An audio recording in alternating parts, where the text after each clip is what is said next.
to spoon. Politicians want to make their decision just to spoon. You want to know what happening in the ministry to spoon. Yeah, to spoon. Yeah, to spoon. You propose them, Maryland to spoon. Yeah, to spoon. If you eat get on, gradually, my brother to spoon. You got a spoon TV, you got a spoon radio to spoon. Yeah, to spoon. You want to get a news update, to spoon. What? Yeah, Rastafari. Kilibamba, kilibamba, kilibamba. Kilibamba, kilibamba, kilibamba. What I want? If I party, TV. If I do party, spoon TV. Spoon. Ba. Kilibamba, dabaro. Spoon entertainment. Kua.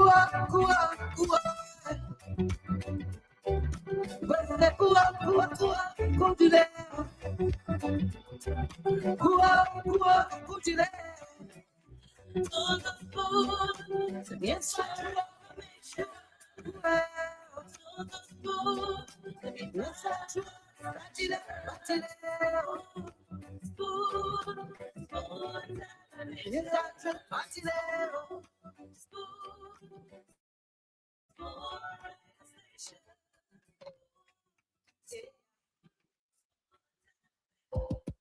A special one from the CEO, stand coming with the spoon.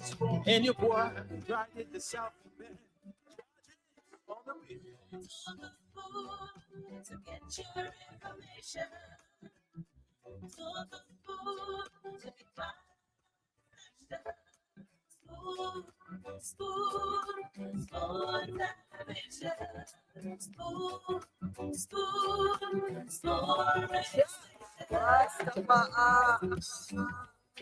Spoon gonna tell you what is happening in Liberia. Spoon gonna tell you what is happening in Moravia. Spoon gonna tell you what is happening in Africa. Just to the spoon, you ain't know. If the children crying for starvation, just to the spoon. You want to get a news update, my brother, to the spoon. You want to know what is happening, Moravia, to the spoon. Politicians want to make their decision, just to the spoon. You want to know what happening in the ministry, to the spoon. Yeah, to the spoon. Yeah, to the spoon. You propose them, Maryland to the spoon. Yeah, to the spoon. If you eat get on, gradually, my brother to the spoon. You got a spoon TV, you got a spoon radio to the spoon. Yeah, to the spoon. You want to get a news update, to the spoon. What? Yeah, Rastafari. Kilibamba, kilibamba, kilibamba. Kilibamba, kilibamba, kilibamba. What I want? If I party, TV. If I do party, spoon TV. Spoon. Ba. Kilibamba, dabaro. Spoon entertainment. Kua.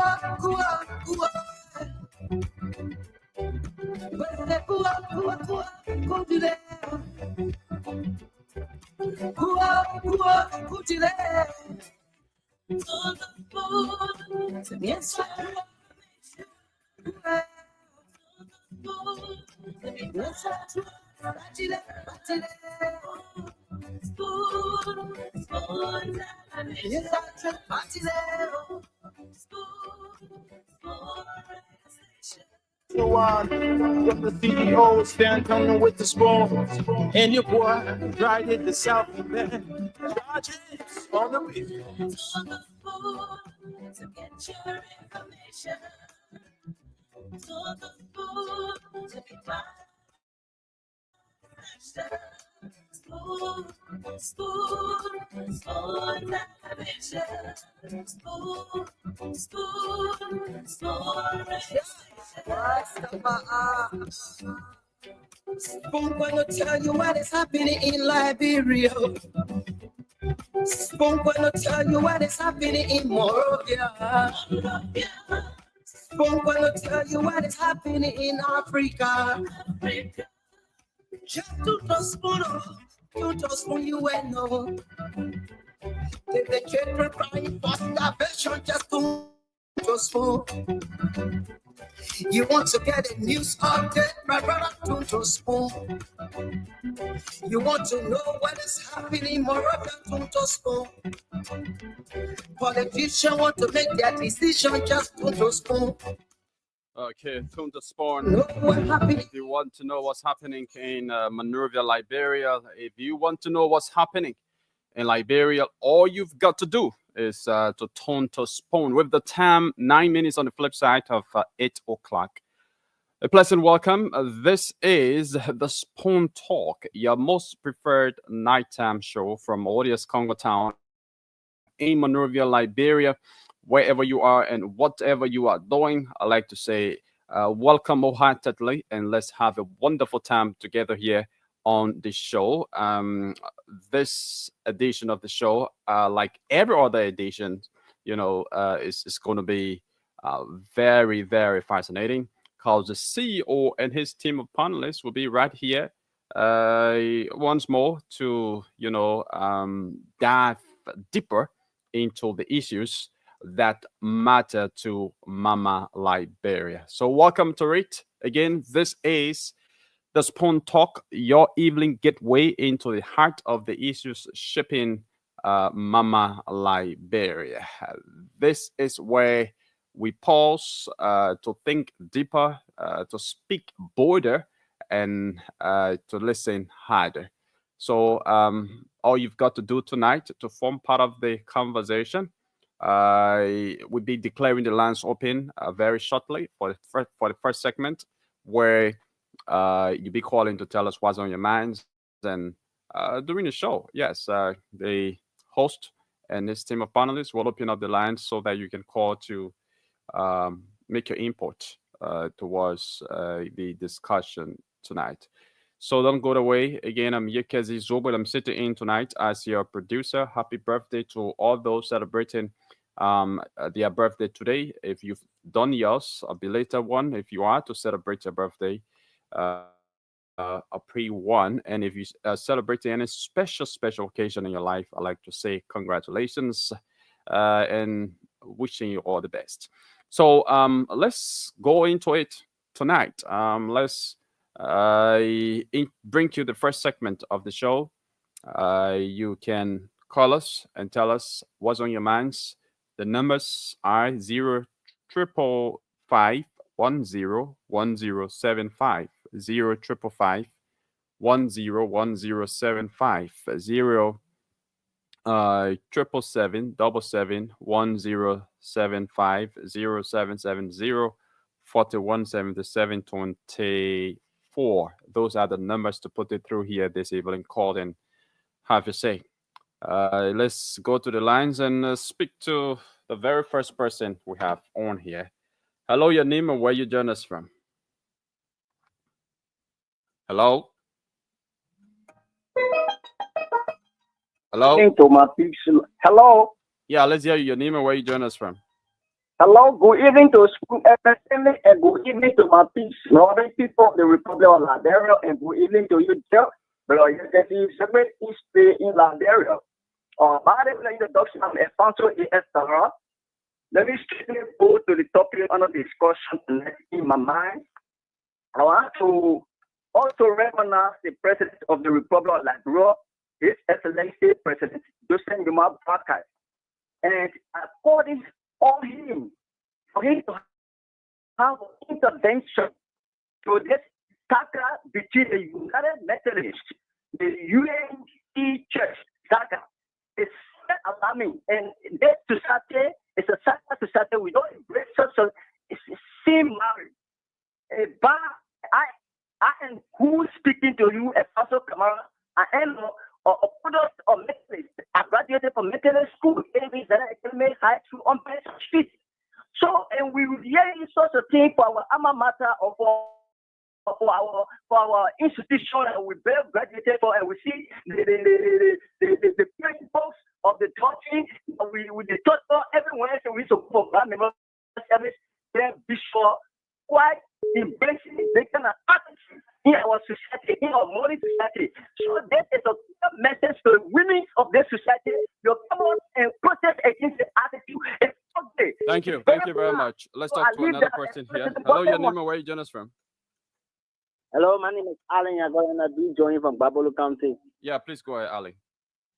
Yeah, I just want to thank President Blackeye for his hard work, and I believe that old man will build this country. And thanks to you guys for your hard work too. Thank you. Thank you very much. 0770 41 77 24 0555 101075. Those are the numbers to put it through here this evening on the show. Let's talk to this person. Hello, your name and where you join us from? Hello. Hello, let's hear you. Your name and where you join us from? Good evening, Jose. Good evening. Let's hear you. I'm Oscar that is calling from Gompasel in Nimba County. Oscar, please go ahead. Yeah, you can see what Mama have to do with the leadership of this country. You know, when President Blackeye was in opposition to CDC, they did told us that all the position in this country is insufficient. And saying the key to leadership, you can see, I observed that 75 to 80% that have the higher positions in Liberia are from Lofa and Pomi County. When you look at the ministerial position, almost 4 ministers from Lofa, and when you look at director positions, almost 45 or 50 from Lofa. When you look at the ministerial position, almost 2 or 3 from Pomi. When you look at director positions, almost 7 or 8 directors from Bombing. You can see this country for all Liberians. You know, when you account the leadership and when you say John Brown was doing X, Y, Z, and then when you count the leadership, you come with clean hand. Every country within this country had to take the case of the leadership. But we observed all the time that the president is doing 2-way street. So we want to call upon him as the president of this country. Say to your people according to what you said from the beginning. Thank you very much. But there are hundreds of director positions. So if 50 or if 75 comes from bombing, you think there's anything wrong with that? No, there's something wrong with it. It should not be one strict way. It should be Liberian people. It should not be in the bombing and Lofa. This is what I'm saying. Okay, thank you. That's a view. Let's talk to another person. Hello, your name and where you join us from? Hello, are you there? Hello. Yagazi. Good evening. Let's hear you. Yeah, good evening. This is Kid from Cape Mount. Okay, let's hear you from Cape Mount. Yeah, man. Thank you for the show, man. Thank you. I think the government is a listening government. The last time I spoke on the issue of the road that leading from Moserado to Clay, I think the government is doing extremely well. They are on our road. I saw Ministry of Public Works and marvelous jobs on our road. So I'm going to commend the government. I know the government, they can listen. And that eating the Liberian people, that suffering the Liberian people, when we talk about it, government can listen and act.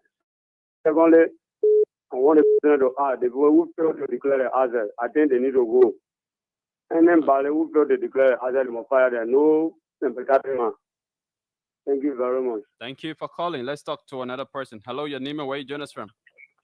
I'm James Young, calling from Mount County, District number 1. James Young, please go ahead. Thank you. I want to say thanks to Ambassador Joseph Jemo Blocker, President of Parliament Liberia, and I, the chairman for Unity Party 2029, Lower Margibi County. You know, for the past 6 years, couldn't go home. I'm from Margibi County. Thank God that President Blocker, under your administration, people are going home now. NTA running. That's what we want.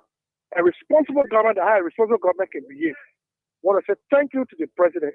The second issue is that the public work minister, the agent that is signed in the southeast, they are extracting money from people. Before you sign a document, we are accepted at the community. We are along the road. Before you sign a document, they say you must get a $10 each person, a 250 person. $10, you know what I mean? It's very bad. You said it, the public works agent? Yeah, public works agent that signed the southeast. Everybody need to go grant you all the way. But before they sign your paper, you must pay $10 US. 250 person. It's very bad. It's very bad. I'm speaking, I'm James Young, calling from Lower Market because my sister wanted to go have a property there. My sister went there.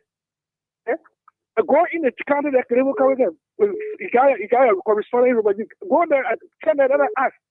It's an embarrassment. Thank you. Thanks for calling and thanks for making your view heard this evening. Let's hear another person out. Hello, your name and where you join us from? Hello? Hello? Okay, we're not getting that person. 0555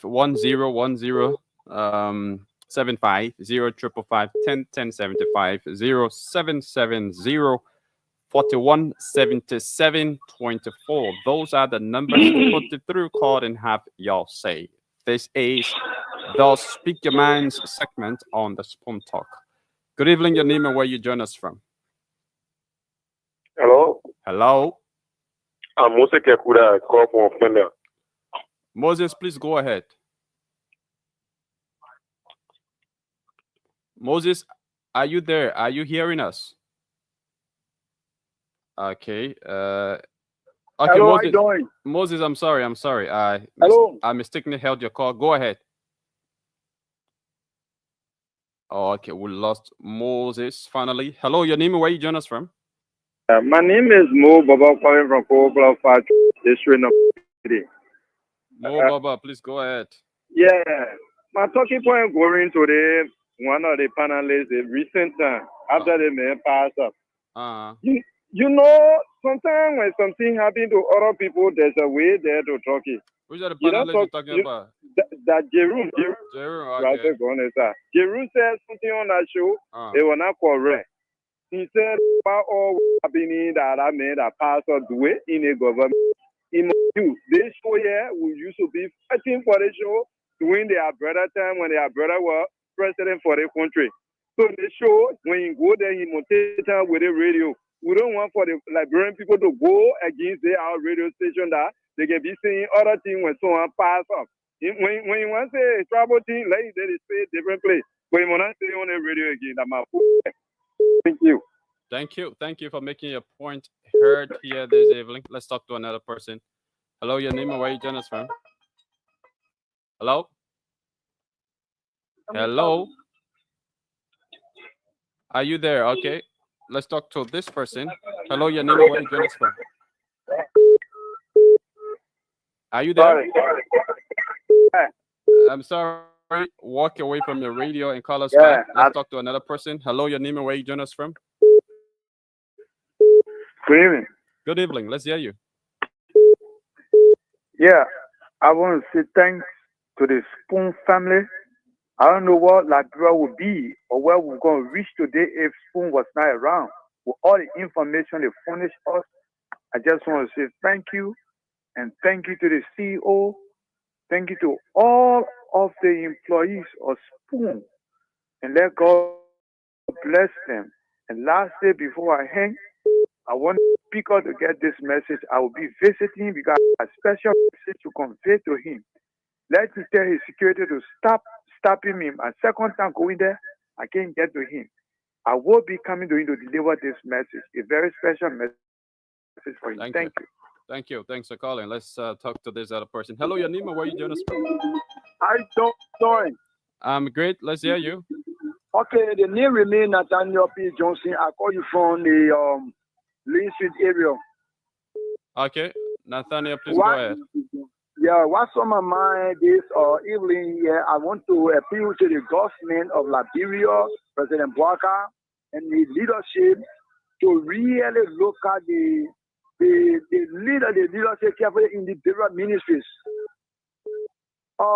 If the people not doing well with the country, take away the friendship. Don't we know that you're working? Anybody go contrary with you, but we still see some people around that's not dancing to the rhythm of our people that doing their own thing. So if that kind of thing happening, they will spoil the government name.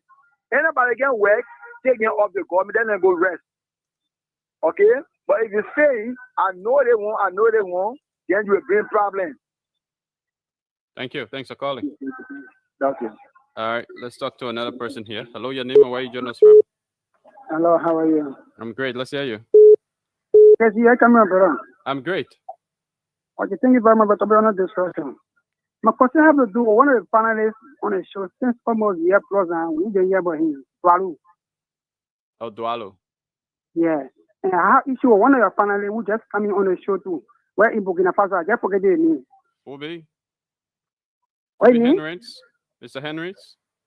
No, the man from Burkina Faso, panelist. But I'm in Burkina Faso. No. Oh, okay. The councillor? Okay, the councillor. Okay. I have issue with yeah. councillor. Yeah, councillor. Yeah, the way councillor sometimes they talk on the show, you know, good. They show it an international platform here. The whole world, everybody listening to the show. When people come on the show to educate Liberian people, let it go to the issue. But sometimes when the men discussing the whole time, you know, talking about how you marry Dapo, you marry Dapo, and we just you educating the topic, but you still continue the topic on. And that topic making sense to me. Sometimes the panel there are people that are very, you know, like they are educated people there. They are people that can talk. But sometimes when you come on the show, there are children there, like being all maybe on the little ball, you should do it with laughing thing. Everything that you're talking, let it be sound. But don't talk anything, then you just be laughing and I repeat that. You're discussing about who effect, about how you marry to that. It's not necessary. No, then you're talking about Fubi Herons now, not the councillor. Okay, Fubi Herons. Yeah. All right, thank you. Thank you very much. Let's talk to this person. Hello, your name and where you join us from? Hello. Let's hear you out. How are you? I'm great. Let's hear you. Thank you. To be frank, for Liberia to develop, we need to make sure all so-called companies, before they carry out their duties, let them take care of 75% of their social corporate responsibilities before they can start their operations. Then the country will develop. Why am I saying this? Most people will come, there'll be hospitals, there'll be roads, there'll be housing facilities for their employees, but they will not do it. At the end of the day, they'll just keep doing their work, and we have remained doing. You see, this is not good. Then make sure let there be a law passed by the legislators, sure that they take care of environmental responsibilities before they can start operations. One. Thank you. Number two, do you know that Liberia is blessed? We are very blessed. You know why, Jefferson? Because Liberia is surrounded by Jesus Network Blessing, GMB for short. Thank you. GMB is the right name of person. Thanks for calling. Councillor Gu, welcome. Yeah, thank you, man. Good evening. To you and no, I'm not hearing you. Not muted. I'm up. You hear me? I'm not still hearing you. And yeah, I don't know what's the problem, but maybe you can just relog in. Okay, let me go and come back. I'm not hearing you. Okay. All right, let's hear this person now. Hello, your name and where you join us from. Yeah, Jairus, how you doing, brother? I'm okay. Let's hear you. Okay, my name is ETS. I call you from Marshall area. Please go ahead. Okay, what I want to tell our government here is more especially to our security apparatus. You know, if the convoy is coming, we know all the cars are going to stop. But the convoy can be as far as Magiri, then you stop people along the road all the way as far as Fender. Then they will wait for 1 hour and 30 minutes. I got in that queue. We start in that place we started sweating in the car. When was it and where? Where? When the president came from Nima County. I know Nima County, yeah. From Nima County? When? Yeah, I was caught in that traffic. Before that much I do yesterday. The time when Nima. Okay. I came from Buchanan, 14 gate area. My brother, I sat down in that traffic. They put stop all the cars. And you said for 1 hour 30 minutes. That's a very long time for security to just stop car because the president is around. The president is not even yet making his way. Those that were there, they will tear you in. As we sat down in that place, we got tired. Then leg day over 4 we sat down, we left on the car. We walked outside, we came back to the car before the convoy came. When the convoy passed, before we got on the car. Okay. So what happened here is we appealed to them that the convoy be coming in about 30 minutes away, then you can start the car. But for the 5 minutes, 1 hour away, for the 5 minutes, 30 minutes away, you will suffer the masses for which you're suffering for. So yeah, but the 30 minutes you're talking about too much.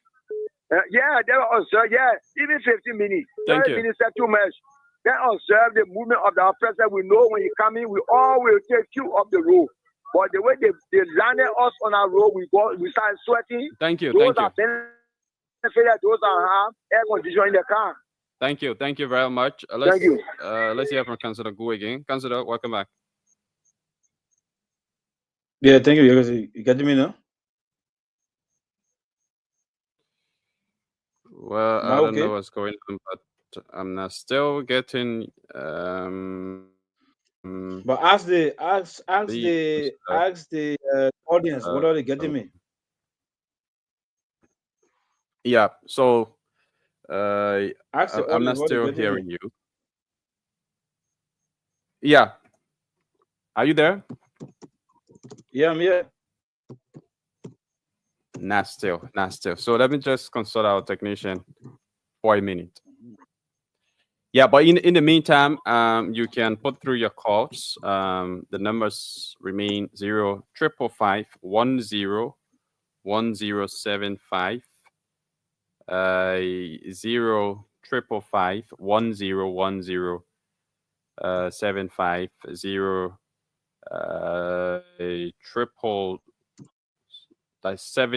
0-770-41-77-24. Yeah, so the viewers are saying they are hearing you loud and clear, but I don't know why I'm not hearing you. So the problem must be from studio here. Yeah, that's what I was saying. So I hope we can sort it out, because once I don't hear you, it means even if the CEO comes on, I may not hear him. So let's see if we can sort it out here. Quickly.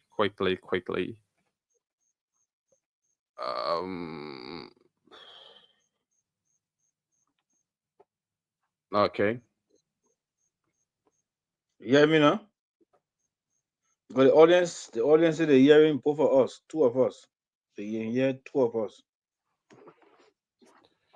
Okay, so folks, let's take this very short break to come back. Let's take this very, very short break to come back, please.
Okay, welcome back to the show, Dr. Richardson and Councillor Gould. If you are hearing me now, you just want to speak out. Let's see if uh, everything is okay now. I think I'm Okay, so I'm Can you hearing hear me? you. I'm not still hearing you. So if the viewers are hearing you guys, then you can just continue with the conversation while we try to work things backstage. Okay. Well, Are we you won't hearing have me? any. I can hear you, Counselor. Good, I can hear you. Yeah, I believe that it's just both of us here today so far. I don't know where the producer went. Usually during this time, they take phone calls from Liberians or even Stanton is here, but we don't start the show until later on as we wait for the other panelists to roll in. But anyway, we can just talk about how was your day where you are, Counselor Good. How was your day? Great. Dr. Richardson, I hope you had a nice time too. But I think God, carrying us through. Yes. So we are grateful that we can be back on Spoon tonight. Yes. So, you know, this summer I taught two courses online. So I was teaching from my office space right here. And one of the courses I taught, which is at the doctoral level, was consultation, supervision, and practice management. So this course talk about how students should seek consultation with others, especially in other people who are in other discipline like you, like the lawyer, and of course, they always seek supervision. One of the things that we take pride in is we seek supervision in my field. And of course, what the last part of the course, we talk about how to establish your own practice. Like I do, I have my own small private practice. I'm sure once upon a time, or maybe you don't. And so we finished class last week, but I'm grading now. So today I have a few more to do. Uh, that's not my favorite part of my job. The favorite part of my job, of course, they always seek supervision. One of the things that we take pride in is we seek supervision in my field. And of course, what the last part of the course we talk about how to establish your own practice. I do have my own small private practice. I'm sure once upon a time, or maybe you don't. There's an interference. Yes, There's some so finished class last week, but I'm grading now. So today I have a few more to do. Uh, that's not my favorite part of my job. The favorite part of my job, of course, they always seek supervision. One of the things that we take pride in is we seek supervision in my field. And of course, that's just for yeah, I don't know why. Yeah, I think you hearing it because I keep It's hearing just yourself. yeah, I'm hearing There's an it. interference. Yeah. Yeah. Producer, if you hear it in the background, whatever discussion, okay, it just stopped. I have a few. Oh no, it's back on again. That's not my favorite part of my job. Where? Let me just see where. Can we go off and but who will bring us back? Yeah, I don't know why. Well, let's just try it. I mean, the same person who brought us back on, they will bring us back in. Yeah, so let's go off and see whether we can come back. Yeah, I'm gonna go off and see and come back. And No, I wait, don't know. I think it's okay now. Okay, yeah, it stopped. Yeah, Yeah, so stop. as I was telling you, so so it's grading time now. That's now one of the most favorite part of my job. The most favorite part is just engaging students, engaging other faculty, because we always talk about research or some of the field of psychology or whatever. So I love that part. I love talking. When you're grading student, it's kind of hard because like today, you have to figure if they have to have 70 to pass, and you have to kind of put a lot of numbers in, add it up, and figure out the students, and sometimes you have to fail students, and so Well, it's not that's a not yeah. that's not my It's not an favorite. easy thing to it's not an easy thing to impart knowledge, right? One No, of the things that mm-hmm. one of the things that I missed, in my political life, I used to like to be engaged, right? So Mm-hmm. going to the intellectual centers, we're discussing different issues, broad issues. There's an area in Ghanarsville they call Fobel. The guys will always invite me to go there to discuss national issues.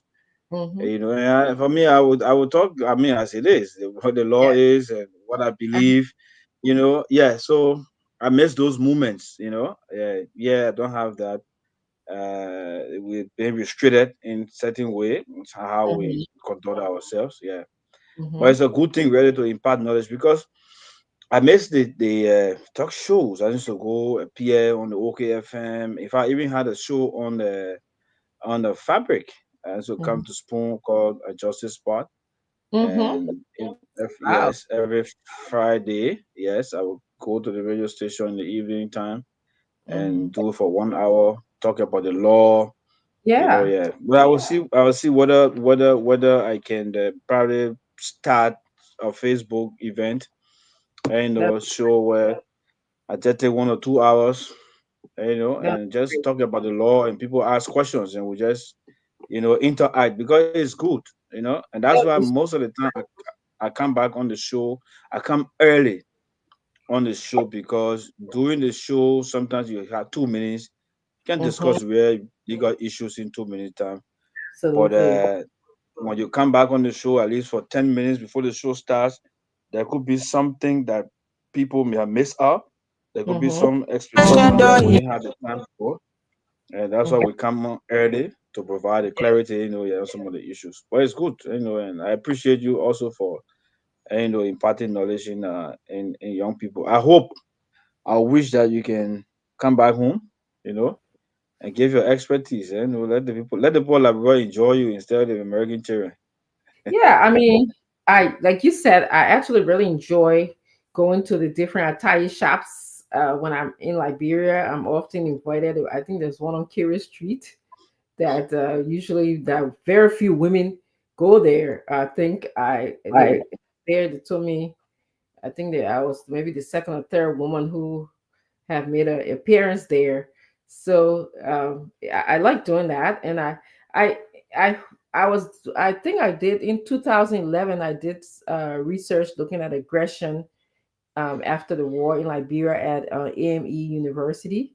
So I was just looking at the sequelae after the war. What happened? How aggressive are people? What did the students learn um, during the war, or is it the war left a lot of the students in crisis? For example, they see a lot of bike accidents before they come to school. Some of them have to go draw water.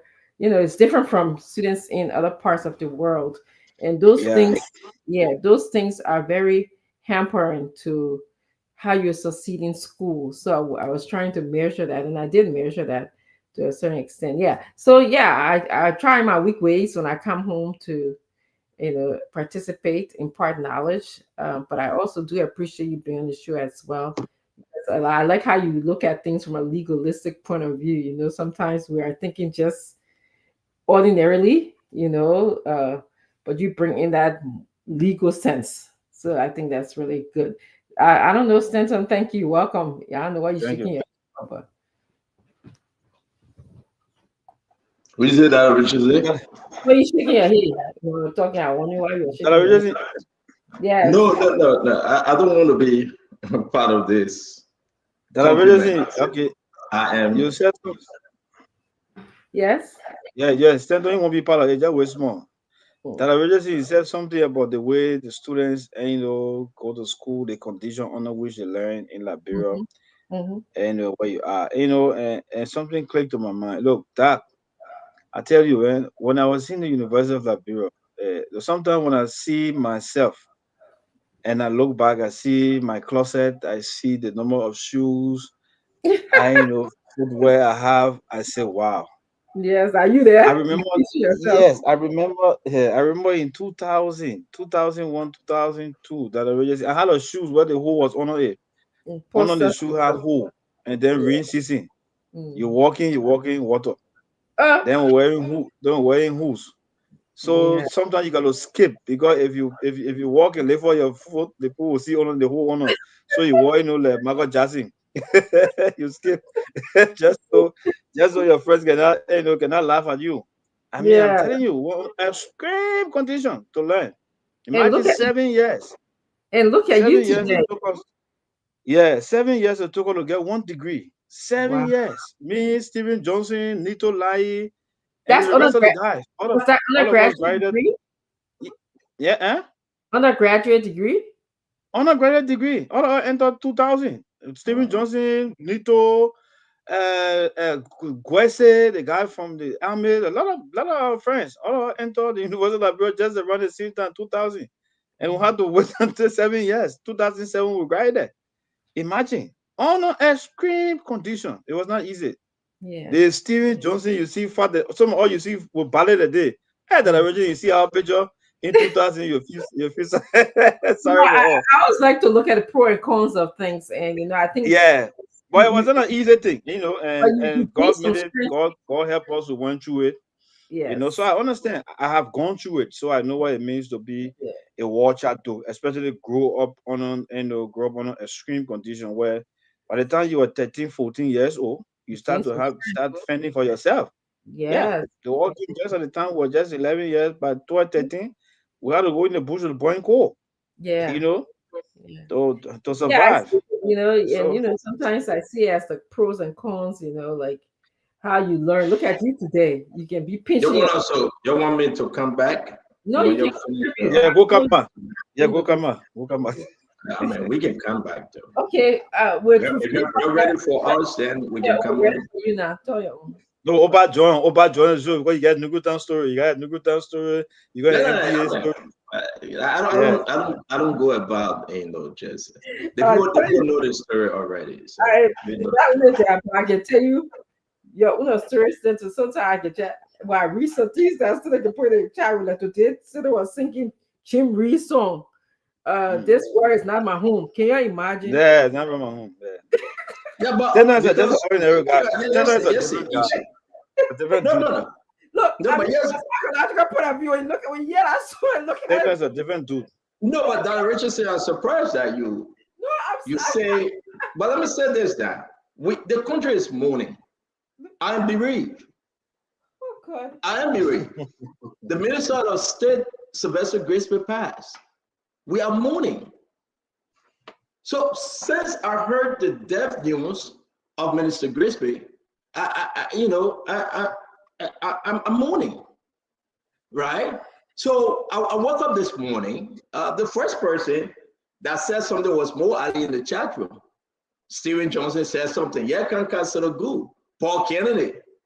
All because I said our country is mourning, and I am deeply, deeply mourning.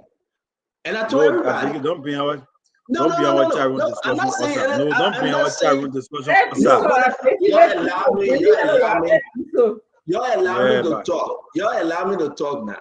I couldn't help myself on the live. I saw that I was coming out. I saw that a long time. Yeah, but okay, you know what? If you don't want me, like I always said, right? The Liberian people want me on the show. You guys don't need me on the show, but the Liberian people want me on the show. You belong. I heard. You're different play now. You're going different play now. No, because you're hurting my feeling. I am mourning. The country is mourning, right? And you're coming to me, and everybody will mourn differently. And all I put in the chat room, this world is not my home. Look at Trump. I'm just passing through. Look at that. And that's all I put in the chat room. And I meant it. You put a YouTube video. I said, yes, Dr. Richardson.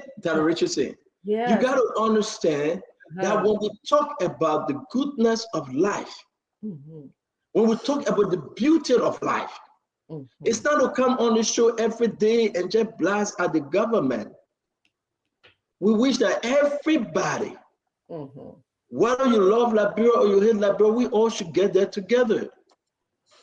I mean, I was surprised on the National Day of Mourning, when the president dropped the flag at half night, people went to party in the red suit, the red jumpsuit, and they were dancing. People went to party and they were dancing. I got videos. And I will play the videos. You know, the Richard said, I'm from Sano County.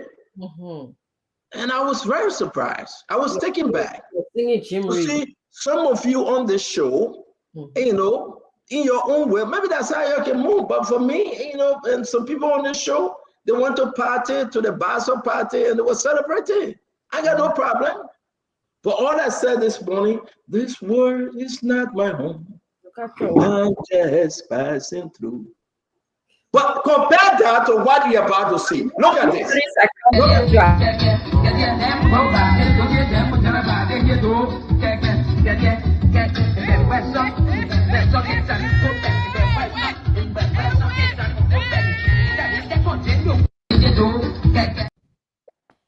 Compare to that comparison. Ladies and gentlemen, you decide. If I wake up in the morning, I don't, you see, and this is where I get in my zigo. When the country is mourning, a statesman, may his soul rest in peace, Sylvester Grisby. We can have our political differences. I can disagree on his policy. A man that served his country. When you feeling yelling, tell us so inside the show. You feeling all the plenty yelling, talking here. Excuse me, Sis Glenny. I hope you are lying, but Sis Glenny, excuse me. You cannot interrupt I hope me. you allow me to respond. You cannot interrupt me when I'm speaking, please. When you are speaking, I will not interrupt you. Finish speaking. Thank you very much. Show the moderator some respect and decency. We're gonna throw a here today. We are mourning. Our country is mourning. We all said the minister should rest in peace. Can we just let him rest in peace? No, but when people come after me, then let him rest in peace. I'm forced to do this. World is not my home, but just passing through. You even know the song. You even know the song. On the side. Beyond the shore, angels expecting me to come an open door. Dr. Fubi also enjoy you. In this world anymore, don't you know? I have no friend like you. Can you imagine? When heaven is not my home, then Lord, I will not put it up for you. I will not put the song up for you. The angels expecting me. Swing low, sweet chariot, coming for to carry me. That's a Google for Dr. O. Henry. Swing low, sweet chariot, coming for to carry me home. That's why I keep you waiting. Shake your hand. Sweet home, you went on for me. Sweet chariot. Heaven an open door. Look at that. Carry me on, sweet home. Well, you know, I have no friend like you. When heaven is not my home, then where the angels expecting me. Oh, yes. And I can't feel at home in this world anymore. Amen, amen. And compare that, right? Compare that. And seriously speaking, this gone Saturday, one of us on this show, compare that to this.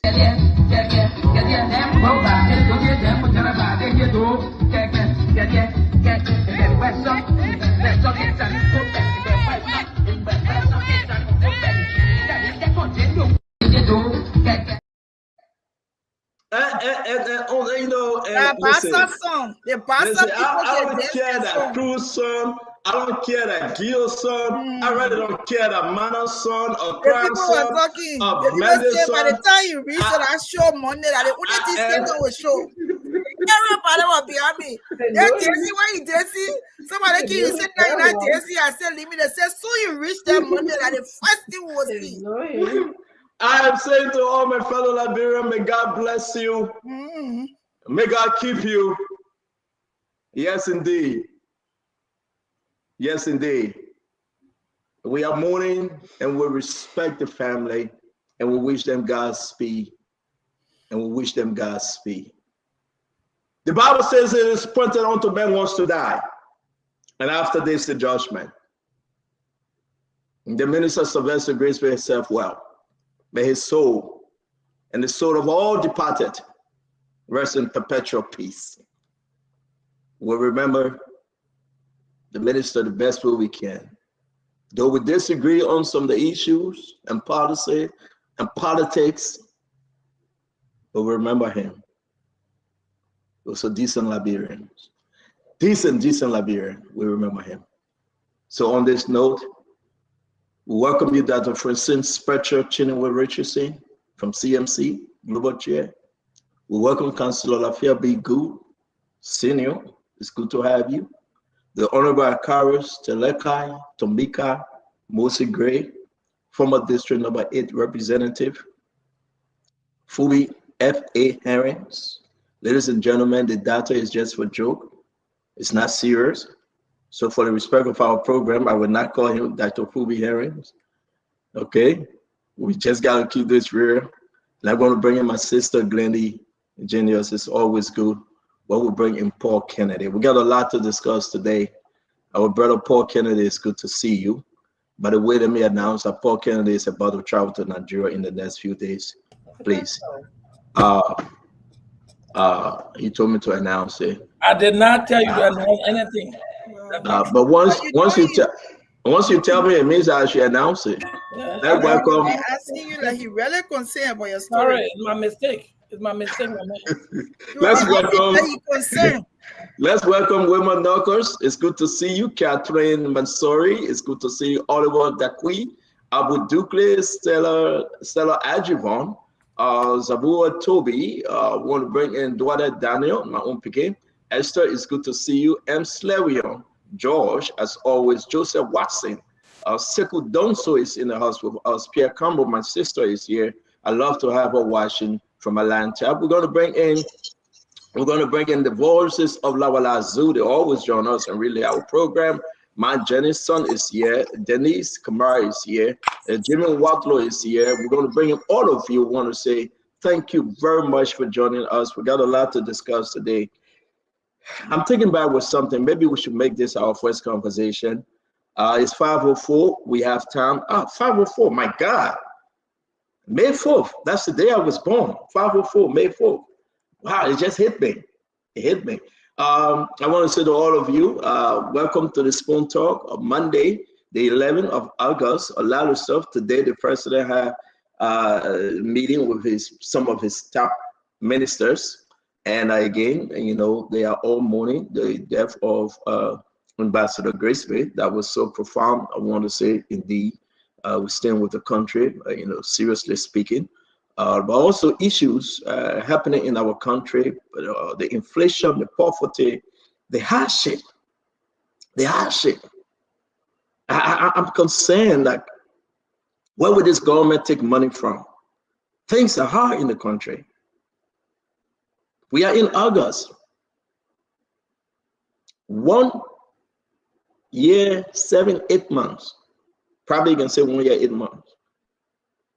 People are crying of massive hardship. I see the CBL deputy governor saying the press, the journalists then shouldn't increase. And you know, the talking point on hardship that the rich is in. I was listening and he said that we should serve that conversation well, not to create problem in the country. And I began to wonder, I mean, if the people are hungry, if the time is hard, why can you do nothing? You just have to say it as it is. But what is in place that Richardson and the rest of the team? What is this government doing to make sure that things prices drop below?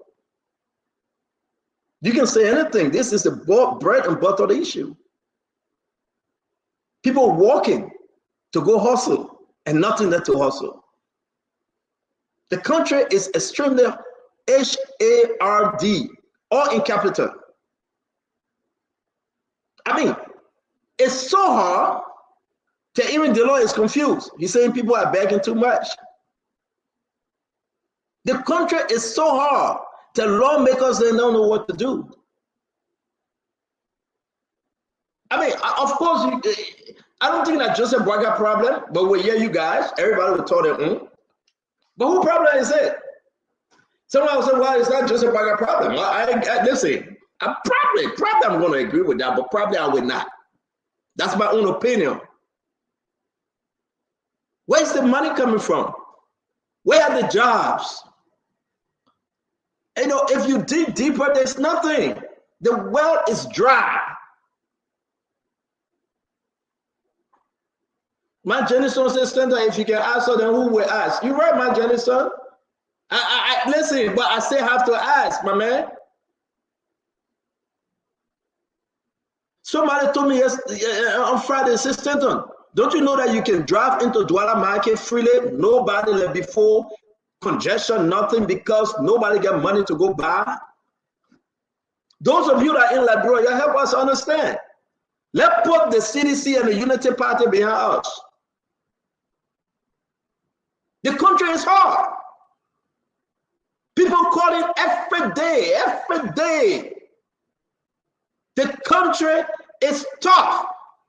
And when the going gets tough, the tough go shopping, but nowhere to shopping. I mean, you got family in Liberia, please reach out to them. The guys going to hit the street. They're going to go all over. They're going to ask questions. Right market, Douala market, Rela market, Jara market, Nasedo market, all the market. The country is hard. We shouldn't sugarcoat it anymore. Let's talk to the Liberian people. I don't want to do the CDC and CMC because we can call CMC now because they are a political party. The ANC, the UP, but the country is hard. It's tough. So, my fellow Liberian, that's it. You know, I mean, how you want me to say this? Who got the money? Who got the jobs? Gafran said people in Bambi less than $150. People make $73. They go with $53. So that Richardson, let's start with you. The hardship, and we start playing the video. Let me hear you, that Richardson, on this hardship in our country. It hit in the country so badly. Talk to me.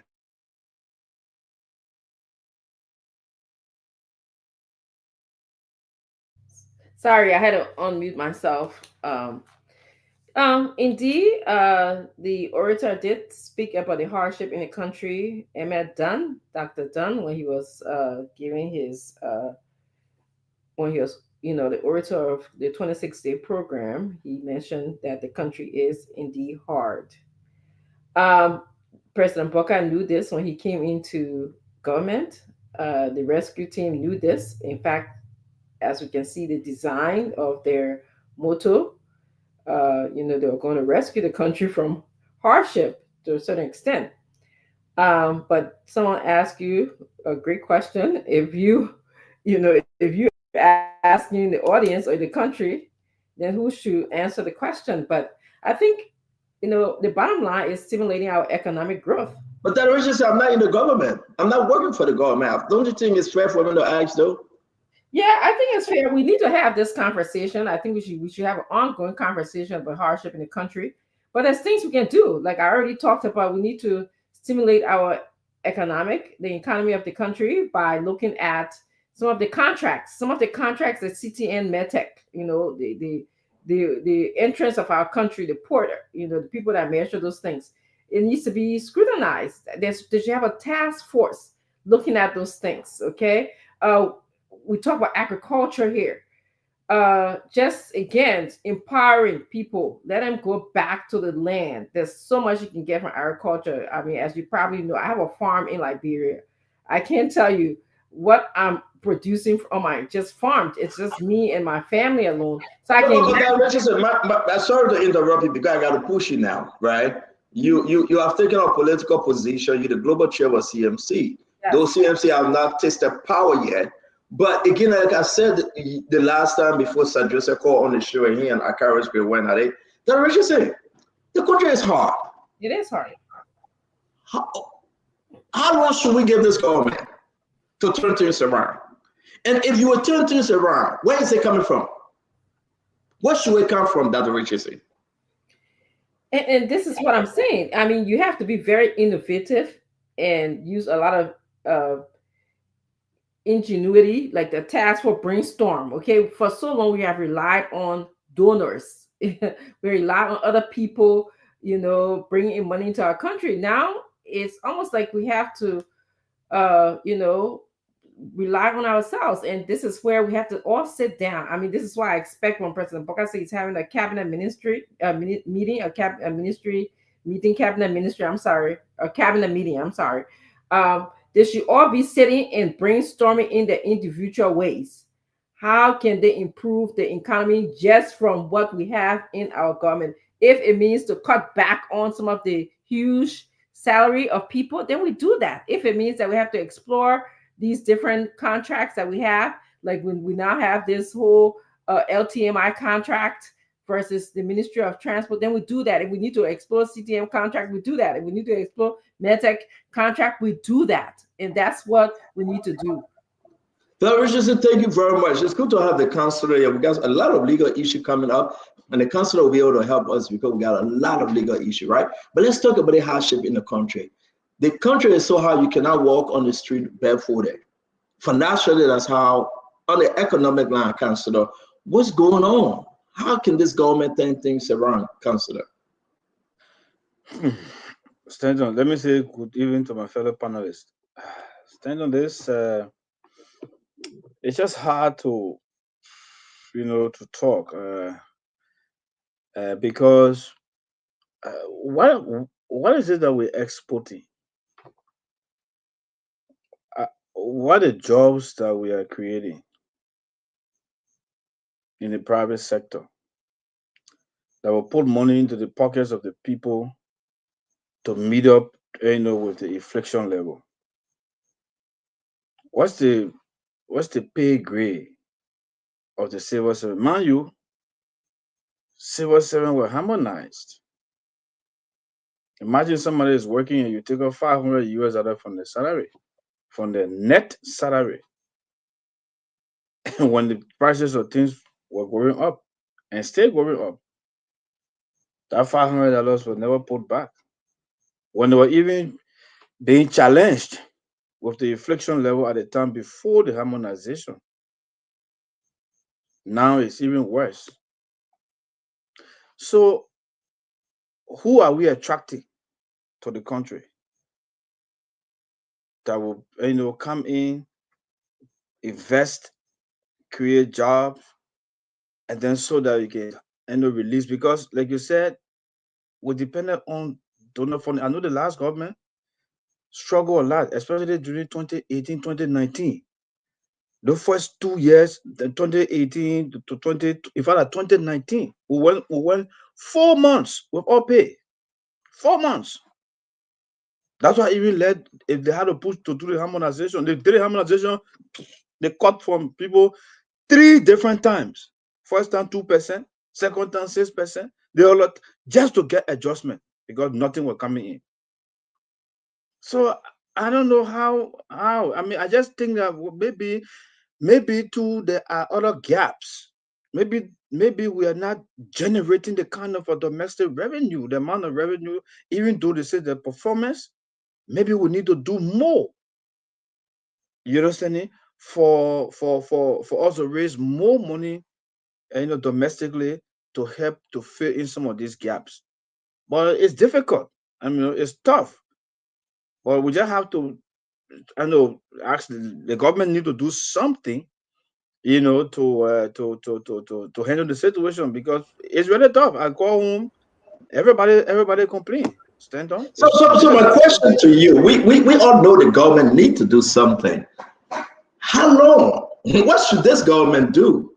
Because with everything we see and the amount of people are begging now, we'll get to the Dylan video because Dylan says saying that there are a lot of beggars, he's getting frustrated that people are begging, right?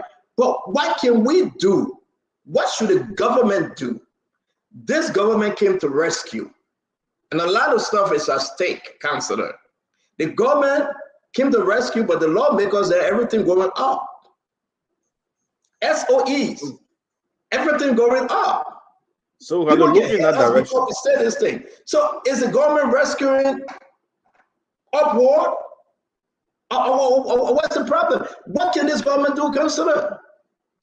Let's look. So we need to look domestically now. What to do? I talk about revenue. Maybe, like I said, corruption could be one of the reasons why the performance, of the economy will have problem, because instead of somebody taking home his own salary, he also wants to take home more than what he earning, and as a result of that, the money that's supposed to be going on the cleaner pay, the other people, generator man, or so, even the lawyers, the doctors, one person taking it and keeping it, in his home, sending some abroad to his family. So that gap is there. Can we fight corruption and close that gap? Let's relook at the salary structure of SOEs, lawmakers, ministers, and all of high profile person in government. Can we do some cuts and see how best we can send that money around for the lower person to have something in the pocket? Because the people who suffering it, that the people who making 150, 200, and $175 and things, they are the one that really suffering it. I agree. People who making 1,200 will also suffer because school fees. Imagine, go to schools alone. The school fees alone and stand on killing the people. Almost all the schools done. Almost all the schools done to be a $400 US, and nothing has been done. Councillor, thank you very much. Sis Glennie, it's good to have you. And what we are seeing, what we're about to play is just across the country now. And, some people are not feeling that change yet. And the issue about hardship that have gripped the country, and only few can smile and laugh and go to nightclubs and get the salary and be happy with the family. But the majority of the masses, that poor people, the bread and butter issue, they look at it is kind of difficult. I mean, welcome to the show. What say you on this? Hello, everybody. It's good to be on. I mean, it's the truth. You talk to ordinary Liberians, they talk about the challenges that they've had. Some people expected for it to get better. It didn't get better. Some people, it's gotten worse for them. I think it is important that the government, every government, they have so many promises when they start. We're going to do this, we're going to do that. And then when you get started, you forget about the masses. They have to be able to go back to those people. The irony of it all is that when you remember the people in the water, in the poo water, in the rain, canvassing for President Boyka, that memory alone should always remind them of ensuring that there's a better Liberia for the people, for the citizens, or the average citizenry. It can't just be about the government officials. It can't just be only a certain group. I mean, for too long in Liberia, you've had the masses suffering and struggling, while the people, the government officials, they're doing way better than the masses. Some of those people don't even have people in foreign countries to send them $5 or $2. Some of us, we have families that we send every now and then. But some people don't have it. Some people go to bed hungry. I think it is important. This is not only about the people in the government or live in Liberia, in Monrovia. This also extends to the different counties, the villages, the towns. It is important. I mean, there's nobody can come and say, oh, the people are not struggling. This is a known fact. Everybody is struggling. Everybody catching hard time. Everyone is begging, and it shouldn't be that way. It is important for the government to do something. What they're going to do, I don't know. I mean, cut salaries. Some of the suggestions have been floating all around. But it cannot be that the government cannot just be satisfied with how things are occurring currently, because the average person is struggling. Clearly, I like the fact that when you say, yeah, it's true. Some people don't have nobody overseas to send them down. Some people really don't. No. I mean, our family, they may get something, and some people just going dry. And the next thing people say, but wait now, it's just 1 year, 8 months. Isn't it a long time, 1 year, 8 months, for the government to even give us a sign that there's hope? light is at the tunnel and we're getting there. I mean, how long should we wait? Let me welcome Representative Gray. It's good to have you, former representative. But what's going on here? This hardship in the country is getting to a place that people are uncomfortable. I mean, people are complaining. They are saying that, but the country is dry. Stand on. Let me say good evening to all. Good afternoon and good morning. You know, I've always had a very strong opinion when it comes to these issues. The president, the legislature, and the judiciary will have to take the lead in this process. The president has to be very deliberate. When I say deliberate, is to first automatically issue an executive order for pay cut across the executive. He has good control over the legislature. You have a regime speaker. You have a vice president who listens to you very well. You have the pro tem. They can call a serious leadership meeting with the presidency under the doctrine of coordination. And there could be a further cut at the legislature, ranging from operations. Let me just give you an example, because I wrote the communication when things were very tough on our government when Councillor Gould talked about 2019 precisely. Very tough. We led the process of a drastic pay cut in the legislature. There was a moment, nothing less than 2 years, there were nothing called county development funds that were coming to the counties. 2 years, nothing less than 2 years. We cut that or waive it. There were a moment we cut our gas to 50%. 50%. There was nothing less than 30% cut at the House of Representatives. We also cut off what we call the legislative projects that have been reintroduced. The 100,000 you're talking about, and the 150,000, 100 for the House, 150,000. Though it used to be lower than that, but we cut it off automatically because we had to take austerity measures. The president has to be deliberate to speak to the SOEs. The off-budget spending is too much. Where maybe there's not a budget for maybe the president making a statement or pronouncement somewhere and sending money there. That these SOEs they will use.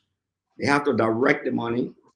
They have to be deliberate on what they target in government, what are the priorities. They have to do that. For us to survive, I'm speaking from a position of experience, we have to take some of these deliberate measures of not just pay cuts, of the issue of operational funds. We have to ensure that almost 60 to 80% assistant ministers did not get any brand new car under the government. We're not buying cars for them, including deputy ministers. When you say these things, people think that politics, but for the president to open his mouth and say the country is high, it means a lot, not just politically, but just common sense tells you when the leader say Bedigo is sweating, but you cannot see the sweat. It has a very big meaning. And another thing we'll say is, I don't know whether we like it or not, whether people listen to me like it or not, the Unity Party 12 years was just milk and butter like the land of Canaan because of huge international spending, donor fundings, etc. The CDC came to power and did not inherit that. It became a serious challenge, not just with army departure, but the COVID, the Ukrainian-Russian war, all of those things, and this government has come into the process where you say cut. So the priorities of the government has to be deliberate. They think about SOEs. If the president is really, really clear, you can announce tomorrow morning that all SOEs cannot make more than $5,000 because they are still making up to almost $10,000 in terms of benefit already. It has to be a deliberate statement by the president. Let hold you there. I know we'd spend more time on this. We're going to play some video. The representative grade, thank you very much. I want to bring in Fubi, then we'll go to Paul. Uncle Sam, thank you for joining us, Darius. Fubi, I don't want to make this about CDC and Unity Party. Let this be about the people of Liberia. Fubi, let it be about the people of Liberia because there's something in here, right? If CDC want to perform well, CDC were going to be there today. But somewhere they were lacking, and the Liberian people rejected them. United Party now, we are here. What happened? Well, where is the breakthrough, Phoebe? Yeah, like I always say, the government should focus on the private sector, how to jumpstart the economy. Gray was talking about the legislature. We can do all the austerity measures by legislature. If we don't amend Article 36 and take the power that the legislature has to set its own salaries and budget, we're wasting our time, because they might reduce it for 1 year and increase it the following year once they find that the economy is doing good. So until that particular stuff is revoked, that's a whole different discussion we'll be having. And on that note, and the government needs to, the government led by the president, he needs to be deliberate about what he wants for the private sector. I know we're all chasing behind these big investment and hoping that these big concession companies will come in, but we have to drop the money down into the small holders, medium and small enterprises, because they're where the bulk of the people are. They're where the people that are struggling are. So if you don't put funding into those sectors, like Dr. Francine was telling you about agriculture, for example, a lot of people got small farms. The time it even take them to move, on the farm this year, they make only small patch, 1 acre, 10 acres. To even get to the market, it's a problem for them. So fixing the road is a priority that the government has to look at. And so now when you even bring it to the market, some of the markets they have all the, if we go on the highways, here they got market dates for each of the different towns and villages. What is the government doing to drive those? Because if they bring it over there, only cars that are passing will come and buy. Sometimes they buy cheap. So bulk of them, if you don't buy, they have to carry home. Probably you will have all of those things falling because they are perishable goods. They don't have any storage facilities in their area that they can say we can store these things, or we even dry them and process them and see how we can send them to sell it dry, then we can sell it fresh. So if you can sell it fresh, you're going to get rotten in your hand, you're going to throw it away. So there are different schemes the government needs to look at. You start supporting these cooperatives. How do you have different innovation, drying machines in the different counties? So people to dry their goods. You dry your pepper, dry your bitter bud, dry your cassava leaf and whatever. You can sell them dry, you can sell them fresh. Yep. Like here where I'm at, people even sell dry plum, dry pineapple, to tell you the extent. Because they can sell it fresh, they have the dryers and they dry the dehydration machines. They dry them and sell it dry. And so if you miss one season, because those are seasonal crops. If you can't sell it during that season fresh, you sell it dry in the other season that they're around there. So government to look at it. Phoebe, thank you. But Phoebe, I know we walk into this, right? Before I bring in my brother Paul, I know we just walk, we, United Party, this government walks straight into the bullet, right? But you think the government knew exactly what was coming? What they were walking into, Phoebe? Oh, certainly the government knew. Like Master used to say, any government that will inherit, anybody that will inherit the country from CDC, are given 3 years to put the country back on track. And they knew, and that's what I was saying, let's go rescue. Because Phoebe, and you just walk straight into the bullet by answering my question like that. That first priority should be what? And let me move to Paul Kennedy. Paul Kennedy, if you agree with what Phoebe is saying, that the government knew exactly what the government was walking into, what should have been the first priority?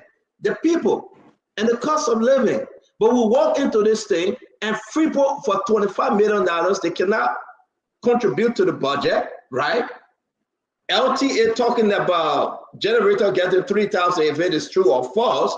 Auto SOE running around with high increase of 5,000 here, 7,000 here. Forget the legislature for a minute, because you can talk about that, right? The budget didn't go down.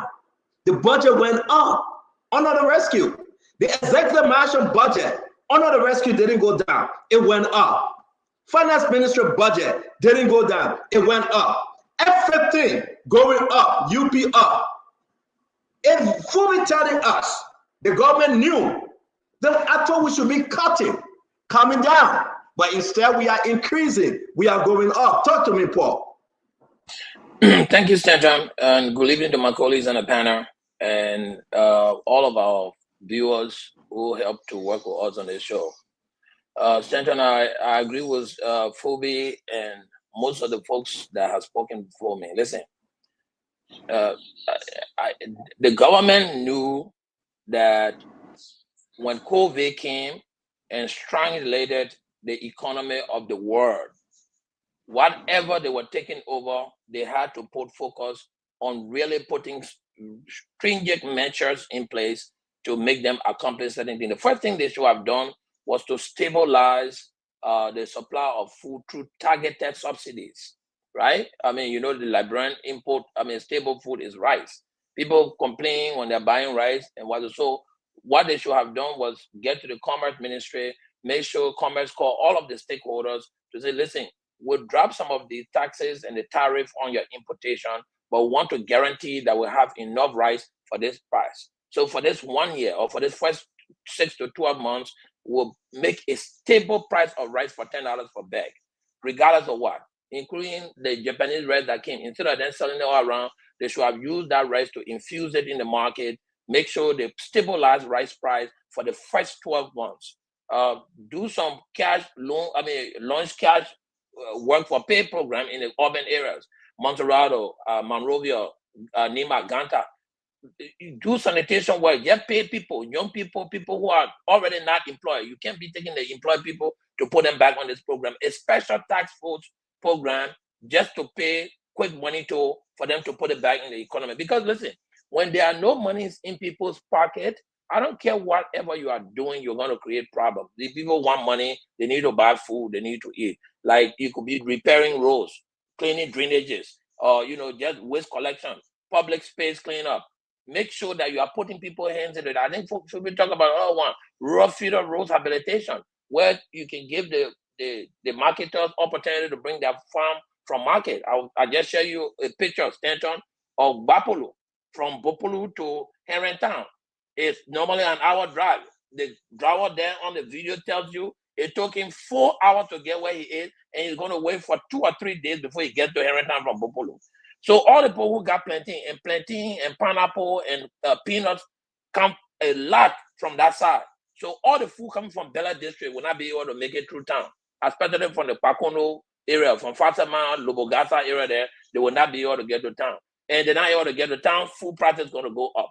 So there's a lot the government has to do. They have to expand macro credit. Let them get a World Bank facility. Stay, listen, World Bank, right now our country is on the end. We want $100 million, whatever that money is, over 10 or 20 years. We want to be able to give this money to the people who are changing money on the street, who are selling small things in the market. My uncle Samuel Jackson, who's an economist here, can talk on that.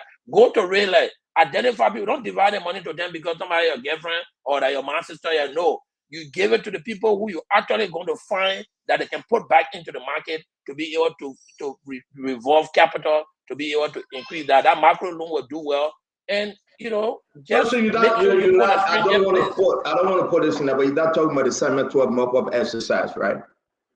No, the mop-up exercise has to be realistic. I don't know whether you're talking about what Summit 12. Summit 12, I don't know whether he had a particular mop-up exercise, but I think it's the same concept that he brought to make sure he puts money into the pocket of the ordinary Liberian people. When you do that, you scatter 50 million around that country in the first 1 year.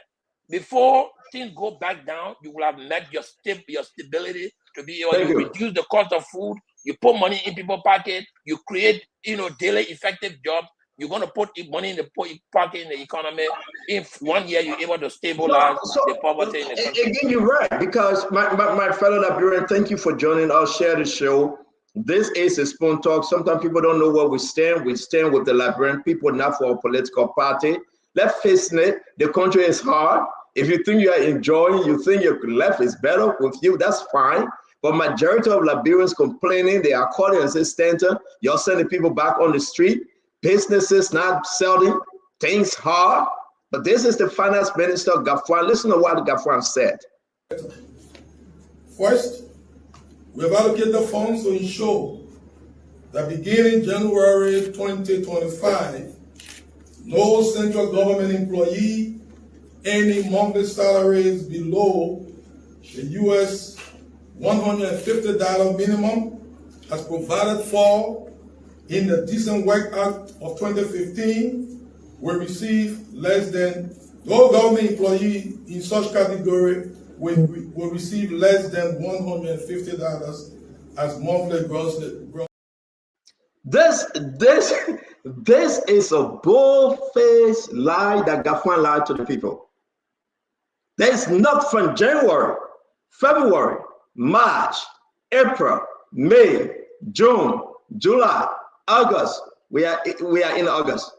Gafwan told a bold-faced lie by looking in the camera and saying that it won't happen in 2025.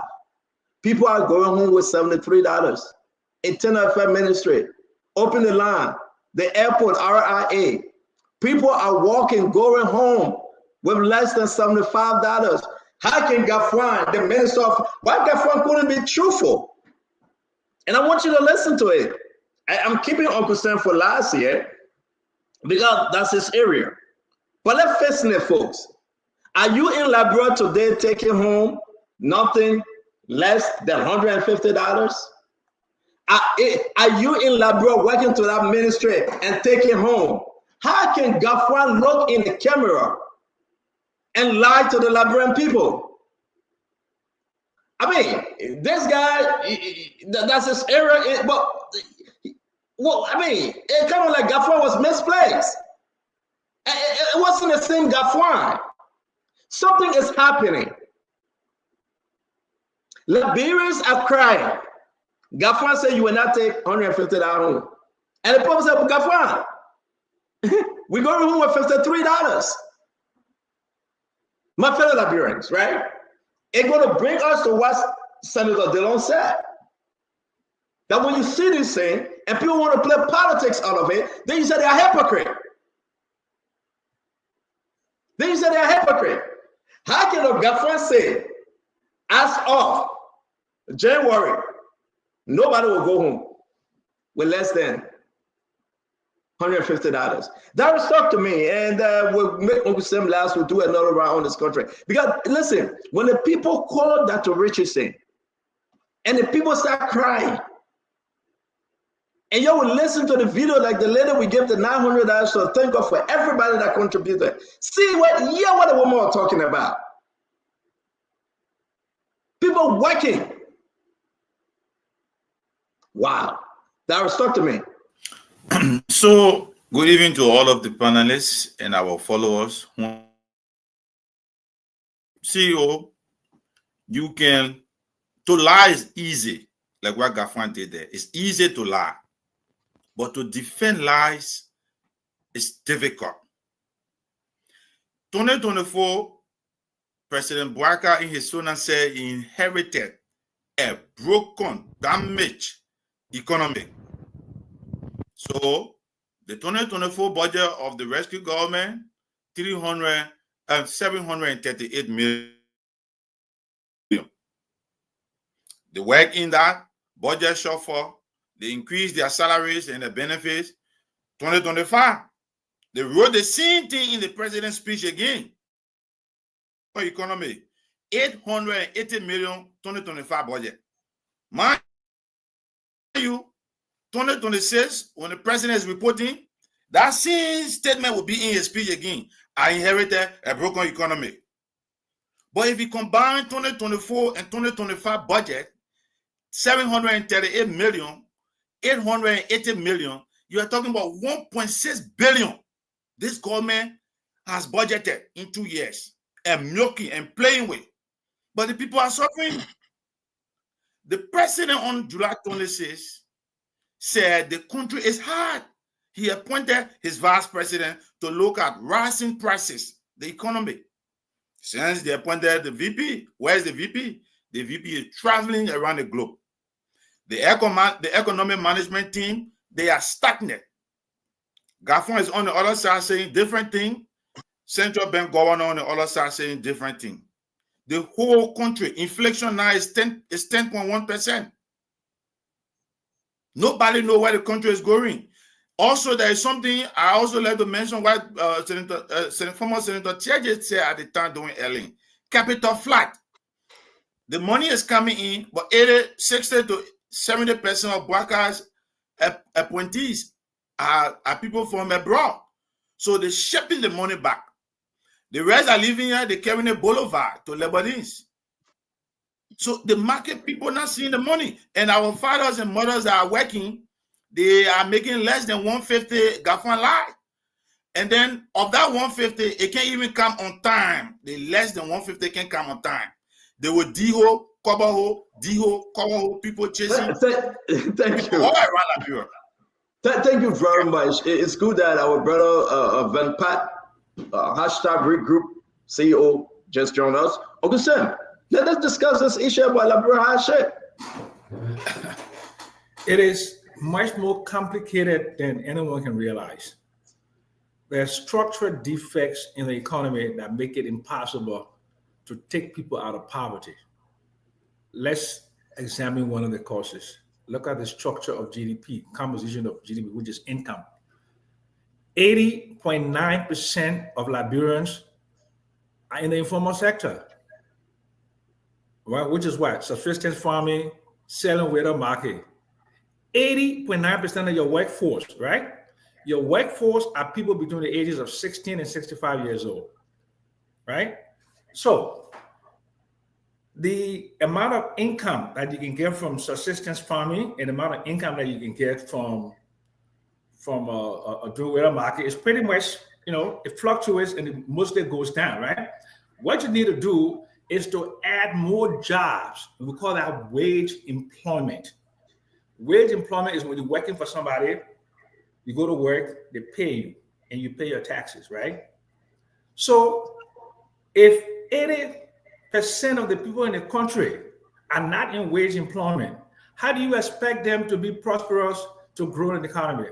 So what are the restrictions that making you to have only 80.9% of your people in the informal sector? Infrastructure deficit, electricity, roads. You need to increase something called the contribution of GDP by manufacturing, which is value added, right? So people can make pineapple juice, they can make orange juice, they can make all kind of stuff, right? They can do the plantain fufu like in Ghana. They can do plantain chips. They can do other things, and then they can do things like clothing, right? Industrial manufacturing clothing. They can do things like other kinds of manufacturing. That's one of the structural defects. The other structural defect is you don't have any money in the country. You have 9 banks and you have 93 branches. The total asset base of those 9 banks and 93 branches are what? $1.2, $1.3 billion. Those are not liquid assets. Those are only what we call the assets of the bank, which is the building, the equipment, and all of that, right? They have less than $500 to $700 million to lend to an economy, GDP of $4 billion. That's where your problem is. So instead of the Ministry of Finance concentrating on disbursement and increasing civil servant salary, the development planning portion of that should be trying to do what? Remove the structural defects as best as they can by building the roads, increasing electricity output, bringing down the cost of electricity, and attracting what? Foreign direct investment, or doing your people to do what? Domestic capital formation, which is like people, they can go to the bank, get the money, or they can put the money together. The Fullahs and the Lebanese are very good at domestic capital formation because they pull their resources together. One Fullah man does not open a big business by himself. One Lebanese man does not open a supermarket by himself. They pool their resources. So until we have that vision, okay, to increase GDP by removing all of these structural defects, we will not begin. Look, Ali Salif. Thank you, Augustin. Let me finish. Ali Salif did well because of something called the automaticity of economic growth, right? Because we came from 90% GDP contraction. When you come from 90% GDP contraction. So, Augustin, let me ask you, all this thing that you're saying, you think the government understands this? No, they don't. Yeah, that's automaticity. Augustin, break this thing down to the people that go to workshop. So what I'm saying, you're talking about adding automaticity and why the government understand why they can't do it. Let's implement something. Okay, Unity Party first 12 years, we came from nowhere. Everything broke down, right? And when people returned home, they started to build their home, they started to send their children to school, they started to do other things. You saw GDP coming up, and you saw improvement even in the Human Development Index, which is less than 300, and when it started going up, right? But there is only a limitation to what automaticity. What can this government do? Don't you take about my alley? What is happening right now, Uncle Sam? What this government needs to do is to find a way to increase the income of the people by attracting foreign direct investments or putting in incentives for the people to open businesses. What are the incentives? Knowing that there's nothing coming in from outside, Uncle Sam. Okay, so then we have to look at ways to say, how do we encourage Liberians to go into business, right? So we have to pool our resources. Okay. So the same concession agreement that you sign with these multinationals, start giving your people like duty-free privileges to bring in manufacturing equipment so they can do some home-based manufacturing. Start giving your people incentives so they can bring in vehicles and equipment to do some farming. Start giving people incentives so they can, and start encouraging the banks. The banks cannot lend a lot of money because they're all constricted by the minimum capital requirement, which is $10 billion, and they can only lend $1 million to one person. That's something called the single obligor limit. So you can't build a factory for $1 million. Jetty factory in satellite is over like $10 million, $20 million, $30 million, right?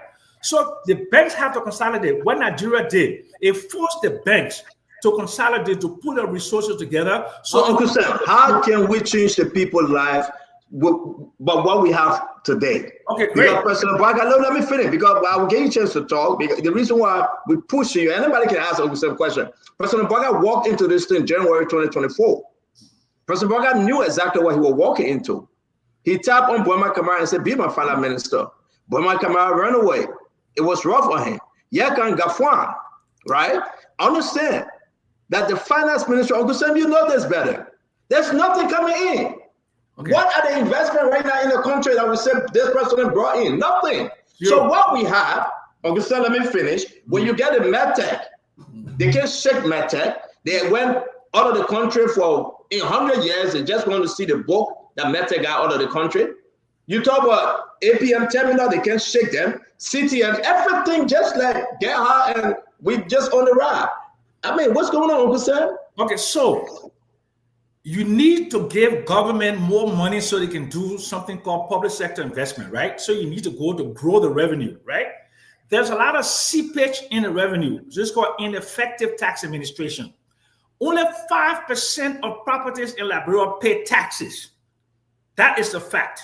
The second thing is that corporate taxes are not paid by the big companies to the magnitude what it's supposed to pay because the government does not have the ability to audit them to make them to pay the fair share of taxes. Okay. The other thing is all of the export revenues are going out of the country. $900 million in gold was shipped out last year. The only amount of money that came back was for them to pay their local expenses.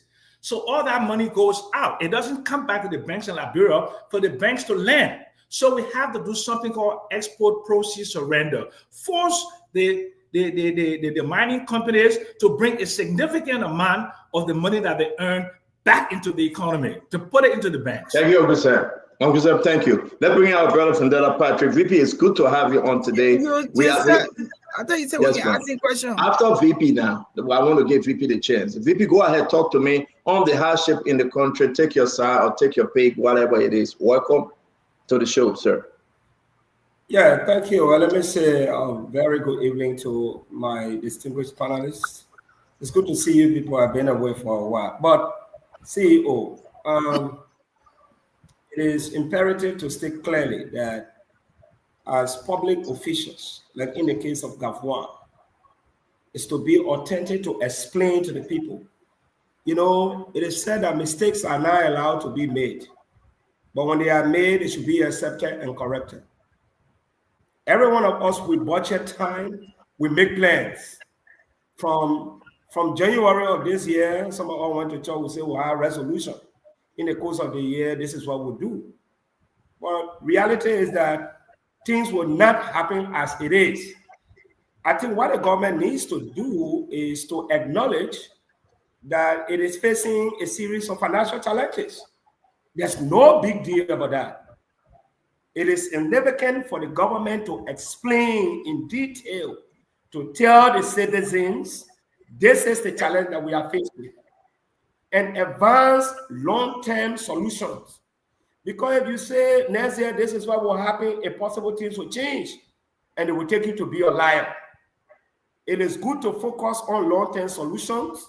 If you manage to achieve it in a short period of time, it's a win for you. But I think you asked Sam Jackson with reference to what the government can do to reduce the situation in the country, the suffering, hardship, or whatsoever. Look, I have been one person. There are some ministries and agencies should not exist. We need a small government, strengthen the private sector, save more money, and then increase the civil servant pay. In my mind, some of those agencies and ministries that were created, they were meant to accommodate people, political accommodation, because everybody wants to go somewhere to preside. It's wrong. Some of them, we have to be very clear. I don't want to call names before people say, we're trying to target them. But look at this, it's a very small government. 90% of our cost, the budget is on administrative cost. And we're still suffering. This government of this size, we should have a very small government, save more money. Look at some of the, agencies. They should not exist in the first place. I mean, I've been very clear. Secondly, USAID has put up, we are not getting money, but before, I have advanced this recommendation. We need to employ austerity measure. People stay buying car 90,000, 50,000. By this time, the government must issue, the president must issue executive order.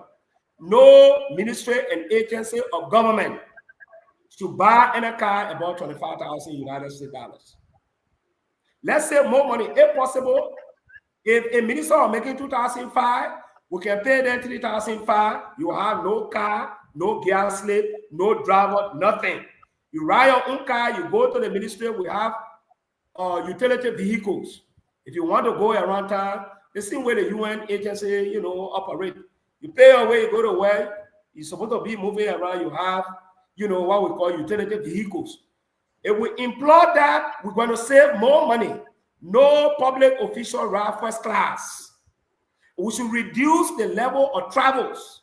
You're going to the other area, you're going to the other area. Look, let some of those ambassadors represent Liberia outside there.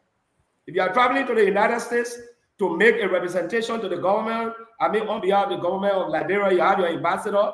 Let's get the ambassador to go there. The reason they appoint ambassador, first secretary, second secretary, these are refined and professional people. They can still perform the function of the. As it stands, if we don't take these austerity measures, CEO, I can guarantee you, in the absence of donor funding, it's going to be difficult for us. Thank you very much. Thank you very much. And listen, I'm getting a headache. Have you woke up in the morning and you find yourself had to have over hundreds of more text messages? And it's all about people say, help me, help me. I'm not saying, listen, if you can, that's good. But something is happening. Our country is to a place that people are saying, what's going on? Have you noticed the budget? And Mama, welcome to the show. We'll bring you on. Take a look at this.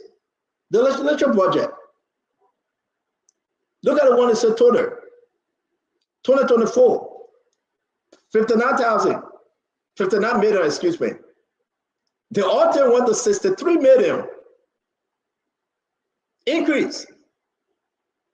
And we can go down the line with everything. Now, why? The lawmakers that are crying today, they are the same people that were telling us yesterday that, hey, listen, we'll fix the country. They just got it 45,000 cars. We'll fix the country. Let me ask a question. First of all, let's start with the executive that Richard said. Huh? What did you say, Councilor? I said I said they are facing their pockets. Yeah, but so, the generation saying, well, I'll come to you now and go back to Mame. Is there any reduction in the executive, in the legislature, in the judiciary, in the entire government? Are there any reduction, any cut?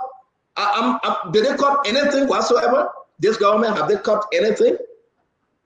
Not that I've heard of. I heard that the president was going to at least take a wheelbarrow to work if he had to, but he's riding, a costly car. So not that I heard of.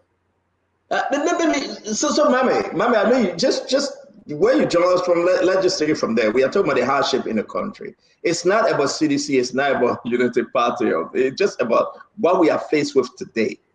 Since the government came to power, and people want to know: is there any cut? Are there any cut? Is there any reduction? Are there any reduction, Mame? There are some cuts. There are some reduction. There are some increment. But to join the voice of everybody, there has not been a significant dramatic change. And if you look at the budget, you will come to realize that there has not been a dramatic change. And the budget is what defines what happened in the next 1 year. Any other thing can happen in between, but generally up to 70-80% of what will happen to the country in the next year in terms of government spending, taxation, you get it from the budget. So when you look at the budget, or I was reading the statement consolidated year for 2024 and comparing it with 2023.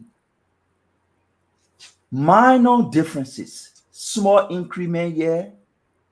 For example, in health, from 64.0 to 64.3 increment, social development from 12.5 to 15.4, education from 94 to 97, small minor changes in some other areas. But the big issue is, how do we address the issue about unemployment? How is the government, what is the direct strategy to put people at work and put money in their pocket? When I read the PAPD, the development plan, I saw that one of the pillars for which they're trying to use to that's not the PAPD now. That's the arrest, right? The arrest agenda for development. When I read the arrest, one of the key pillars they're trying to use in their document for creating jobs is the tourism sector. Then they went one step further to say, what are the things we will do? One, they listed to create a tourism authority, and a couple of other things they highlighted there. But according to the establishment of tourism authority, branding and marketing of Liberia tourism will focus on nature and cultural tourism, development of touristic products and sites. We've gone 2 years. Where are we with those? Since this is a key pillar for creating jobs, and job is what will determine your make or break. Where are we with the key issues that you listed? We've gone 2 years. Where is the tourism authority? Where is the branding and marketing product? Where are we with them? The last time I heard about tourism issue, was people were complaining that the act that was passed and were taken to the president to sign, people made changes in the act. That the last time I heard about it, from the Ministry of Information, people were making confusion. They say the tourism advisor make changes to the act. He took some things from inside and put something. I'm confirming that. That's what I heard. Yeah. But in terms of what they listed as their key intervention that will lead to job, up to this point, 2 years, I have not heard anything significant towards that. So money, the country is hard. And then let's do this on the second round. Dr. Richardson, you can ask anybody a question, or you can say your own. You have your time, and we're going to go around the table with this hardship. But before we do that, let me play a couple of videos. Then maybe it will help us, because this is the hardship in the country. First of all, we're going to put all the budget up. The lawmakers, they increased the budget, man. They went to $59 million. Guess what? It went above it. Paul Kennedy always cry on this thing. Nobody know, no head, no take.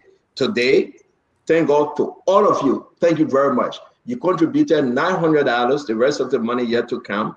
But the lady and her daughter, just imagine that lady sitting over there, went to give birth, and they had surgery on her twice. Did you listen when Darius went out there? The mom and the daughter, the suffering they're going through. People say, well, we need to have the document. It was true. But listen when the woman, just listen briefly. Let's play this, then we'll talk about the hardship. Yes, Linda can receive further treatment and to see her best, whatever that has been generated, that has been raised, can help you. So today, we have come to present to you the amount of 900 United States dollars generated by Spoon. A lot of people contributed towards this so that it can help with Linda's treatment and her medication as well.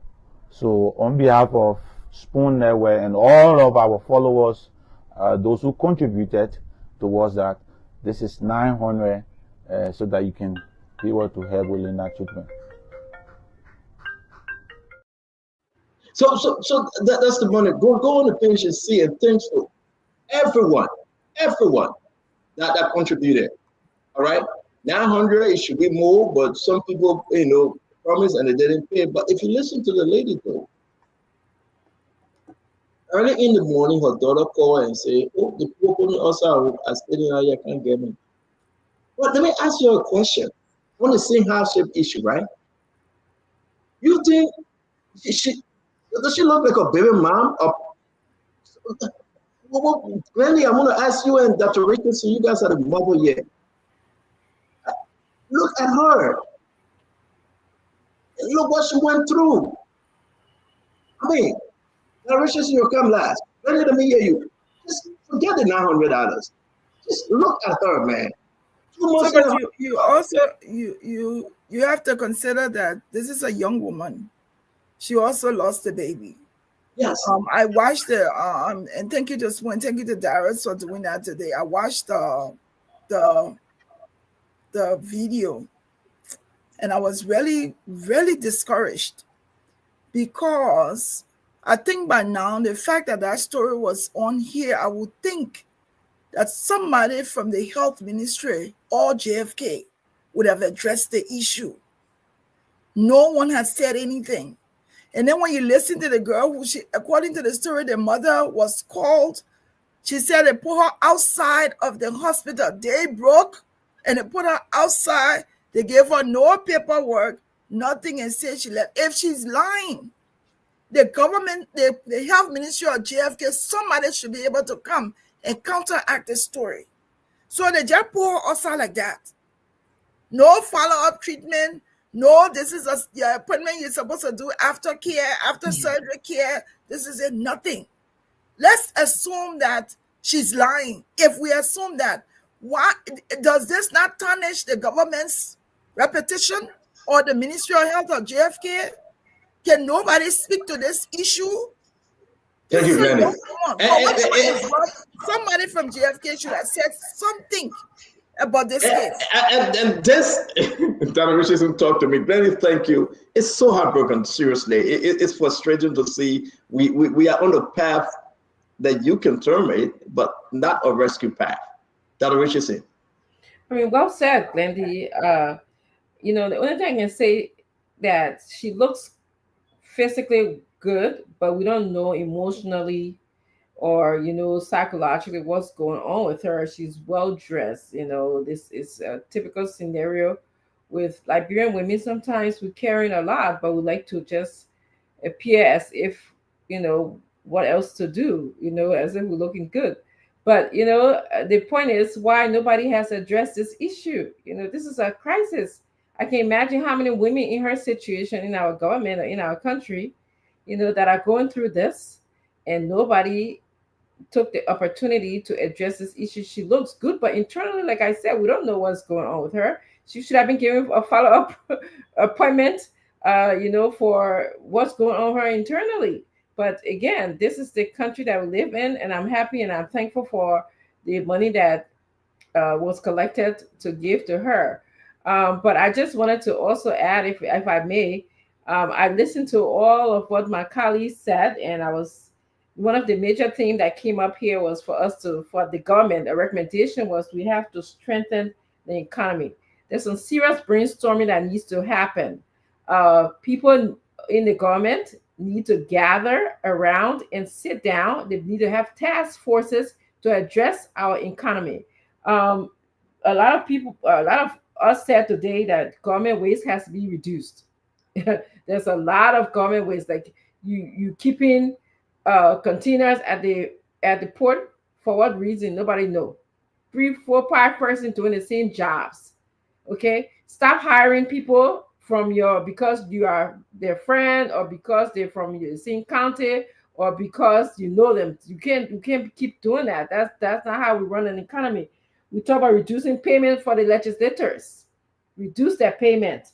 Cut back on people doing redundant jobs in the country. I heard Uncle Sam say improve the tax structure, where we'll increase real estate tax payment, and also increase the taxes for businesses, or find a way to be able to collect them. Thank you. A lot of upsets supporting farmers, supporting farmers. I could go on and tell you about supporting farmers, but I know you. Dr. Richardson, thank you. I want us to play when folks talking about SOE, the hardship in the country. Now, the lawmakers, then we saw the budget, we saw exactly why in that for them, but this is what they don't say. And, I think yesterday, and I listened to the clip when it was sent to me. I want to ask you, what do you think this senator is accurate as a senator? What your position on what he said? Let's play this. People can get fat. People can get fat. The country is suffering and don't want to enjoy. So the people who voted for you, every birthday, you must contribute to it. Every bereavement, you must contribute to it. Even if they're working or they're not working. And sometimes they will come and remind you, after 2019, they were all supporting. Every occasion the people have, they come to the lawmaker, and you give 5 persons out of 10 who ask you, the 5 gone that you mean, you wicked, you evil, they're waiting for election to decide what else. And 2029 coming,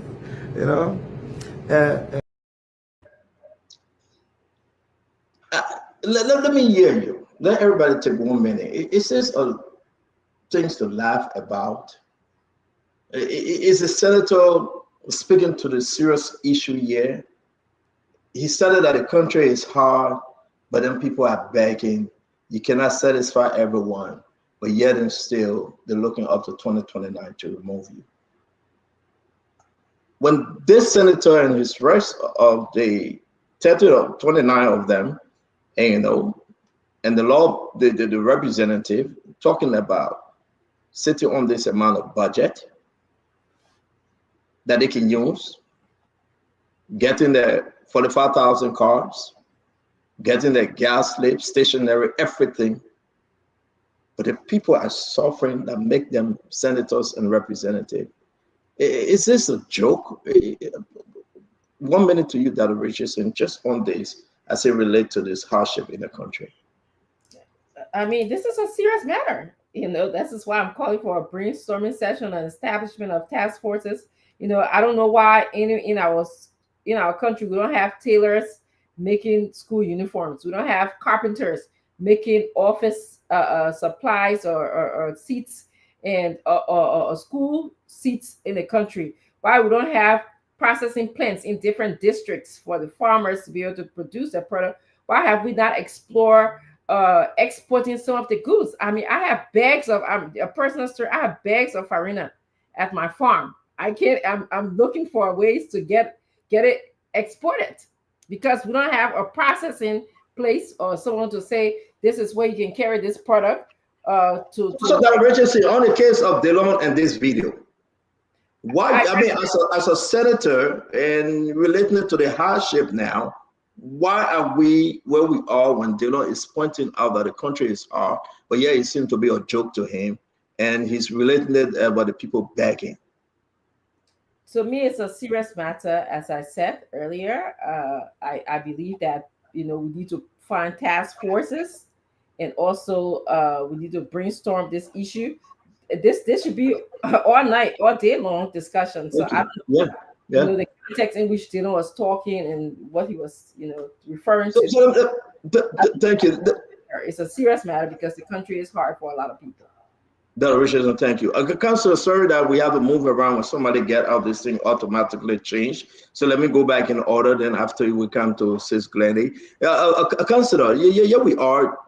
Like, if you listen to Dillon, what do you think? So, Dillon is speaking the truth.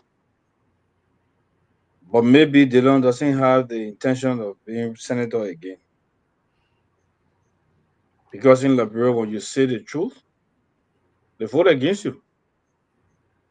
If Dillon probably will say that, look, we made the people to be begging us, so we must ensure that when they come to ask us, we must give it to them. It is our responsibility. He goes outside, the people say he's good senator. But he's saying the truth, that the pressure is on the lawmakers, even though he has said before that they are the cause. Now they're listening to him. He's saying the truth, the pressure on them, people graduating, people, somebody, wife giving birth, somebody, child going to, to school. They'll come to you. And the voters will blackmail you to the extent that sometimes you don't even want to spend. Some fool Henry Macaulay and you know. There are some expenditure that will make sometimes it will strain to make it. But they will tell you, okay, 2029 coming. Okay, 2029 coming, you will see.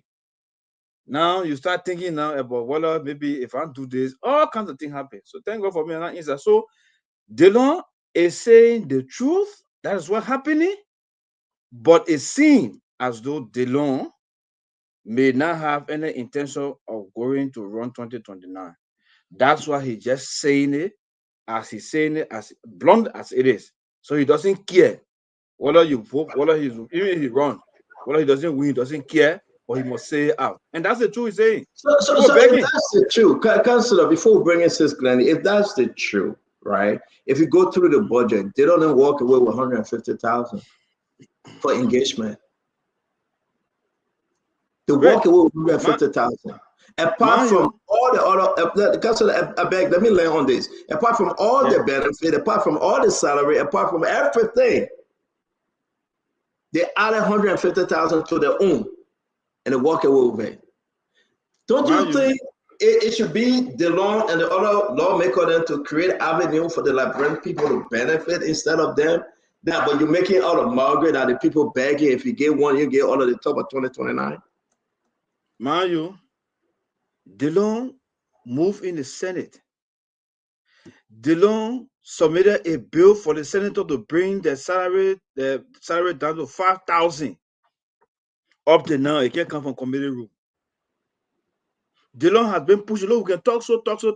And the reason why we always take Dillon, the reason why when anything happens, Dillon. When something happens, the whole will say, Dillon part of it. When someone says, Dillon part, is because Dillon set himself up to be somebody who, at least to an extent, is upright, to stand up for Liberian people. But hey, you have 29 others who have different interests. Dillon alone cannot change it. He alone cannot change it. So that's why he's saying it. He's saying that as it is. Who other person are we asking? What else, Senator? You have Senator Snow there. You have. But again, you are raising a unique point, and we will, but we'll get to that. Let's hear from the others. Since Glennie, let's hear you. You come next.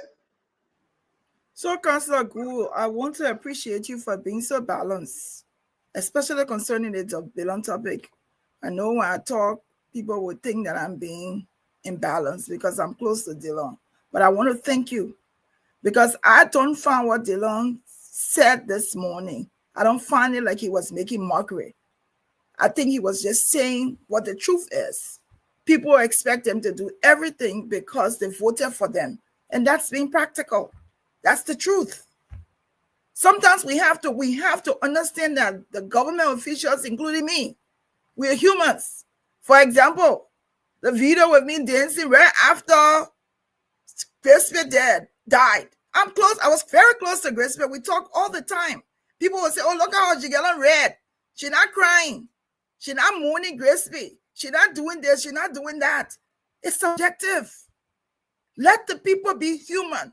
Let them speak as they see it. If we will hold them accountable, we hold them accountable. The statement from Dylan in my own name was not a mockery.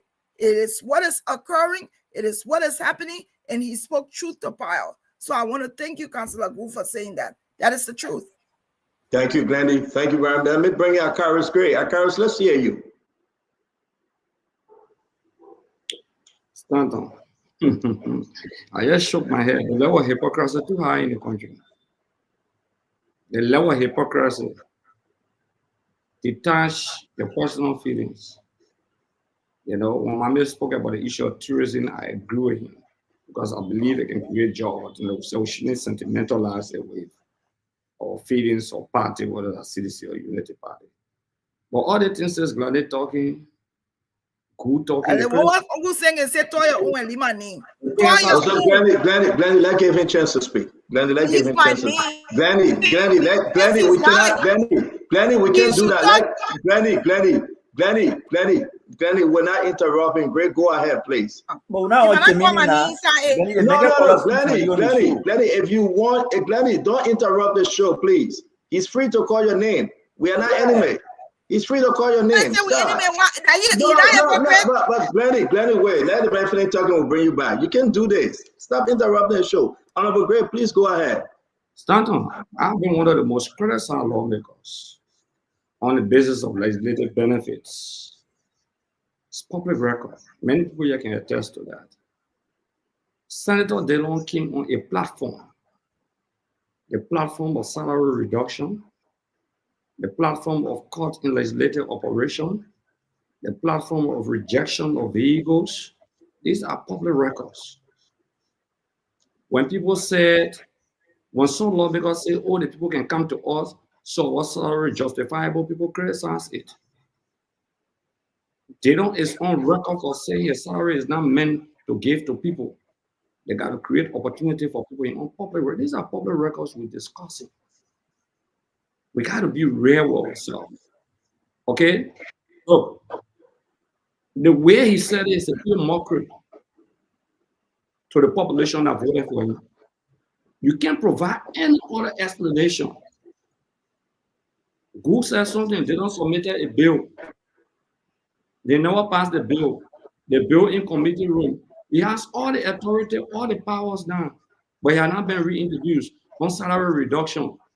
Who, if you can speak the truth, when we wrote a communication for salary reduction, there were reduction. There were reduction. We cannot find excuses for people. It's not personal, but to sit in the public glare as a senator with the level of hardship and talking about how people coming to beg you, we explain to people insulted us. That people to your door every day. You go, you start on the show and say it's not a function of a lawmaker. They should not be doing it. Pandana said it shouldn't even be done.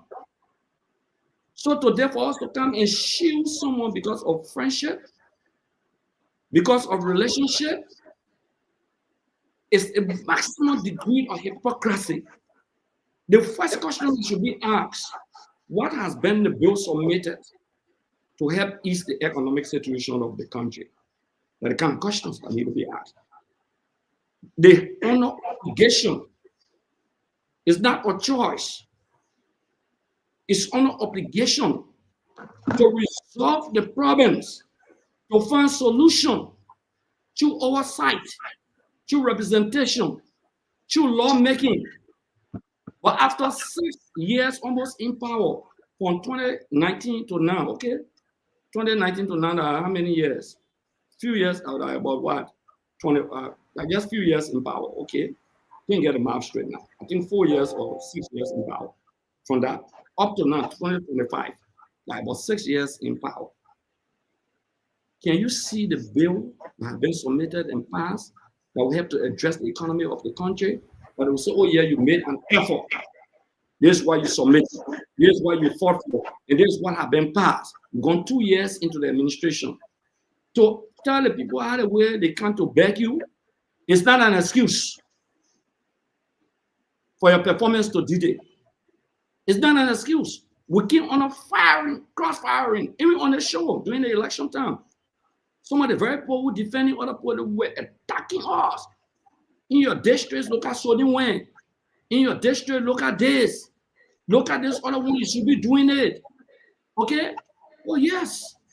It's a commitment. That 5,000 you talk about, I wanted to correct you. Dara said, only 15,000, Senator Dillon, he would take 5,000, and the other one will go back to the county of Montserrat. The unpopular record for that. He didn't say their pay should be reduced to 5,000 United States dollars. Again, Stanton is the decision. Thank you. Nick, I didn't really want to speak on this. No, we got to speak on it. Thank you very much, Honorable Gray. Let me bring him. Thank you very much. Let me bring in our brother Paul Kennedy Fubi, that Uncle Sam. Let's welcome to the show, Dr. Bubler. We'll get to you. It's hard to see you on today, but thank you for joining. Then let me bring in Paul Kennedy. Paul, I want to play this little video again. It's just less than a minute, right? But there's a lot to take away from the video. And we can discuss the issue. It's nothing personal yet.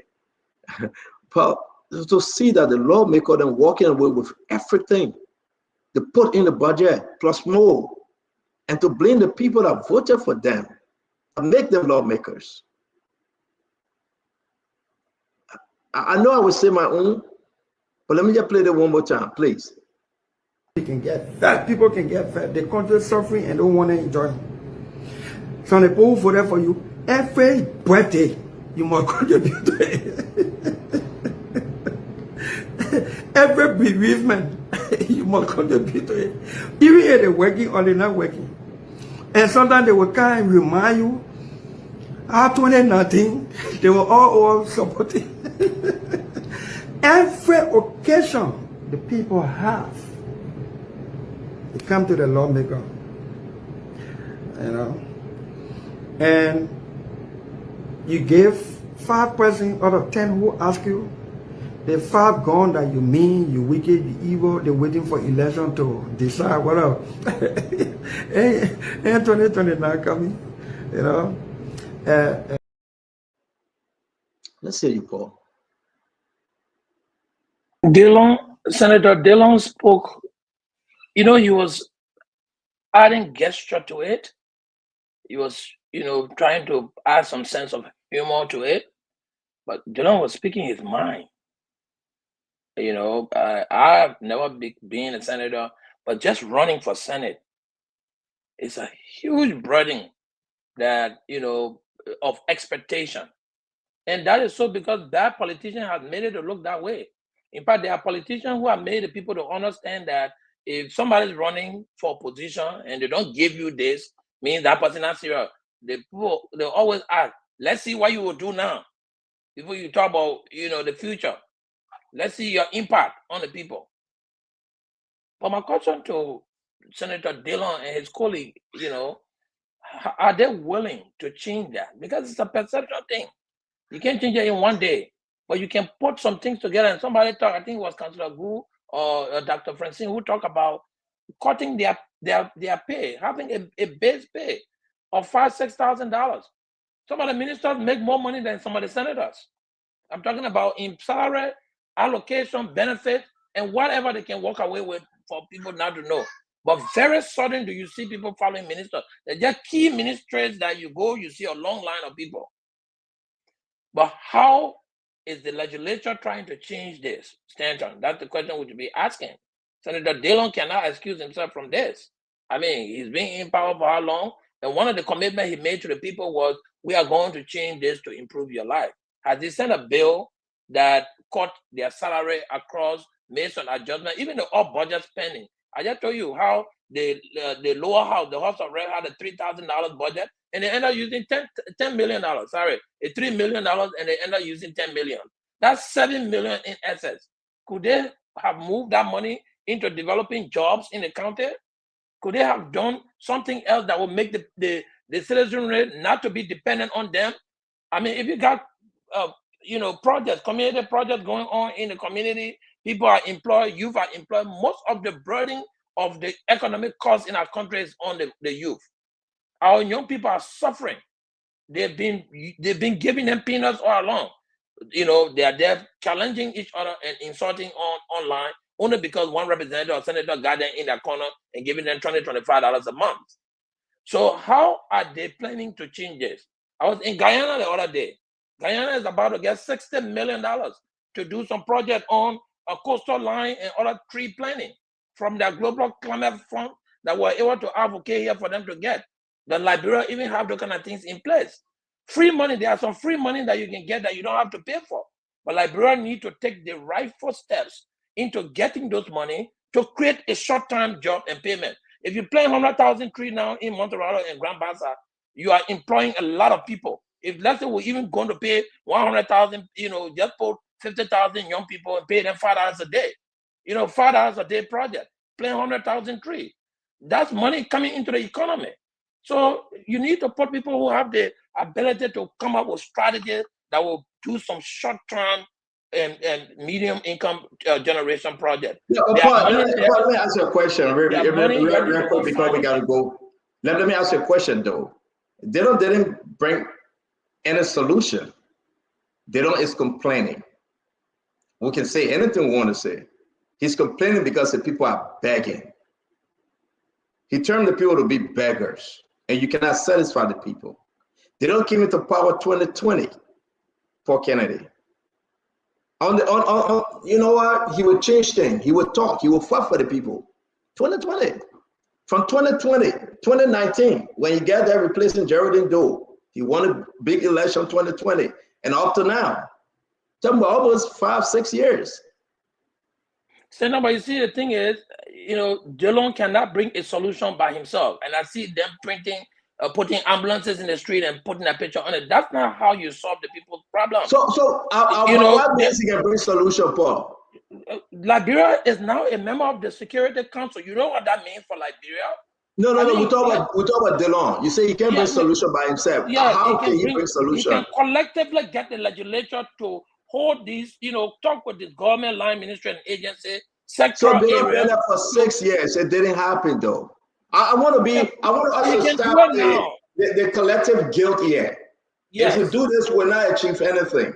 Let that be the right on the senator, right? We can build on Albert Che. He was there as pro-tem. He didn't do jack, right? A lot of allegation on Albert Che.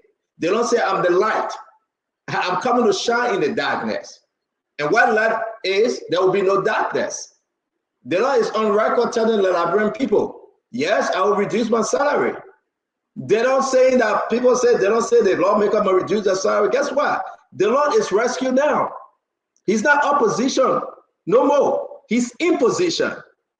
What is he doing to fight for the people? Listen, LTN, what did Delon do to fight for the people? Look at the University of Liberia. What is he doing? Can Delon show the Liberian people something that he fought for? Did Delon receive the $150,000 given to every senators? What did Delon do with his 2 old cars that he received before the new one that they just gave him? Is he keeping it? How can Delon say the people are begging and he's getting tired when the people are funding Delon? And listen, this is serious, not Delon alone, but that Delon open your mouth to talk. Yeah, but Delon say, you know what? I received my brand new $45,000 car. Yeah, the other 2 old cars I received. Let me get it back to the county. Where's the old cars? They're only 3 years old. What's happening here?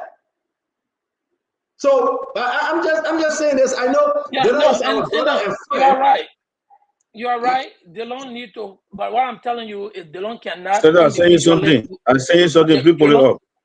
Delon, like many senators, and the House of Representatives members, cannot succeed individually. If you think DeLong will go in Monterado and do anything to change anything there by himself, DeLong will Can be joking. DeLong tell you why you're putting DeLong I needs know, to take. I know you will not DeLong, succeed individually, but what are you putting for? What is your engagement with your friends? Now that Youngly, is a pro 10. Is DeLong fighting Youngly and say this thing will come on? What is he telling Youngly? She's the one setting the agenda. Indirectly, DeLong is the one setting the agenda. That DeLong open a mall. If it was snow, we're going to be on snow. That DeLong said the people are backing. But thank you very much, Paul. Let's go to Fubi. Fubi, let's hear you. No, I'm next. I'm next. No, after Fubi, after Fubi. Yeah, you know, so now DeLong will come again and say sorry, and people will say okay. And, you know, and when Senator Taylor, at the time she was senator, she said she needs more money so when people go bigger, she can give it to them. We beat on her. So DeLong is right. He has arrived. So he got rid of more credit people. And, you know, we shouldn't be sugarcoating and trying to make, you know, the platform that which DeLong became senator. That's why we first want to hold him back. DeLong said he challenged the lawmakers to reject their cars. And DeLong got there, he took a car. So within 9 years, he will receive $135,000 just from cars, 3 cars. If you multiply his salary, let's say you take the average of 10,000. By the time you finish with 9 years, you're going to 1 million plus. Oh, the man is a millionaire.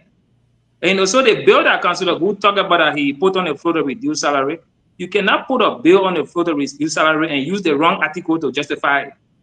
If you want to talk about lawmakers reducing their salary, you should be quoting Article 36. Because it's only Article 36 that has to do with lawmakers and their remuneration. But you left Article 36, I think you put Article 6 or 5. So that should tell you that you were not sincere in the first place by the bill by the article that was quoted. And the so if you say, you know, the whole thing, you know, Lord will say, oh, your one can do it. I disagree with that. There's something called ripple effect. There's something called lobbying with your colleagues.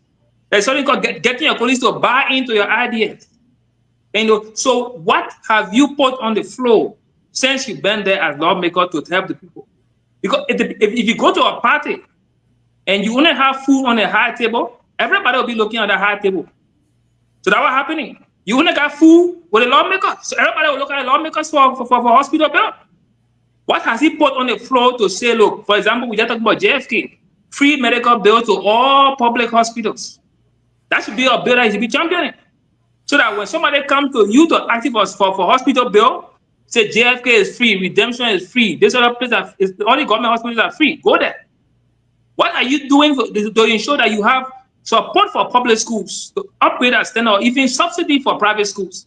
So when somebody can beg you for school fees, you should be telling them, oh, Tottenham High, Boston, all these Gibson, all these schools are free. Their standards are also high. Go there. So they will not have to come and knock on your door for school fees. So there are subsidies to the private schools to reduce the tuition. So people have to go there instead of coming to you to ask you for school fees. So you should be driving bills, people-centered bills. The pension law, for example.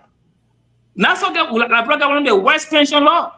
But what were they doing? They were passing pension law for themselves instead of amending the NASCOP Act to benefit the people in general.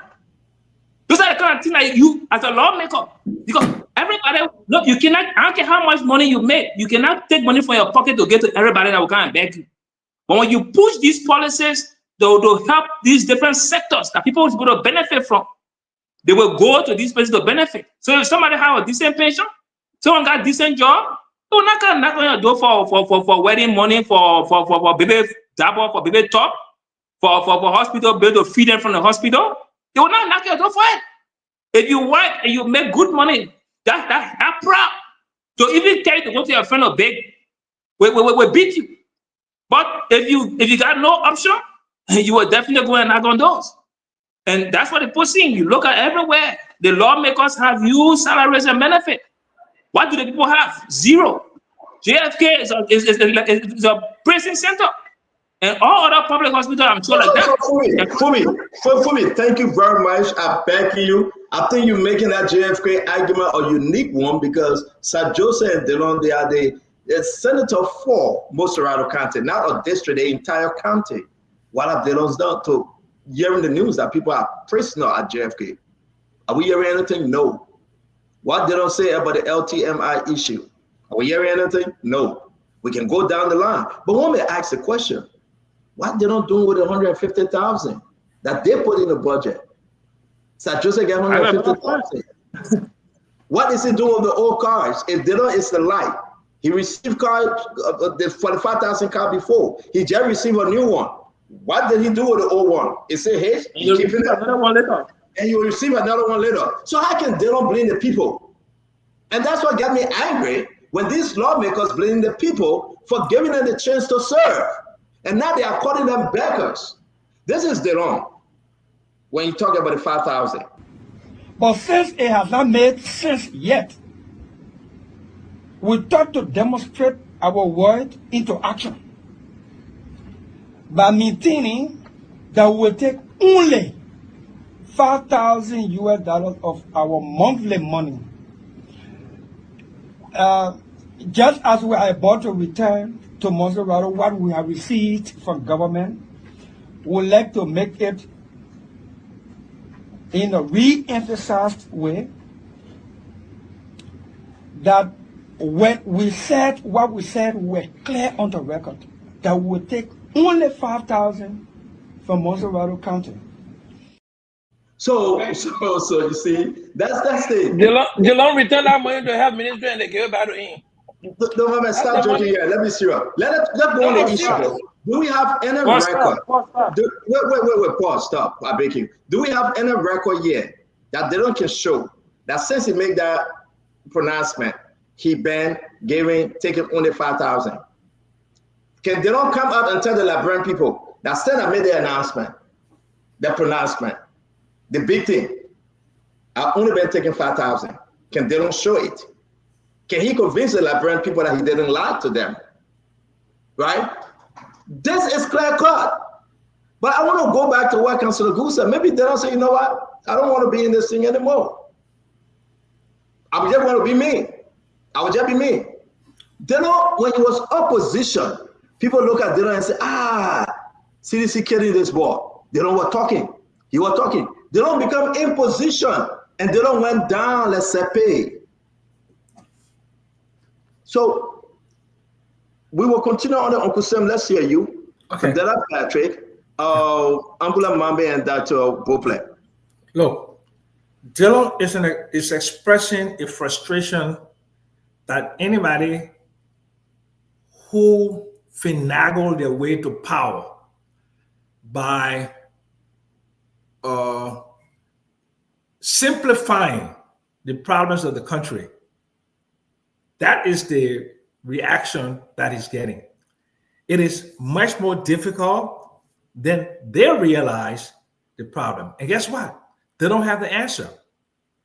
But here are some things that they could do. And Paul, you mentioned it, that the structural defects, just are all medium to long term, but there's some short impact things that they can do with the monies they have. For example, why don't they donate 10, 15, or 20% of their salaries to a youth employment program to employ 20 to 30,000 young people? They could do that right away. They could do that right away.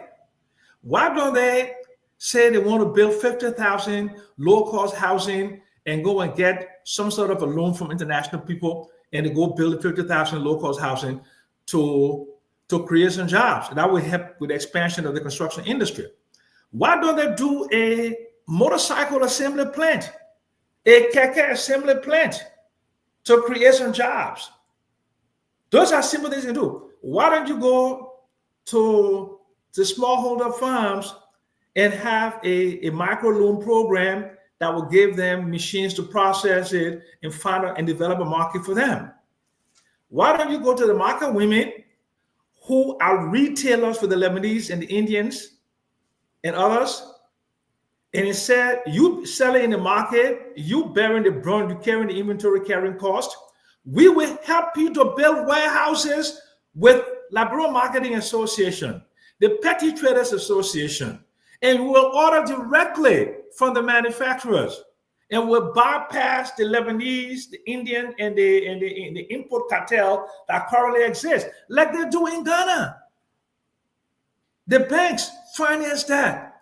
So there are things that they can do, but unfortunately, either they don't have the conscience to do it, they don't have the ability to do it. And look at what the Ministry of Finance Development Plan is doing today. I think Amula Mame or somebody put in the what do you call it? And he said the request to employ people in macro fiscal. So what you're telling the public is the people you employed, the political appointees that you employed to do the job don't have the ability to do the job. That's exactly what you're saying. You're saying that the development planning portion, which is the most critical portion of the Ministry of Finance and Development Planning, you don't have people to do it. So you are employing outsiders. You are increasing the wage bill. You are increasing you're increasing the government expenditure. When you do that, you're not having enough fiscal space for public sector investment to grow the economy and to give people jobs. In other words, Mawata, they lie. And the frustration that is catching Dillon now because the people expecting the things that they were seeing on the campaign trail for them to implement, they cannot implement it. And so he's expressing his frustration. I can understand that. Thank you very much. So since 2019, they don't make a promise.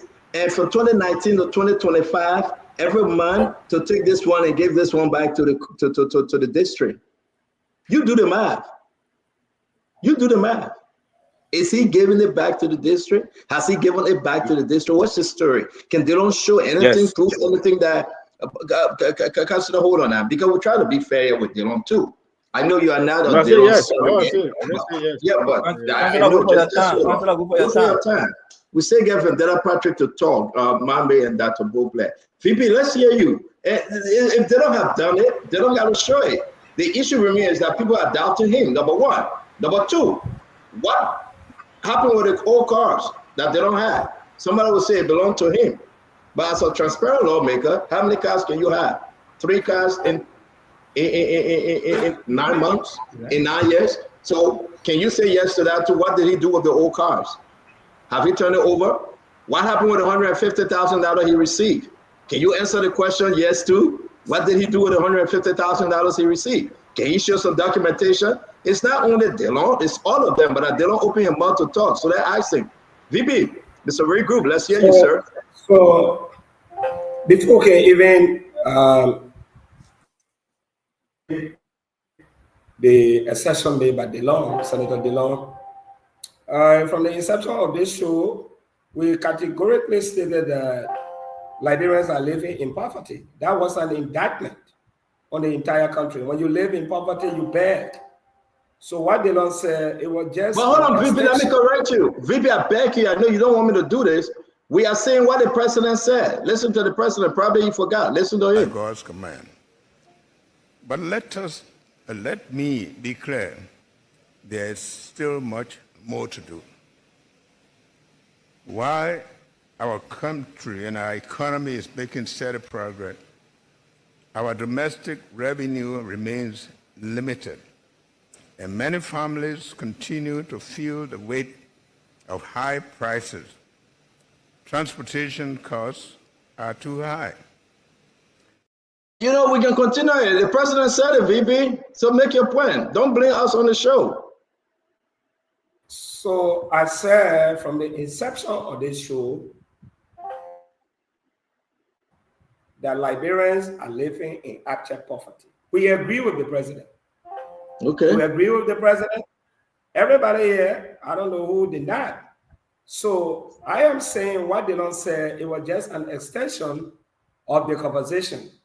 But it is imperative to state clearly that what he says is the truth. As a former legislative staffer in the office of former Senator Clarice Apaja, then the chair on executive at the Liberian Senate, it will interest you to know that not all senators will take to the media to talk, but they spend a lot. If they are not careful, they may even get into debt that they will never come out. It is the reality. People go there, they threaten you. If you not give me this, we'll not mobilize for you. Some of them develop fake, they lie.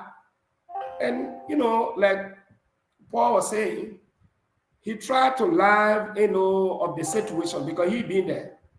But it was not an intent and desire to make mockery of the Liberian people to say, oh, they are beggars. No, I don't think that was the intent. That was the reality. But look, if every one of us were to suggest to the House of Representatives or the Senate, what would stop people from going to their offices to ask for favor? There's no solution. Even if you increase people's salary up to $300 per month, there's this connection people have. Go there. But look, I think our problems with respect to poverty is not a government thing. It's a social issue. People who are now working, they are making babies as we speak now. At the end of the day, when these kids are on the street, they blame the government. We should muster the courage to hold ourselves accountable first. We have to be clear. No, see, when you are not in the country, when I'm driving around town, I see these kids. I put one of the kids, I said, where is your mom? He said, my pa home, my mom home. What are they doing? They are there. I said, get in the car. I bought a bag of red. I bought everything. I drove to the house. You will not believe what happened. And from the day I said something to that guy and the wife, I am sure they are on their feet. I told them the day I see this little girl on the street, I will take you to court. There are people who are they are not willing to work. Men and women with muscles, they are not working. But we blame the government every day. As we speak, you don't have a job, but you have the 5, 6 children. You have to control yourself. Brandela, thank you very much. You're going to open a class to tell the people to control themselves. That will solve the problem in our country. No. Thank you very much, VP. Thank you. VP, thank you very much. Let me go to you, Ambula Mame. Can you come in? Yeah, let me conclude on the Ambula, please. Just that is. But if you're not going to say people let's move to Ambula. Ambula, go ahead.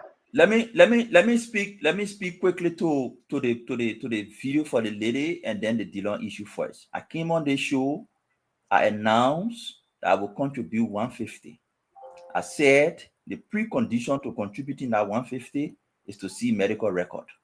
Let's agree to put a lady out of the hospital, but when you go to the hospital, they give you paper. There has to be a paper. I'm not saying she's lying, but the precondition for me to give the 150 is for me to just see one medical paper. Once I see it, I give my 150. If I can see let me hold you on that. Can you call the hospital to give the paper? Because the guys went there, our team went there, and the hospital refused to even have a conversation with them. Standard, if I have taken pregnant women from hospital, that one that normal thing in JFK is there, it happening. In fact, they get police. So, Mame, that different situation here. And they gave brother, you're my second. I beg you, brother Mame. And we had the money for almost 4 or 5 days. Because you must have had a conversation, right? But the hospital refused. Can the hospital come up with a statement and say the lady never came to our hospital and we didn't pull her out? I'm not denying what the lady is saying. I'm saying if you went to a hospital where your child delivered, you even go the first time you register, they give you some document. Even if they putting you outside and they didn't give you document, you must have some document. If I can see that document, I will make my 150 contribution. If I can see the document, I will not make 150 contribution. So we go to the Dillon issue and the solution. Yes, that's me. If I can see the document, go ahead, make your point. And the solution to that is what President Bouaka and the rescue people included in the rescue agenda. What has stopped them from doing it? Go on rescue agenda program for the 2029. This is what they targeted. They said they will provide health insurance coverage for all citizens. The main thing they're supposed to do that is they will establish health equity fund for universal health coverage bill. It's almost 2 years. How is it difficult to do that? You identify the problem, you identify a solution to health insurance. 2 years. In Ghana, the president announced similar measure. He said the health issue will do a health equity bill. In less than 3 months, it was launched. It tells you that it is a solution, but what is lacking is coordination and effective decision making. We'll come to the Dillon situation. Akara said we used to say the thing all the time. And I agree, he said it all the time. But when he was saying it, he did not describe it as an insult to the people. Dillon said it, then he said Dillon insulting the people. No, Dillon not insulting the people. When you said it, you were right. You are not insulting the people. Dillon is saying it, Dillon is also not insulting the people. So that put that in context. When you said it, you're not insulting. Dillon is saying it, Dillon is also not insulting. But yes, there has to be structural reforms on how we address this issue. We can't be Dillon on everything, talking about jobs. How do you create jobs as a lawmaker? Your oversight responsibility. Dillon led a national campaign against the issuance of job of work permit. That is an initial step.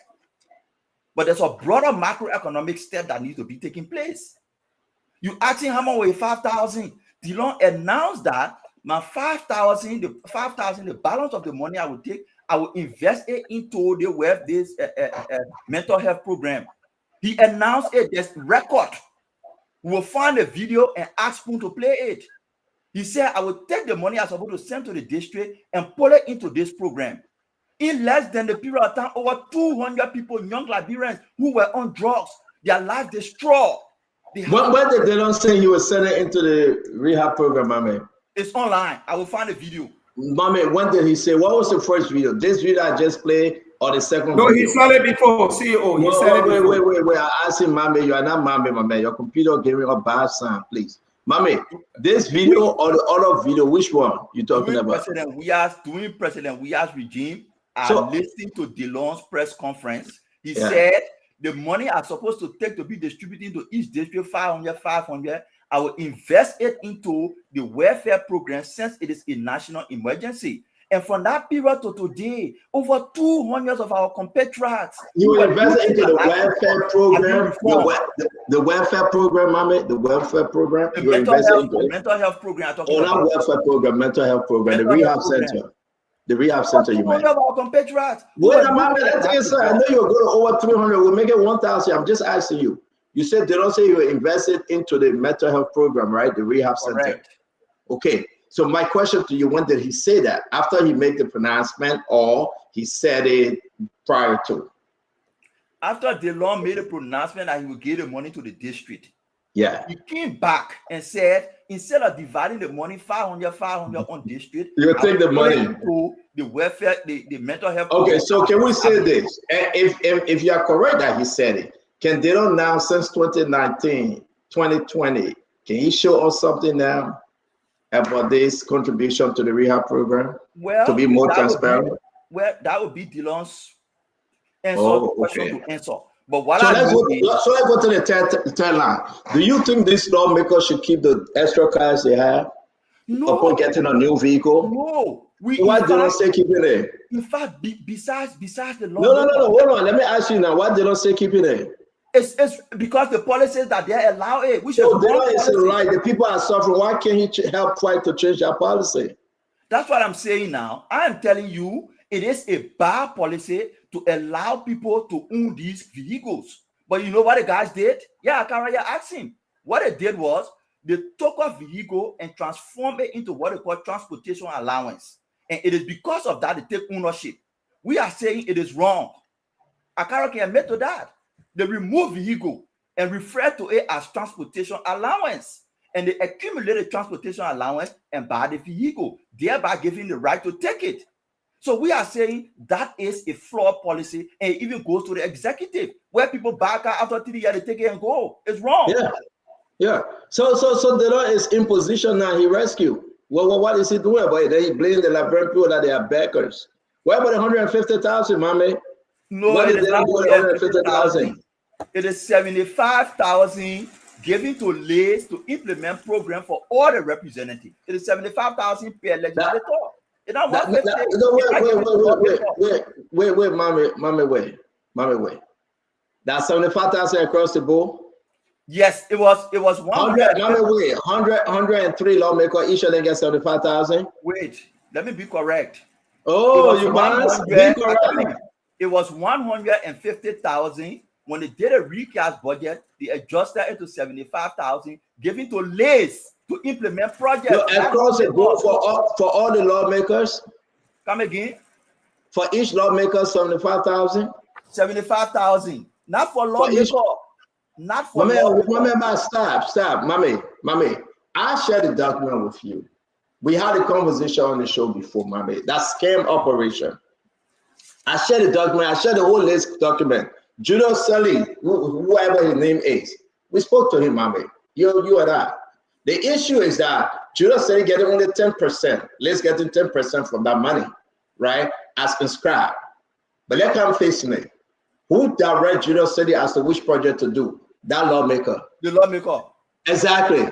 So don't get what they call it. But make your final statement here for us to run. My final statement is the lawmaker, because some are all aspiring to be lawmaker. We don't want the same situation to run after us. The law is the lawmaker, the Lays as an agency implement projects. The money not going in lawmaker package. You'll be lawmaker tomorrow. I will be lawmaker tomorrow. I don't want somebody to say it on me. So I'm not saying it today on another person. Lawmaker, what do we expect from them? We don't expect from them to be building these places. Some of the things we expect from them is what Senator Dillon and other people did, championing for the rights of Liberians to be protected for jobs. So what did I agree? Why you couldn't reject that and say let's fight for the Liberian people? And let's just do this now about us. Why are they controlling the money given to them? So we come back to Mami. I think that Obobla, when you add that Obobla, we gotta bring that Obobla onto hearing. Oh my God. Again, guys, this is that Obobla. Welcome to the show. And openly want to say to you, our sympathy that Obobla. A lot of people, they don't know what we go through in our chat room. You are bereaved, but you have the strength to come out tonight. We do appreciate you. Our sympathy to you and the entire family, Dr. Bobla. Thank you, Stanton, and thank you to all of my friends for all the calls, the text messages, the prayers. I appreciate it. I lost my brother in the morning, and then I lost my nephew in the night. But God is faithful, and we'll be okay. So I want to thank all of you. I really do appreciate it. I actually came on tonight, CEO, because listening to the show when y'all were talking about the economy, I was driving, I couldn't even get here soon enough. So I got here finished talking about the economy on this one. So let me just say a few things. Yeah, go ahead, Dr. Bobla. You have your time. Talk on anything you want to. Yeah, but let me just say this. So Mommy was talking about the promise of healthcare. That would be one of the best things we can do for Liberia. Stanton, my nephew went to watch football game with his brother, came home, ate, said, I'm feeling cold, went in the room, said, my breath is short, my breath is short. Mom said, sit down, we'll get you some water. She get her water, she come, he's foaming from his mouth, stuff coming out of his nostrils, get him to the hospital, DOA. In conversation with many persons who know about the death, and they were calling me and stuff, I said, one of our challenges in Liberia, and we all know this, is that because we don't have health care, you can't afford to just go to the hospital for checkup. The hospital costs money. Even the public hospital is like private public hospital. You got to pay. So those of us on the other side of the river, you can go for your physical, you can go for your checkup. Yeah, you wait until you get sick. So in other words, some of us are sick, but we don't know. But what healthcare would do is help us get in and out to check and make sure we're well. That would be one of the best things the UP government can do, and it would strengthen the nation, would make us more productive. I listened to my good friend, Senator Darius Dillon, a man who I respect and love a lot. And, he's talking about a problem. We see, if you recall, a long time ago, Senator Snow came on here and he said he was not going to cut any money from his pay. In fact, he said he wanted more money. And one of the reasons he gave was similar to what Senator Darius Dillon said. He said his constituents are always asking him. They come a lot. And you know what? Both the senators are right on that. But that's the problem. Where I'm disappointed is they offer no solution. You got to institutionalize social services. Yes, they're going to come and beg you all the time. But your job is to make sure there's a social service office in your county or two, so that instead of them coming to you, they go to those places. And one of the ways to help enable them is to have the audacity to put a bill on the table and say, listen, we got to cut back on our benefits. We make more than all of our friends in the region. We got to cut back. And, this thing about Dillon can't do something by himself, that's not true. In the legislature, one person can propose a bill and campaign for it, and he can get it done. And even if it doesn't get done, it goes to his credit. He can say, look, I did this, I championed this cause. And it's time now for us to be able to do that. And don't just blame problem. We live in the problem. Come with the solutions to the problem. And the lawmakers can lead the way. Darius Dillon's a bright man, he's smart. He can lead the way and show the people, yes, what we're going to do to help. We must be intentional, Stanton, to raise up a nation of workers and not a nation of beggars. If you don't create jobs for people, they will be begging. The senators, the lawmakers need to say, in my county, we have created 1,000 jobs. Over here, we created 500 jobs to make the nation stronger. So let's hear solutions from leaders and not problems, because leadership is not about explaining problems, it's about solving them. Thank you, CEO. No, thank you, Dr. Boble. Again, our sympathy, man. We wish the family strong, but you said it right. There's just a problem, and no solution. To yet, and I'm going to say my piece and go back to Dr. Richardson on the last segment, our last conversation. To hear the lawmaker just complaining on the people are beggars, I'm surprised. Yes, they don't can say we get 3,000 back of my salary. They don't got to show that he gave 3,000 back. They don't can say I would take 5,000. They don't got to show that he took 5,000, not just by words. They don't.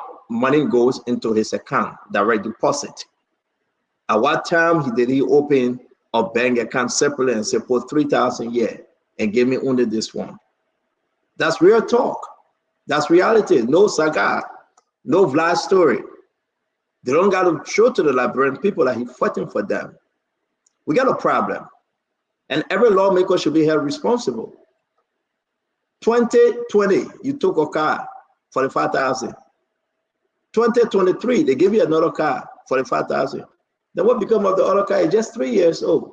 I drive in a 2011 Lexus, 2011. You know how many years is that? 103,000 miles. Ask everybody here, what's your car? The make and model of your car. How can a lawmaker take every 3 years one brand new car for 45,000, and they're going to keep it when the next 3 years comes? So for 9 years, you got 3 cars. If you are the light, if you are transparent, my people did not give me a new car, let the other car, what you want us to do with it? Let's give it back to the county or let's give it back to the district. Is that happening? Is that a fair question though? 150,000, Mama said, no, 75,000 after recast. Let's agree that $1. Can you tell us exactly what you did with it? What was the instruction given to Liz as to where they should do your project? This is a joke. Look at Moserado County. And this is not only Delon, this is San Jose also. Everybody will talk for themselves. Why do you think lawmakers running from one county to another or one district to another? When they not eat in this district, poor candidate, when they not use the people in that district, they go to another district. When they not use and abuse the people, they lie to them, they enrich themselves, they leave for them and go to another district. And they go to another county. And how we expect change? What's the change? What's the change for people? I have a question. So let me finish. I got to stop you. You tell your own. Let me tell my own. And then at the end of the day, I say I have a question for you. No, but let me finish talking my own now. It's not question and answer session, yes, sir. So at the end of the day, we all should understand ourselves where we're coming from. We got to beat on this sled. That's if to say I'm in kindergarten, take my son to orientation for question and answer session. Leave me alone, man. So at the end of the day, it's only important for us to sit down and speak truth. They don't express themselves that they don't say the truth, but what's the solution? What's the solution? They don't expose he's on vacation, so he's there yapping. What have they done for the people of Moserado County? Can anybody name me anything? He built a rehab center. Don't let her go there now. Don't let her go there. They don't say I will take my pay. They don't go to the bank and show you all the money that been going towards the rehab center. I mean, we got a problem. They don't create a bill. Then my brother here saying people shouldn't born children. That only a solution to the situation in the country. Nobody more born children. What kind of panelist is this? Nobody more born children. That children bringing hardship. That's why you have government. Government have to cater to the many babies that are born. Now we have government. Go to China and tell people they got one. Go live in China. We are African. Paul get 3 back home. He get 3 here. That Paul, he from Bapalu. We are African. How can you tell the people say you blame them because they're born in two? I swear they didn't make you senator in my Gibi. You castrate all the men. But I get back on this thing. It's only fair to say that the Richardson to me is disappointing. I mean, they don't got to do better. He still got many years ahead of him. 2029 is around the corner. And you know, this is not about who want to run against the law. But I think those lawmakers, they are failing the Liberian people. They don't got nothing. What have they done? Nothing. Zero. Nothing. So if we talk about they don't, people get sentimental as if to say, and you know, you tell it. Listen, we beat on Snow in the place. We beat on anybody in this place. These guys, they are failure. They lie to the Liberian people. They got nothing to show. They got nothing. They lie. And they will get out and say, you were told why? They don't get go to President Bwaka today. And I will end on this, Paul Kennedy, and recommend to the president, Mr. President, I propose a bill that we call our salary. Help me.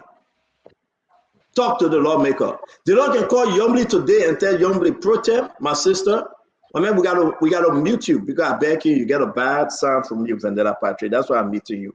When you're ready to speak, I will mute you. They don't can go to Yombly and say, Yombly, put this on the floor, and I want you to support me. How can they don't send this thing to the Liberian people and say, this is Delon though, a rescue Delon. Originally introduced in August 2020 and reintroduced in October 2024.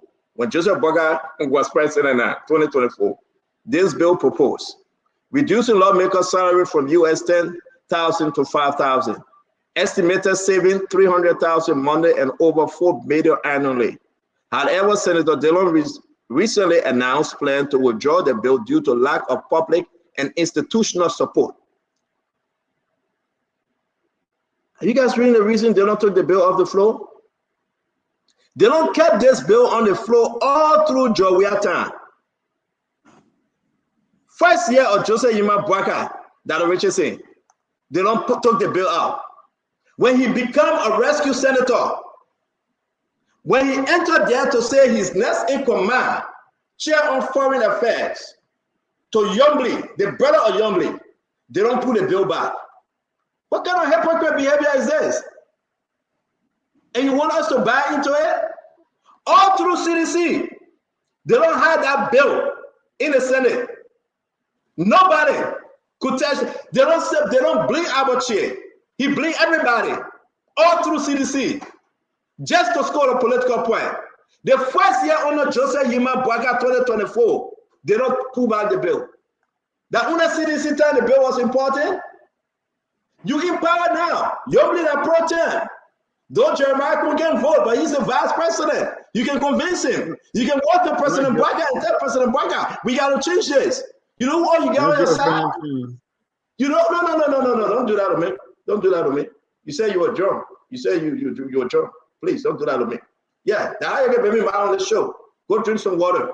The other man compete on and working good, you stay on the show. Tell him, Boblet. Tell him, Richardson. All right, This is not a guest speaker on this platform. Yo, not get you see I think we got to do that. All of them know what they're doing. I will deal with them. All of them know what they're doing.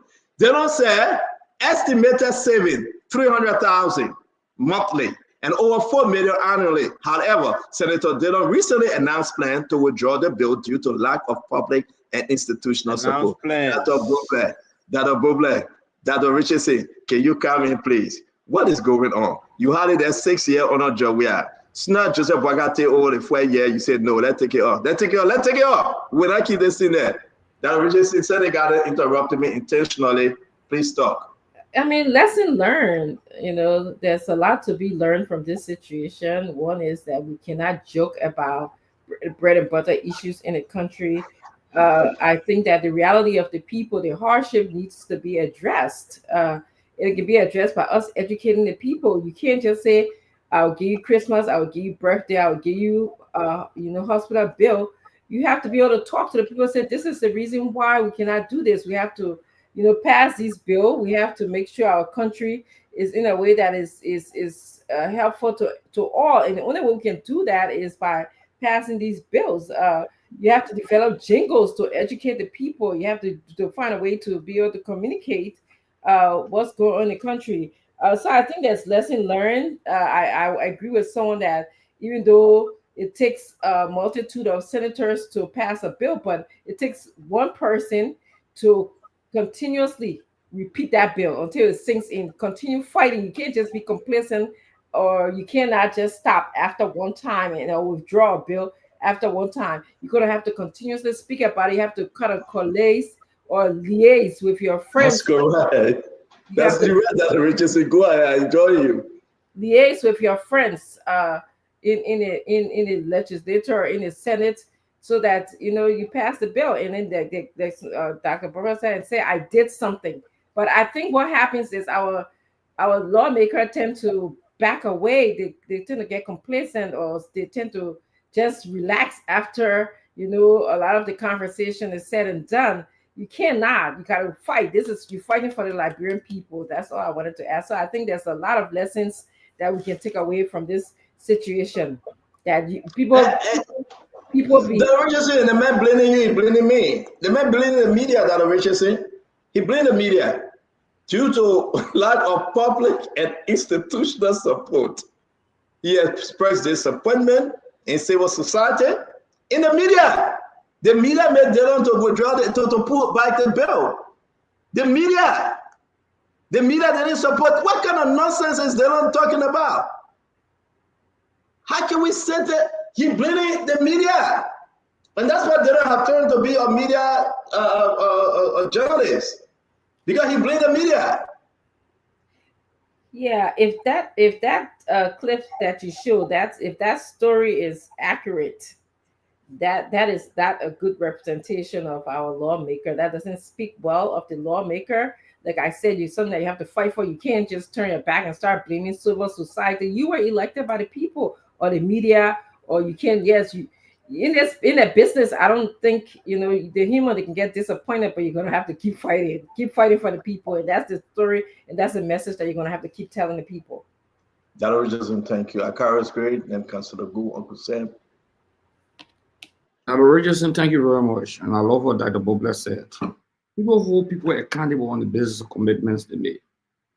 In 2015, Senator Dillon wrote a very good article on his page. I will just look at the conclusion and say that each lawmaker getting, this is it. Stunner, can you read it? Also, Senator Dillon said, I have been reliably informed that the legislature has made final arrangement to purchase a fleet of 103 Nissan Patrol SUV. And I think Councilor Gu was in there at the time. One for each lawmaker from the just passed national budget, even though we gave each of them transportation reimbursement allowance last year and every budget year. USD 45,000 times 103. You can do the math. I am dull and not good at math. Now let's see who or how many amongst them will reject yes in the interest of the masses. This is Senator Abraham Darius DeLong. The first basis of the argument is that he said, let's see who will reject it. So coming to the legislature means he will reject a $45,000 vehicle. And that argument that he said it. There's a second, when he became lawmaker in 2019 to replace Geraldine.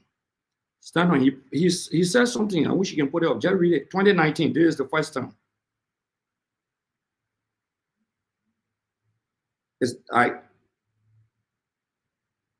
We're not getting you. Stand on, mute. I don't have that one. You can read it, please. Yeah, you put it up just not too long, but. Is this one? Yes, just read it. That's 2019. Is it for the record and for the sake of proper information, we have not purchased or taken the car yet by and through the Senate. We are aware that upon assuming the office of senator, we will be entitled to transportation allowance, from which we may purchase and own a vehicle to facilitate our work. Our choice of vehicle, when we so decide to acquire one, will be informed. Considering the current harsh economic reality we are faced with as a country and people, we do not necessarily need an unrealistically expensive, flashy car that costs astronomical amount. We can even settle for a vehicle reasonable and guarantee use vehicle simply to facilitate movement of our staff and to help enhance the function of our office across the country. We are not insensitive to the plight of our people. 2019, he got a brand new car after 2 months of this statement. The brand new car you see he stood back that they put on public display. 2019, because it's supposed to be, the first car supposed to be from 2018 to 2020 around there, 2022 around there. 2022, he got another car. 2024, they got another car. They don't turn the cars back. He started that challenge after 2015 that they'll see who was carrying the vehicle back. He also said he will use his transportation allowance to get what? A used car. Did he accept a used car? We are speaking on record that the Bible says something very important tonight. To distinguish yourself as a lawmaker, one of the ways has to do with the bills you submit. The consistency of your strive and fight on that bill. That's when nobody can stop you from presenting that bill. Even if that bill is in committee room and the presiding officer is fighting it, you get another 10, you can still fight on that bill. Okay, that happens a lot in the legislature. So for people to find an excuse, you understand, to say, oh, you know, he's speaking the truth. When you got to know the truth? When you are accused, other people are taking brand new car and you ask them who will give the car back in 2015 because you were not there. When you commit yourself that you give $5,000 back to the county, giving money back to the county is through the county structure. There's a county structure. It's not the money that goes in your account, you take it and decide how you will use it. We gotta be, it's not a personal issue we're discussing here. Okay? But look, and I will say this, like I said, I don't want to make this thing about myself. When we were fighting for salary reduction in the legislature, our colleagues fought us bitterly in 2018. 2019, we succeeded in lobbying the House of Representatives. That's how the salary, net salary came to $5,000. So, just less than 30 seconds now. This issue here is that this man is mocking the people. When people said it yesterday, they said it's not a function of a lawmaker. It's on public record for that. To come back today and say he's speaking the truth, when you got to know that the truth? When did he get to know this is the truth? And another thing, our colleagues here, many of you have argued that, oh, I want to go to the legislature. Is it today that you know women cannot make a change? That should not be a strong argument for anybody here who want to contest. To say, oh, that one person, you can't make a change. Don't want the essence of you going. Thank you, Honorable Gray. You go into the I have to make a change as an individual. Great, thank you very much. Thank you. Let me bring in Councillor. Councillor. So on the issue of the car, I know we are not really talking about car here tonight. We're just passing because Dillon did not say anything about car in his statement. They don't make a statement like people begging.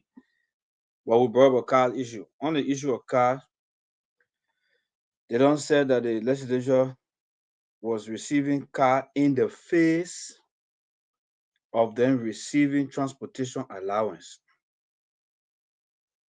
The question is, are they still receiving transportation allowance? Because I'm reading just what was put up. I don't care about what happened in beyond. What was put up? Are they still receiving transportation allowance? If so, then we can hold him, with the standard that he set. Also, the 5,000 bill. He said, the reading said, he announced plans to withdraw. He didn't say he withdrew the bill. So somebody said they planning to withdraw the bill because of frustration. Yes, it had to be frustrated. How many times have we protested and gone to the legislature because for them to reduce the salary? How many times have we been consistent as a people? How many times? And we sit down, we say they don't. Yes, they don't take the bold step. They don't introduce the bill for the first time. My man, everyone's saying Akawa's Gray had been there many years before the law. But for the first time, they don't introduce the bill for lawmakers to reduce the salary to 5,000. How many of them took out that challenge? Then we say Delon. Are the people now begging? The people don't call the poor house to beg for baby diaper, school fee, and all kinds of things. They do it. It's a fight. What are you saying slowly? What are you saying? And you laugh about it. Whatever the case is, that's the fight. We are politicians. We were there. We're expiring and we're candidates. I know what I went through. When you lose election, nobody cares about you. Nobody cares about you until you raise your hand again and say you want to contest. By the time they see that you say you want to contest, bam, all the letters are coming to you. You get speaker, you did, you filed the year and all. I lost election in 2017. Between 2017, the time I lost election, to 2020, up to April 20, I think 20 or the 21st, when I announced I will go by the race. I received 2 communications to go to be guest speaker. The moment I announced that, forget it. All the letters are coming. It's a fight. So the pressure is there. We can't come on the show and say Delon has stood up tall. The 3,000, Delon is making 7,800. Delon adds 200 on that money, to make it 3,000 every month, and he gave it back to the council. And yet, Grace said they get the council, and I know the council leadership who will go give money to superintendent. He set up a council, and that council used that money. Part of that money was even used to build the toilet in PHP. Before he said that this money will be used for the rehab. Today, the 75,000 we're talking about, 150 that was due to 75,000. Let him speak, please. Today, yeah, PHP. If I'm making a mistake, I will get a question. But I know PHP. I know Delon was. I know Delon was. Other PHP on my tally somewhere. But I know Delon was on radio talking about the building of toilets for the Muslim people. PHP. So guys, when I interrupt our brother, let him speak. Everybody's the 75,000, the 150 that's in the budget for legislative project that will reduce to 75,000. Today, you go to Tottenham High, the building, the public library there for that money. Go to Tottenham High. So we look. Let me tell you something. You go up, you count down. Since 2005, 2006. Delon has been the best lawmaker Liberia ever had, and I wish we could have more of Delon in the legislature. So you don't come here and come Don't beat on your fellow panelists now. Yeah, I will be on you. I'll be on you. I'll be on Fubi. I'll be on everybody who want to degrade Delon Oh, no. Excuse me, council. Don't put me there. But council. Don't be on me. Council, as much as you're speaking for DeLong, you got to show your panelists respect, right? But the thing they can do the all. Yeah. You do all. So You do all the same way. I can't beat on y'all like that. I beat on DeLong. Okay. I will not be on anybody. I will not be on anybody. I didn't know. Ambula Mame, I didn't know the guy Gisi Pepsi in Sudan or Kenya, wherever he is. But let me say this, right? It's only fair for us to come on the show, and they don't can get $1 billion. They don't got to show the people the document. I lie. You're lying. They don't can I show one paper that since 2019 that he been contributing his money in that direction. That lie. So at the end of the day, the facts are there. Yeah, but you get the facts. Share the facts with us now. Share with us. So share with us, Councilor. Share with us. All right. Thank you very much. So let me bring in Uncle Sam Jackson. Uncle Sam, we are in trouble. Uncle Sam, we are in trouble, and I want you to help us on this. Yeah, I beg you guys. Let's bring in Uncle Sam. Uncle Sam. Look, this is going to be my closing, because I'm very frustrated at the way things are shaping up in the country. Let's think about Liberians are ready to make that quantum leap into the global economy, full integration, to be prosperous. You saw that on July 26th, all over the world. And you mean Liberia would do things the old ancient way? The United States Congress, the United States of America, which is the richest country on the planet in terms of income, GDP, they don't buy cars for their representatives. They lease vehicles for them. And the leasing of those vehicles are limited to the District of Columbia and wherever else the DMV area there, where they live. Liberia, let's say we get 200 countries on the planet. Liberia is the 8th poorest. So you got 191 countries richer than us. What do they call the best practice, right? And when you go to school, all of us I went to school here, we got best practice, right? Best corporate practice, international, let's say governance and all of that, right? How do you depreciate a vehicle in 3 years?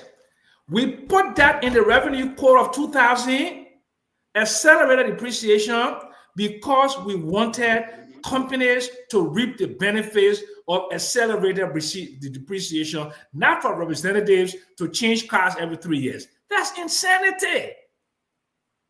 That's what gets me upset and angry. And it's I'm an angry old man. I'm an angry old man because we don't think. And when I say like, bro, was stupid, then they say, but you're stupid. No, I'm not stupid. I'm not damn stupid. There's no way you can depreciate a car fully in 3 years and buy another car. Since 2006, the advent of the democratic disposition, you know how many hundreds of millions of dollars you spend on vehicles, creating employment in the United States, Japan, China, and other countries? You creating employment, 200, 300 million. Let's look at the budget. Since 2006, in terms of vehicles bought for the government of Liberia, hundreds of millions of dollars. And how much have you put into agriculture? Minuscule amount. How much have you put into electricity penetration? Only 1 out of 3 people get lead in Liberia today, and that lead is not even constant. So I don't want to be part of this endless conversation of insanity where we do things like crazy people. Why would you give somebody a car for 3 years? The car in my garage here is 2010 X5. 15 years I've been driving that car here. 15 years. And we're going to give some man a car for 3 years, every 3 years, senator, that 3 cars in 3 years, representative, that 2 cars in 6 years. Uncle Sam, that $4.6 million for 103 lawmakers. Yes. So if you remove the speaker, the pro tem, and the deputy speaker, you know how much is it? It's crazy. Just what, man. The budget for vehicle purchase from 2006 to today, and see the quantum of money that are gone that was foolishly spent, including the one that Meta still gave them. Remember, they gave them 103 pickup trucks. Yep. They gave them 103 pickup trucks. So why do you want me to keep coming and talking? I'm 72 years old. For me to die on spoon one day, for me to die here one day, when you can't do something simple that makes sense to help the people in Liberia, my water there, then you want to fight with me every day because I'm talking the truth. You question my education. You say I married my granddaughter. I live in my mother's house to deflect. Let's move on, Uncle Sam. Thank you very much. But Uncle Sam, God will give you long life. Yeah, Uncle Sam, I agree with you. Give for since 2006, 103 people brand new car every 3 years. Every 3 years, Uncle Sam, that just the lawmaker. What about the executive? What I'm saying, Uncle Sam, thank you very much. We gotta move on. We gotta move on to food. From the economy. Uncle Sam, calm down. Drink some water. Uncle Sam, the people say I shouldn't allow you to talk continuously. They drink some water. Yeah, Uncle Sam. I yell and scream because that's the way I air out. Thank you, Uncle Sam. But we want to say to everybody, this is very important. You do the math. 45,000. But Uncle Sam, we gotta move on. Like Mama said, look at the entire government, and then when they leave in the government job, they fully depreciated car. They buy it for less than pennies on a dollar. They get Uncle Sam, thank you very much. Let's come back to you. Fubi, come on. Talk to us and we'll go to my man. Okay, I have now. Yeah, Uncle Sam, I beg you, please take a rest. Thank you, Uncle Sam. Doesn't matter anymore. You have a good day. God bless you. God bless you too, Uncle Sam. I'm so happy that you're going to rest this out. Fubi, let's hear you. It's very, very concerning. $4.6 million last year alone on vehicles. Now, they don't cry and say the people backing, but they don't, and his colleague walk away with $4.6 million, but they don't cry and say the people are backers. Can you imagine? Talk to me, Fubi.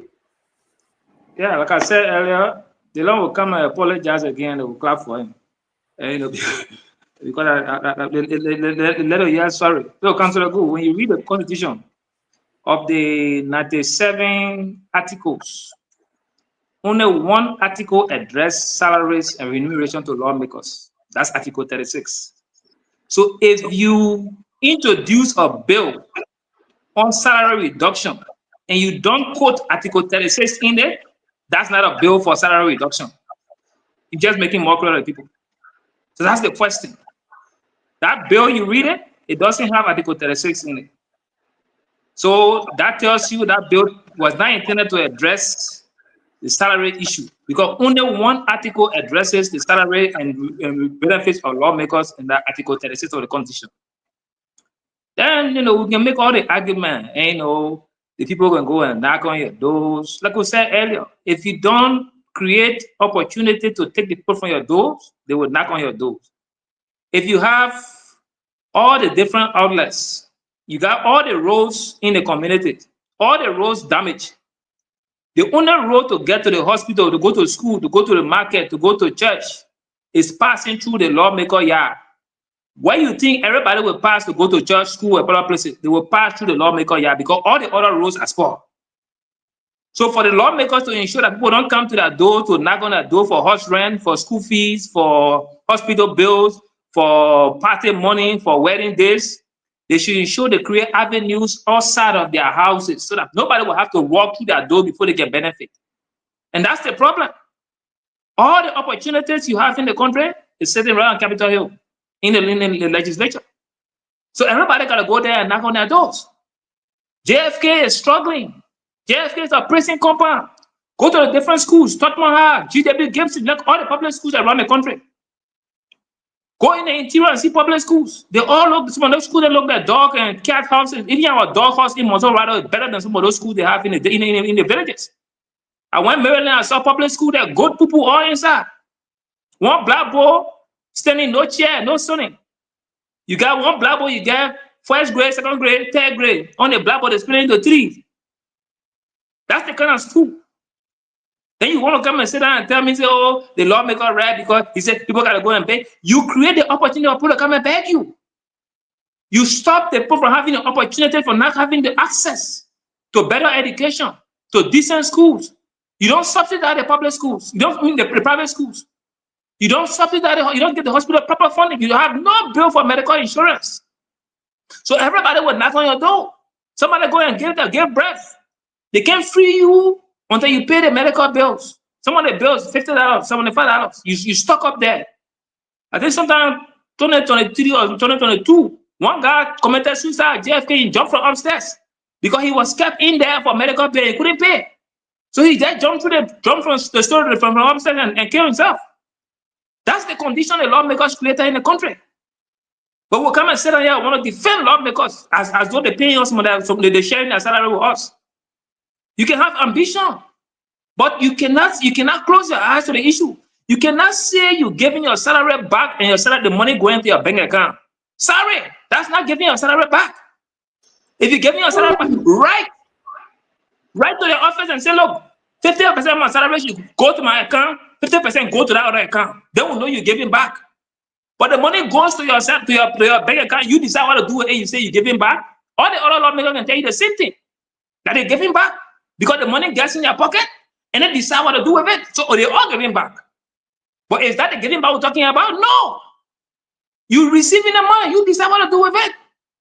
And like the CEO said, look, if you say you put the money into your rehab, like your personal rehab, not national rehab. So make it a national rehab. Allocate money in the budget, let the state fund it. Right? Increase the capacity and make it better. So today, if you leave government, that rehab will close. Oh, yeah. Because you're not able to fund it. What are you doing with pension? You are passing pension benefit for yourself and not the people. Look at NASCOP that brought out one of the worst pension laws in the world. What are we doing to solve it? But lawmakers say when we stay in office for 6 years or 9 years, you pay off for the rest of our lives. Even if they don't contribute to the national pension scheme. Correct. And you come there, you want to be sorry. That it will be lawmakers. Abdullah, let's say you, my brother. For me, I don't want this discussion. I really never wanted discussion to be about Dillon, but you keep making it about Dillon. And every time you do it with misinformation. So it brings me to the point that you just deliberate in your attack. When Dillon was resubmitting the bill on salary in December of 2024, he mentioned Article 36. I sent a video in the chat room. Why are you doing this to yourself? He mentioned Article 36. I sent a video in the chat room. Stand on. If you have the time, you can play it. Don't do this. You can have issues. Mama, don't let you forget, Mama. You got access to put it up. What are you telling me? Oh, yeah, sorry. Yeah, don't put me in firing line yet. Oh, yeah, sorry. Everything I can do, you can do on the show. So don't do this. Sorry, I beg you. So put it up and let's see if you try. I know you're trying to call me. No, but if I want to do it now, it will take me long. Good day, just started teaching me the thing yesterday. So I'm really master AA. But I will post it on my page. Article 36, he mentioned A. So, yeah, Dillon did not support you when you are campaigning to be representative. You can have issue with him, but it will be on the basis of. Why are you attacking the man? Is that because Dillon didn't support him? But why are you bringing that up? It could be a general reason that they have ideologically different lines. So you don't support him. I don't have a problem with that. There are many things here I disagree with Dillon on. I beat him on, but I try to do it with facts. This man publicly told you Article 36. Then you come on the show, you say, no, not Article 36, they're not law. Why are you doing this? You so much concern about whether the money went in Dillon's account and he left from his account and went to the mental home. But you're not concerned. We're not concerned about what money went there. We're concerned about how many people are transformed and living from there. We're not concerned about how many money go there. how many of our compatriots are being transformed and living from there. That is our concern. You're not concerned about that? Today, if they don't decide and say, I'm suggesting that we put a mental home in the budget, all of you here will start complaining. But is that a bad question for Abula to ask? Let them show us the transfer document to that account. Let's see the account, how much money went there. But why you blaming Ambula? Because this is what I'm concerned about. I'm concerned. I want for Delon to show me the transfer record of how many drugs added that are leaving the place. So, but where was the money? Delon said he gave the money back to his own charity group. Where was his money? The money. Yeah, so that's check. No, we're talking to you. You stay on the phone with Delon. You're on the phone with Delon. Stay on it. Let you have Mame. Mame, go ahead. Yeah, that's a legitimate question. I don't have problem with that. What I am concerned about is not how many money go there, because I know 3,000 is insufficient to run a mental home. I'm concerned about how many Liberians are living from there and not how many money go in there. Every time I watch video. So people want to hold Delon whether Delon lie and whether he's lying. So I think it's a problem. We understand that, and Mami, you myself have the conversation. Don't you think Delon should tell the Liberian people by proving that yes, indeed, since he made that pronouncement 2019, 2020, the money was going in to that account? And can we see which bank? Just to make sure that Delon is not lying, he's telling the truth. That's your position. And I'm asking you, don't you think it's fair? What is fair to me is to see how many people are being transformed and living from there. So they don't say that I will give this amount to my charity group. It's not concerning to you. No, absolutely. Okay. It's not concerning to me. What is concerning to me? So how many people now? How many persons have been? You may proceed. I beg you, gentlemen. What is concerning to me? Every 3 months or 6 months, how many Liberians who were on drugs, their lives were ruined, how many of them has been transformed into good citizens? That's the number I'm concerned about. I know 3,000 cannot run a mental home, but I know how many people are being transformed and living there. That's what brings happiness to me. I'm passionate about it. I don't have the means to do it. So when I see it, I'm happy. And that's why I tell Delon thank you all the time. Fubi talking about support to subsidies. Fubi, go in the budget. Government subsidy to orphanage. It was 0 in 2023. It's 17,000. Education facilities. Is it a budget, right? Is it a budget, right? Mame. Private education and training facilities. Mame, is it a budget, right? Yes, in the government consolidated fund. Mame, hold on now. You said 17,000? I said in the consolidated financial statement for 2024. Yeah. Fubi is complaining about subsidies. I am telling him what the legislature did for subsidies. This is what they did. Private education institutions. It was 23,000. In 2024, 144,000. It's small. What the other subsidies here to private orphanages home? 1.3 million. It's small, but that's what they did. So you can't tie an argument on personal note, and on that basis you release misinformation. Do you think Delon is a personal person? He's a senator. When they don't come out, the issue of phobia, I know even when I use let me conclude. So other people can so you bid on phobia. Okay, go ahead. Yeah. I didn't know you have phobia. On a car issue, it is wrong, it is unacceptable. One of my colleagues, around 2016, when he was campaigning to go in the legislature, we all were supporting him. That's one of the things we decided to, when you go introduce a bill. This thing was government minister after 3 years, they take the car, you cancel it, you reform it. He was there, we all supported him, saying that when he went there, the whole story changed. It is bad, it is unacceptable. Lawmakers, what the smart they did with theirs is they take a car from in the budget, and say transportation allowance. So they accumulated transportation allowance and buy a car. Shaking his head. That great correct you. Great. That Bobo will come to you after, please. Your woman, Greg can correct that information, No, but that is our understanding. And got some idea on it. So when we got in the legislature, there were vehicle giving and there were transportation allowance to maintain both. But we cut that off. Okay, totally only vehicles. So it no more exists. They were cut off before 2018. You got some idea on it. You got me, mommy? So what I said was the vehicle, the cost of the vehicle is what they decided and said it would be transportation allowance. And I said maintenance. No. There were already vehicles given when I went there. No, mommy. No, but we're not saying you now. Let's move forward with what Mama is saying. Because when you went there, what Mama is saying is that vehicle was given separately from transportation allowance and subsequently. Correct. It was separately. There was vehicle, available vehicle, and there were transportation allowance available. Two separate things. Correct. Yeah.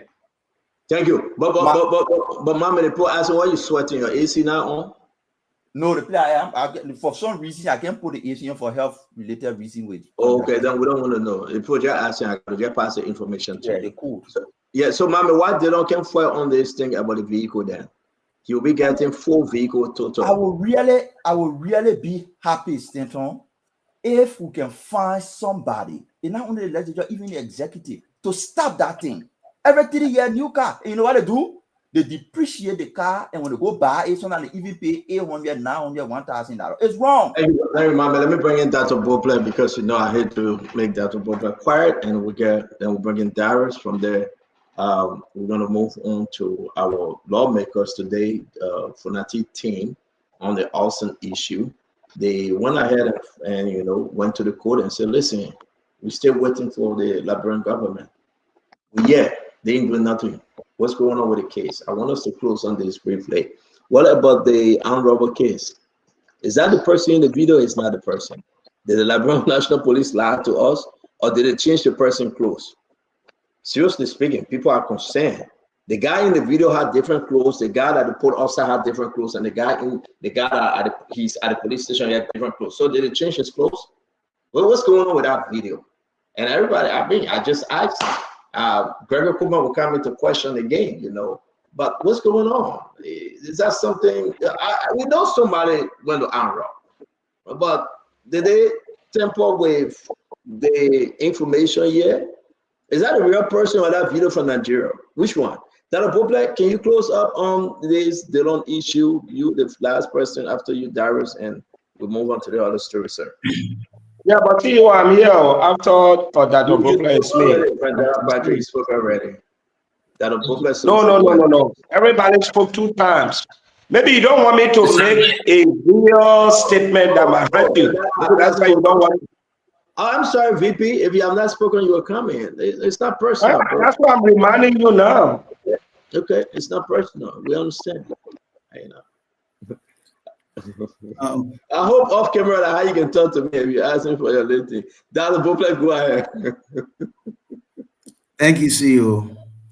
If you go to the hospital and you say, my head is hurting, and they give you medicine, and then I will ask you, when your head started hurting, what is it you do before your head hurt?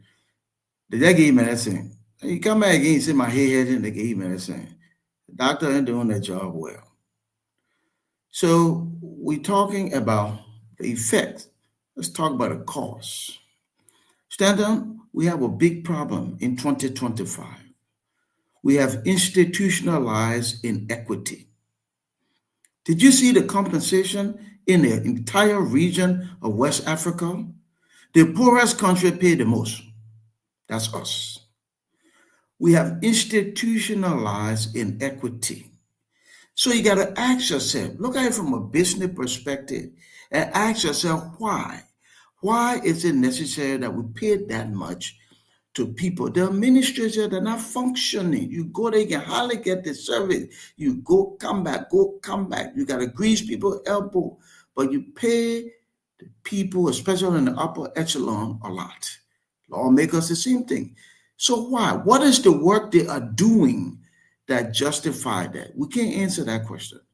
And so when you institutionalize inequity, you know what that does?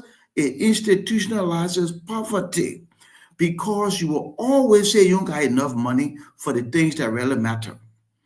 On Wednesday, we're at a conference in Bento. The chief tax collector, that's how he introduced himself, my friend Double Jala, from LRA. He introduced himself as chief tax collector. But he talked about shortages. He said, and because there are shortages, we'll not be able to pay everybody what we said we're going to pay from the budget. He was right on that. But the flip side that we don't talk about much is what's in the budget that we have to pay for, that we need that much money. So we need $1.something billion. We have put so much money into the upper echelon for a government that I think fair-minded Liberians will agree does not function well. The president admitted that we got challenged, and guess what? That's a powerful statement from a leader. One of the best things a leader can do, stand up, is say, we got a problem. There's some of us who sugarcoat everything. Just because you're for the party or just because you work in the government, you're supposed to say everything right. And when we say something, I read over the man, you institutionalize poverty by not having the audacity to go after changing the allocations so that more money comes to the places that can build a strong economy and a strong democracy. That's education, that's healthcare, that's job creation.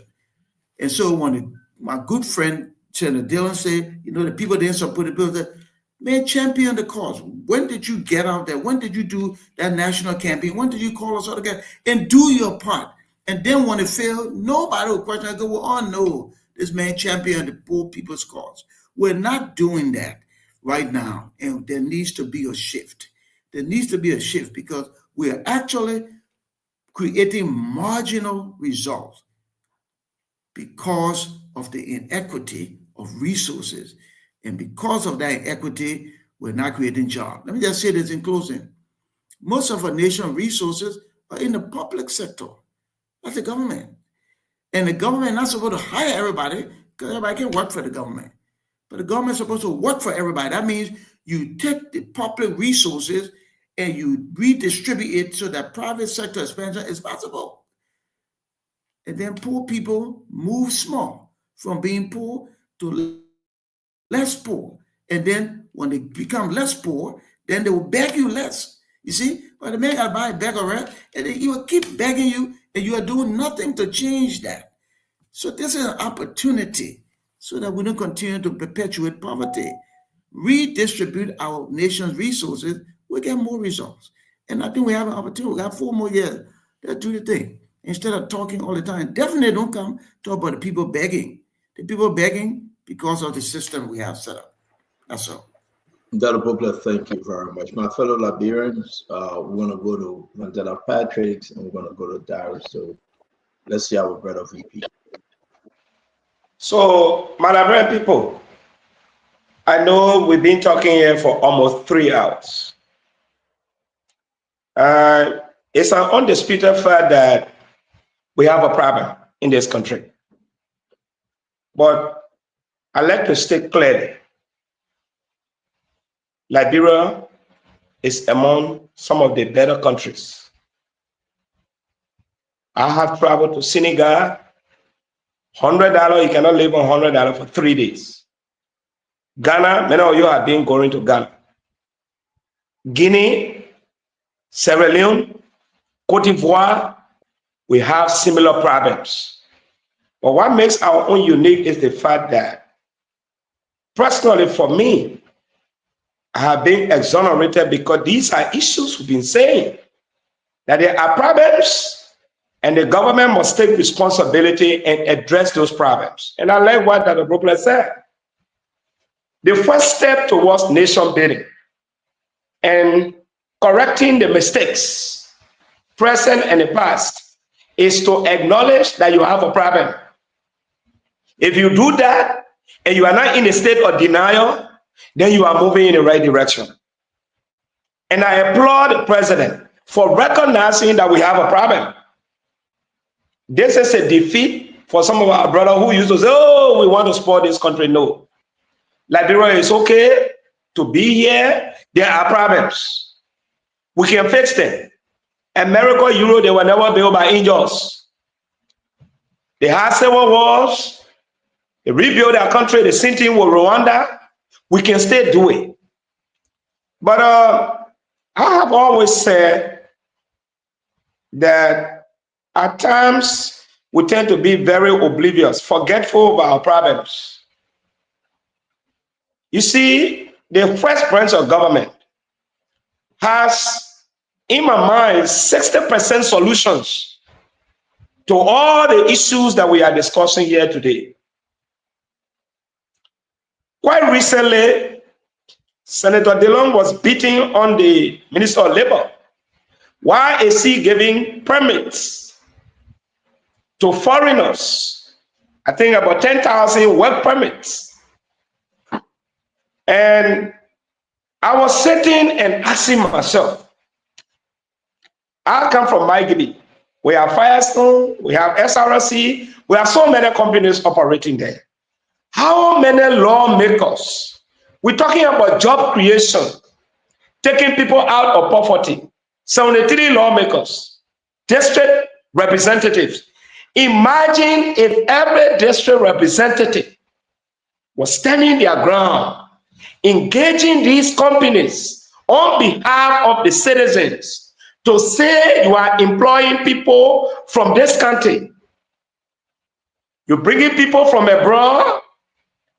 They don't have the qualification compared to your people in your district or in the country. Why are you giving them work permits?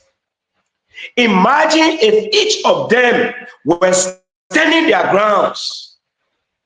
This issue that we are discussing about unemployment, it will reduce significantly because collective effort is going to be a bomb. Senator is talking, representative is talking. Do you know what will happen?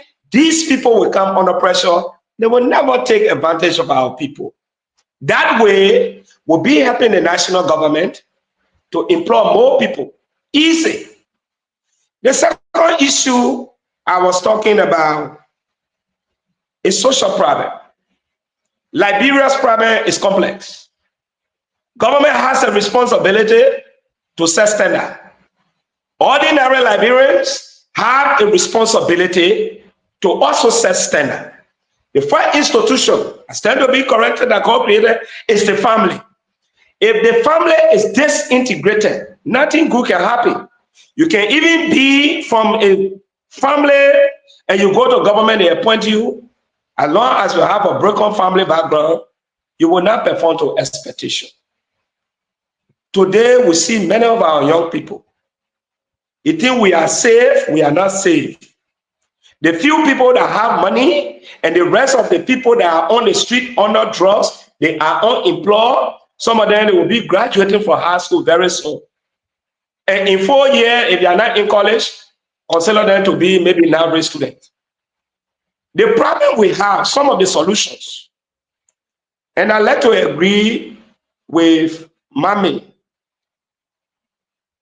If, I don't know who made that suggestion, if all the legislators can cut some of their benefits and place it into a particular package and mandate the government the same way they were giving $75,000 to build and to carry on development, can they collectively come up with a national project that as of this year, the money that is supposed to go into our personal district or countries, we are going to allocate this amount for 3 major projects in the country. So the issue of drugs is a problem. Can we build a modern rehabilitation center? Rather than every lawmaker carrying 150,000 for senator, 100,000 for representative, can they put all those benefits, entitlement into a national project? Because right now the whole country is affected with drugs. To build first of its kind, a national rehabilitation center that will go long way. You can come from any part of the country. That way will be moving finally. CEO, as I close tonight. You're not closing here. We're just on this. No, I'm closing it. Listen, I have to drive another 1 hour to go home. You're lying. Just so you know. VP, you are not VP, we're gonna leave. No, but listen, CEO. VP, you are not. No, listen. That's not the truth. VP, you home. Don't do that. No. You know, you don't control my situation. No, anyway, this is why I don't like about you. Oh, VP, when I'm speaking the truth. No, listen. I'm saying I want to leave. He said no.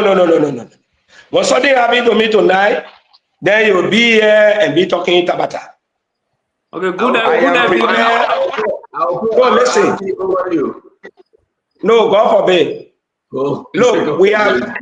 I will want us in the spirit of accuracy, balance in terms of journalism to provide. We spend almost looking at the time 1 hour 20 minutes on the long.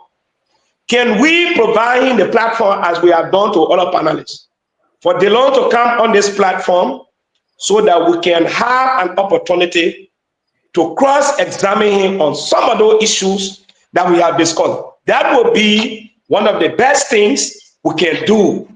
I don't like to rebuke someone for 1 hour 20 minutes. We don't. Thank you, VP. VP. Thank you very much. They don't even need an invitation. All right. So all that thing you talking about, that yama.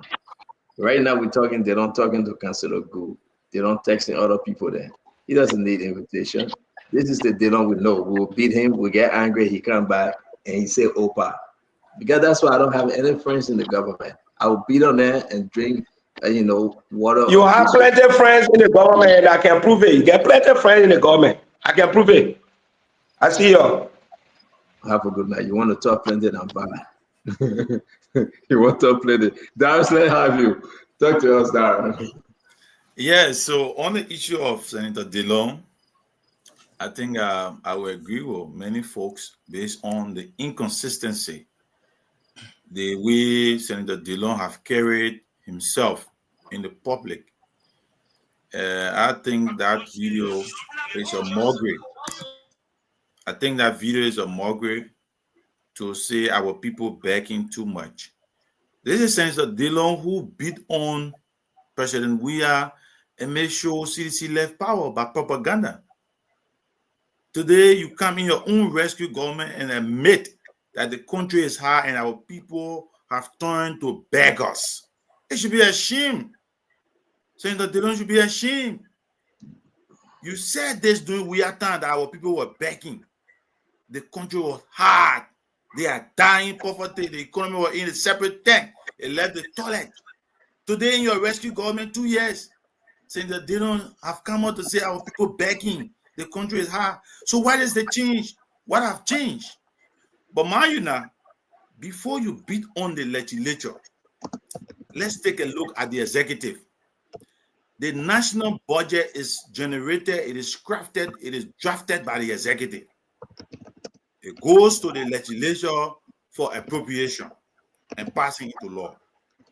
If the president of Liberia, who condemned President Weah of flying private jet, who condemned President Weah of buying $1 million bulletproof vehicle, is the same president that is sending 1.4 million to the legislature in a budget to pass and giving those immunities, those cars, and put in the budget money for jet. And you telling me the legislature should be blamed? The executive. Look at from the minister down to the directors and chief of security. Everybody have vehicles in the executive. Vehicles that even cost more than what the legislature is buying. For example, take from the president to the vice president. See the vehicles, see their fleet.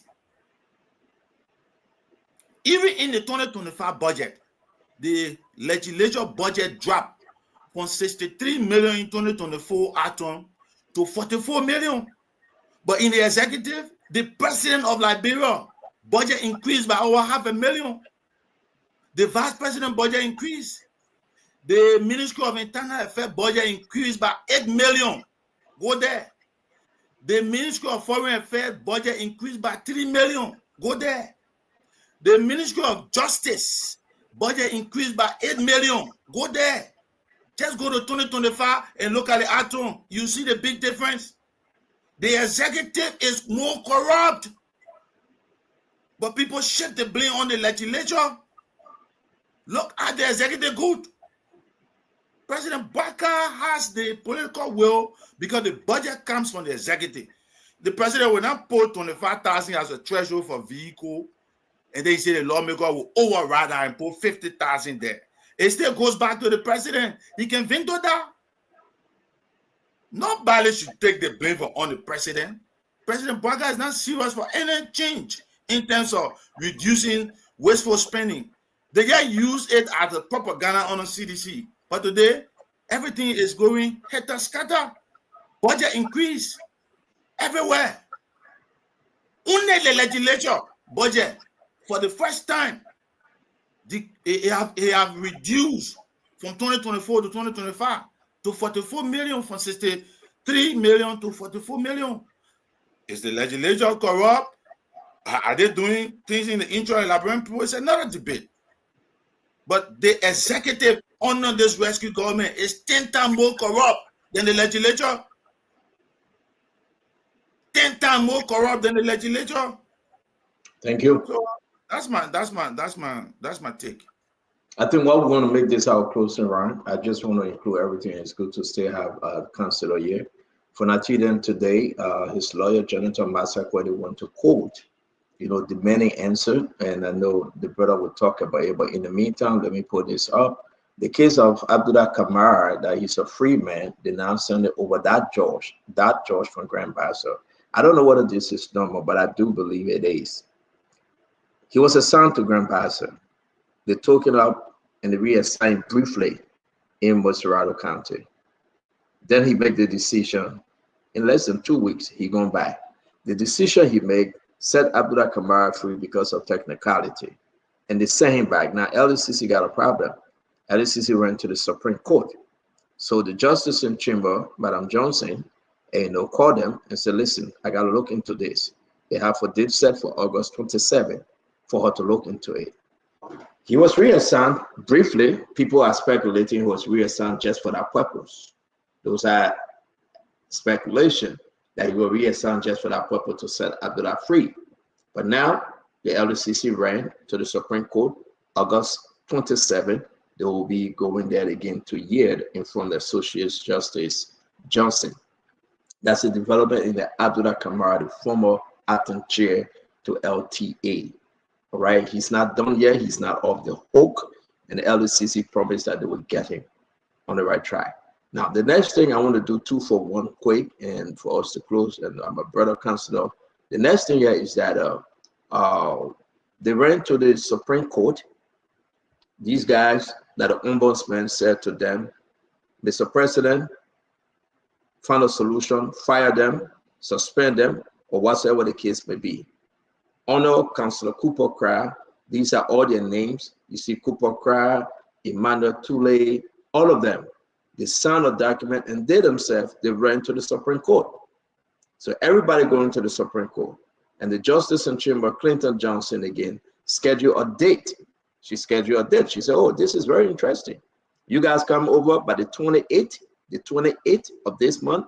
She will be listening to them to see whether the UP folks get any case and whether they can make their argument on the ombudsman. Because you know why he's recommending to the president. He said you got to fire them. They got to make up their mind. All the UP and MDR guys there, they prayed to the Supreme Court. Supreme Court said, halt everything. Don't take a step. Nobody move, nobody get hurt. Till you can talk to Justice Clinton Johnson, don't move. And now they are scheduled for the 28th. The last one, and it's true that we bring it up to our counselor, he will address it, and we'll do this in our closing. This is this one. Fonati lawyer, Jonathan Masakwa, went to the court. The man, the counselor, is in the chat room. I believe you have seen it. He's saying, what's going on here? Everything, we're still waiting. Yeah, oh yeah, yeah, oh yeah, you can talk to us. These are the three important cases today. Today, these are the three important cases. But off the back, just to add everything and squeeze everything in, folks. What's your take on this video? The armed robbery video. The decision, the arrest, what we saw today by the Liberian National Police. For me, I can openly say to all, the Liberian National Police get the guy. I don't care a t-shirt, a work t-shirt, or the brown t-shirt, whatever it is. They may get right to go to court, right, mommy, and to prove them wrong. I don't want to beat on Gregory Coma in this one, to tell you the truth.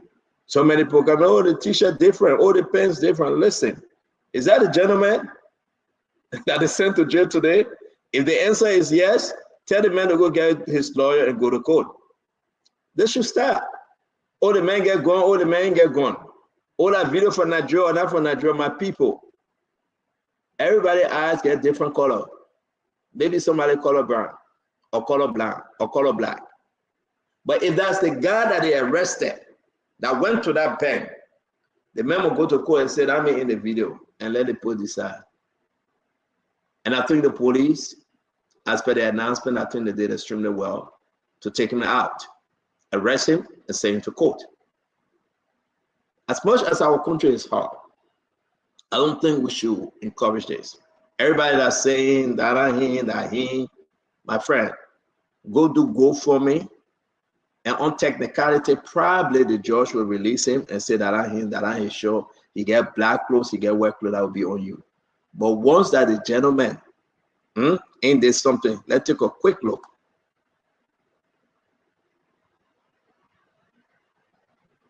Immediately following this press release. Hey, if that man are in jail today, then he go to court and prove a case. He shouldn't have done what he did. And I think I rest on this one. I'm not going to even argue that. I don't know about you. But Councilor, we got 4 cases before you. Take a piece. Let us know what we're heading with these cases. Councilor, go. Okay, so the one with the ombudsman, I think we talked about it before. Everybody has a right to run to the Supreme Court and to ask the Supreme Court to intervene. So once they have gone, the Chief of Justice have called for a conference. Wait to hear what they will say, but I always say that the authority to hire and fire in the executive, especially those areas that do not have tenure position, lies squarely in the powers of the executive. And I don't know whether the Supreme Court can stop the president from, dismissing anyone, whether on a report or not. The president can wake up in the morning and dismiss somebody. So I don't know on what basis, but then I will try to read the petition and see what are the counts therein, and wait for the court to act. I think the second one is on the arson case.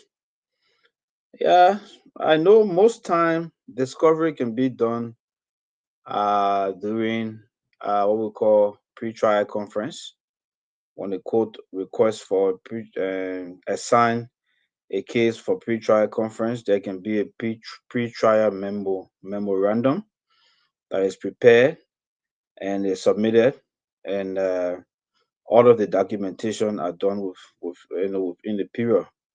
But again, the Constitution says that a person charged for crime or indicted should have speedy trial. So it's also and that speedy trial is mostly it favors the person who is being charged and indicted. So that's what the Constitution says in Article 21. So if you are charged and you believe that the case is not being had, you can move the court, to take action. And so there's the action that they choose. Let's see what the court will say and what the prosecution will do. But I think everything that they're doing is in conformity, with the law. So let's see what plays out. The next one is this case with the bank. Now, the bank, I'm a bit disappointed, right? I'm disappointed in the police because this is our evidence, and I don't know why the police would decide to display their evidence to the public. I mean, I just can't understand. This is a major evidence. I thought that it's something that you will hold on to and go to court and present it in the court instead of going to a press conference and playing video. Why you display your evidence like that? For me, I don't see it as being prudent to do, and I think it's something that should not be done in the future because it could compromise several other cases, in the future. So, but looking at the footage, I think I'm convinced it's the guy. I'm convinced from the video, from the footage that I saw them, like, I think dragging him on the day the incident took place. You will see that hood. You see that is all the police holding the hood and is moving off his body. That is the reason why you are able to see his brown, I think t-shirt or shirt that he was wearing under the hood. In the video, you still see him, and you see him in the brown trousers. In the video, you see the brown trousers on him clearly. You see the white t-shirt on him, but you don't see that brown t-shirt, so clearly from the angle that I saw the video. But from outside dragging him, you can see the brown t-shirt, you can see the white t-shirt as well, and you can see the brown trousers. You see the black hood, and because of the color of the picture, you will not see it as looking very dark as compared to the video. So I think it's the same person. And if not the same person, you have what I would say, the room there, the office there. You have all of the office has different features. They have chairs, they have tables, they have a locker, they have different things there in that you can go and see. Go and say, oh, but this is not the place like that. So that's not something for people to be arguing about. I think that's the guy. But for the release of the video to display, I don't think, for me, the major evidence, I don't think the police should be doing that. Really. I don't think so. For me, it's my opinion. As a prosecutor, it's my opinion. I will not release such an evidence as clear as it is. I will make reference to it, but I cannot release it until I get to the court. I can make reference to CCTV footage shows that we got, that he was there, he was arrested, and when we go to court, we'll provide, the CCTV footage for the court to see. That would be better than to bring the evidence of earlier, even when you're not charged the person. That's what I have to say. I don't know. And let's see if we get you clear on the. Did you speak on the Funati document? Yeah, I spoke. Yeah, I spoke about it. I said it's the right. It's the right for because the Constitution provides on Article 21. Why is it taking too long, Councillor? What do you think? I don't know. I can't say. I don't know. I don't know. I have no idea. I don't know. Maybe there are still other things that are missing that needed to be put. All the pieces. Is it concerning though? Is it? But I just don't know. Maybe other cases. Maybe other cases are ongoing. Okay. Okay. No, you answered maybe the question. other cases are ongoing. So yeah, there are a lot of things. So let's see what that's the the defense team have a lot of remedies under the law, right? The law is there. I mean, they know the section of the law. I will not. I know the section, but I will not. Make reference to that. They know the section to make use of if there's any delay or so. But they choose to go for discovery. So yeah. So that's part of the process. And there's a legal process. Let's watch and see what happens. We all want to know what happened in the capital bidding incident. We all want the culprits to be brought to justice. So if they're the lawmakers, let them be punished. Let the law hold them. Thank you very much, Dr. Bobek. And can you do your closing, sir? Thank you, Stanton. I'm not going to speak about the video or any of those legal matters. I just want to close reflecting on the budget and the opportunity we have to actually present a good effort to shift the narrative, to increase the pace for the next fiscal year. The budget is more than a fiscal tool. The budget is a major support for the president and this government's vision. And if the budget for the next year looks the same like the budget for the last year, except that numbers just got bigger in other areas, then we're not really doing anything different. The budget, Darius said, does start with the executive, and that's correct. So while we talk about lawmakers a lot, the executive have a lot of responsibility here. The president put together what he thinks is best, giving what he said to the people, giving what he wants for the nation. He also has an opportunity that's coming back to him. Unless he signs it into law, it will not be. So he has an opportunity to fight. If the lawmakers say X, Y, and the president wants to say Z, you can do multiple things. You can go and call the leaders. You can negotiate. The leadership of the legislative branch of government, all supporters of the president. That's where you use the power of persuasion. That way you use your influence, to support the vision. Bring them in the room. Talk to Zobu, talk, and say, look, we got to cut it, we got to cut here. We need more money for education. This year, I don't want to hear anything about chairs now in the classroom in Bopolu, one teacher teaching the whole elementary school. No way. So we need more resources here. I beg you. Y'all go, let's change this thing. And it start to do yama. The president have the ability to strong arm people. Look, a wrestle, Stanton, in the name and on behalf of the people is one that's worth doing. We, the people, will support that. But every time you go through these budget processes, nothing. No fight, holler, no contention. You go, boom, you sign it. And when you look at the budget, it just supports a lot of fluff on the top and very little on the bottom. It's the bottom where we always talk about inadequacy, healthcare, education, public safety, sanitation. We ain't got enough, but on the top, I ride in the plane, my friend in first class, our country, the if poorest. We're still doing that.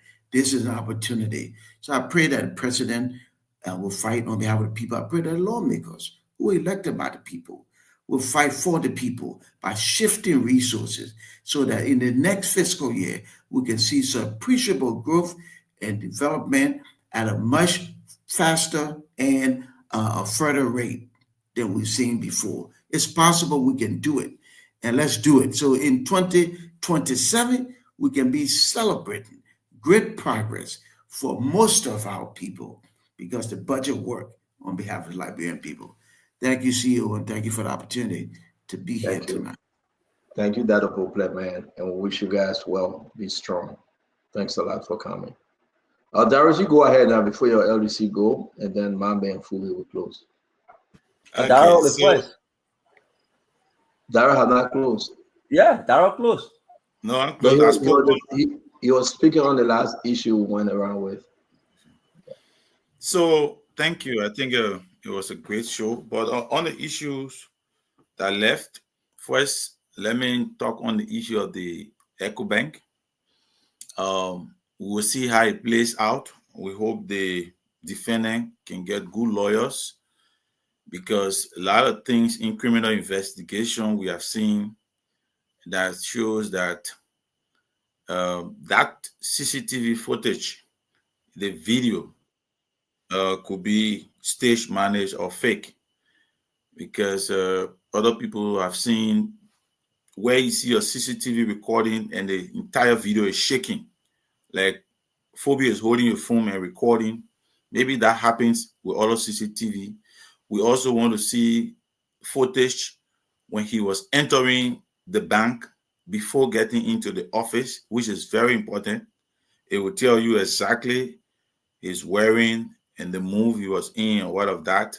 So we look forward to see how this EcoBank and the alleged armed robbery case ends. On the issue about the Capitol building awesome case, by now we should be discussing people that have already been convicted. Because we saw the police RG the justice minister, they were holding press conferences every morning and evening, 3 times a day, because the budget was wrecked. You have more than 2 million or 1 point some million in the budget for prosecution. And they told the Liberian people the evidence is overwhelming. In fact, it's wasting on there, no way to pack it. People, children are languishing in the cell.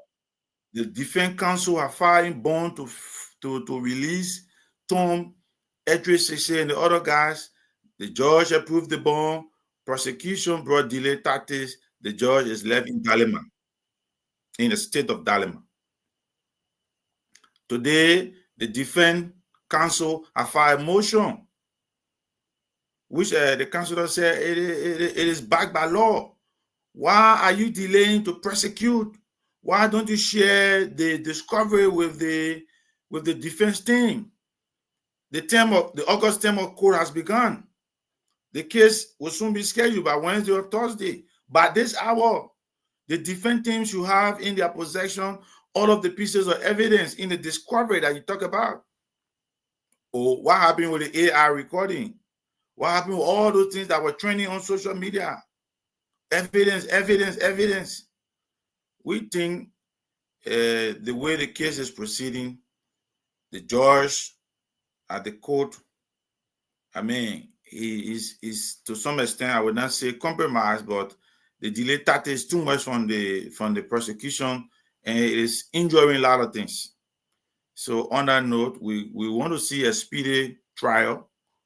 It has been more than 42 days since the rate of arrest and indictment was issued. So why is it up to now? The case has not been, placed before the court for trial, for speedy trial. So that's what I have to say on that. But to conclude, I think the country is declining. The economy is sluggish at this point in time. Our people are suffering. It is undisputed. You can walk all around the streets in Monrovia, at least to talk about the rural areas. The country is hard. The president of Liberia have admitted he have appointed his vice president to see how they can address the issue of rising price, inflation, the hardship. The vice president is just traveling. Who knows what is going on? I mean, the whole country has worked out. The president said, he used to say in the past. Is the vice president just traveling? He just traveling, that nothing, just traveling. He's just traveling. And so President Baka used to say, President, we are the country on autopilot.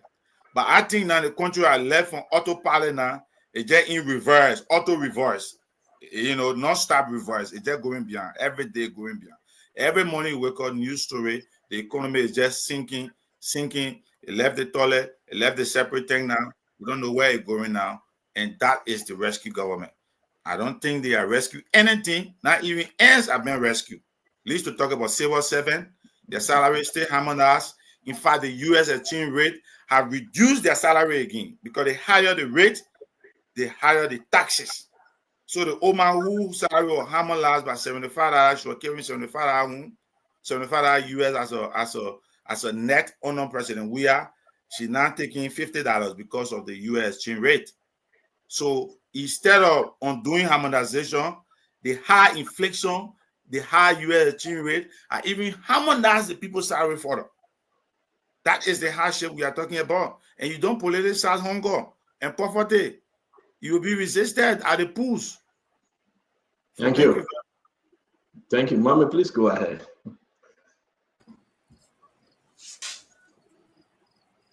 The country is hard. Young people do not have job.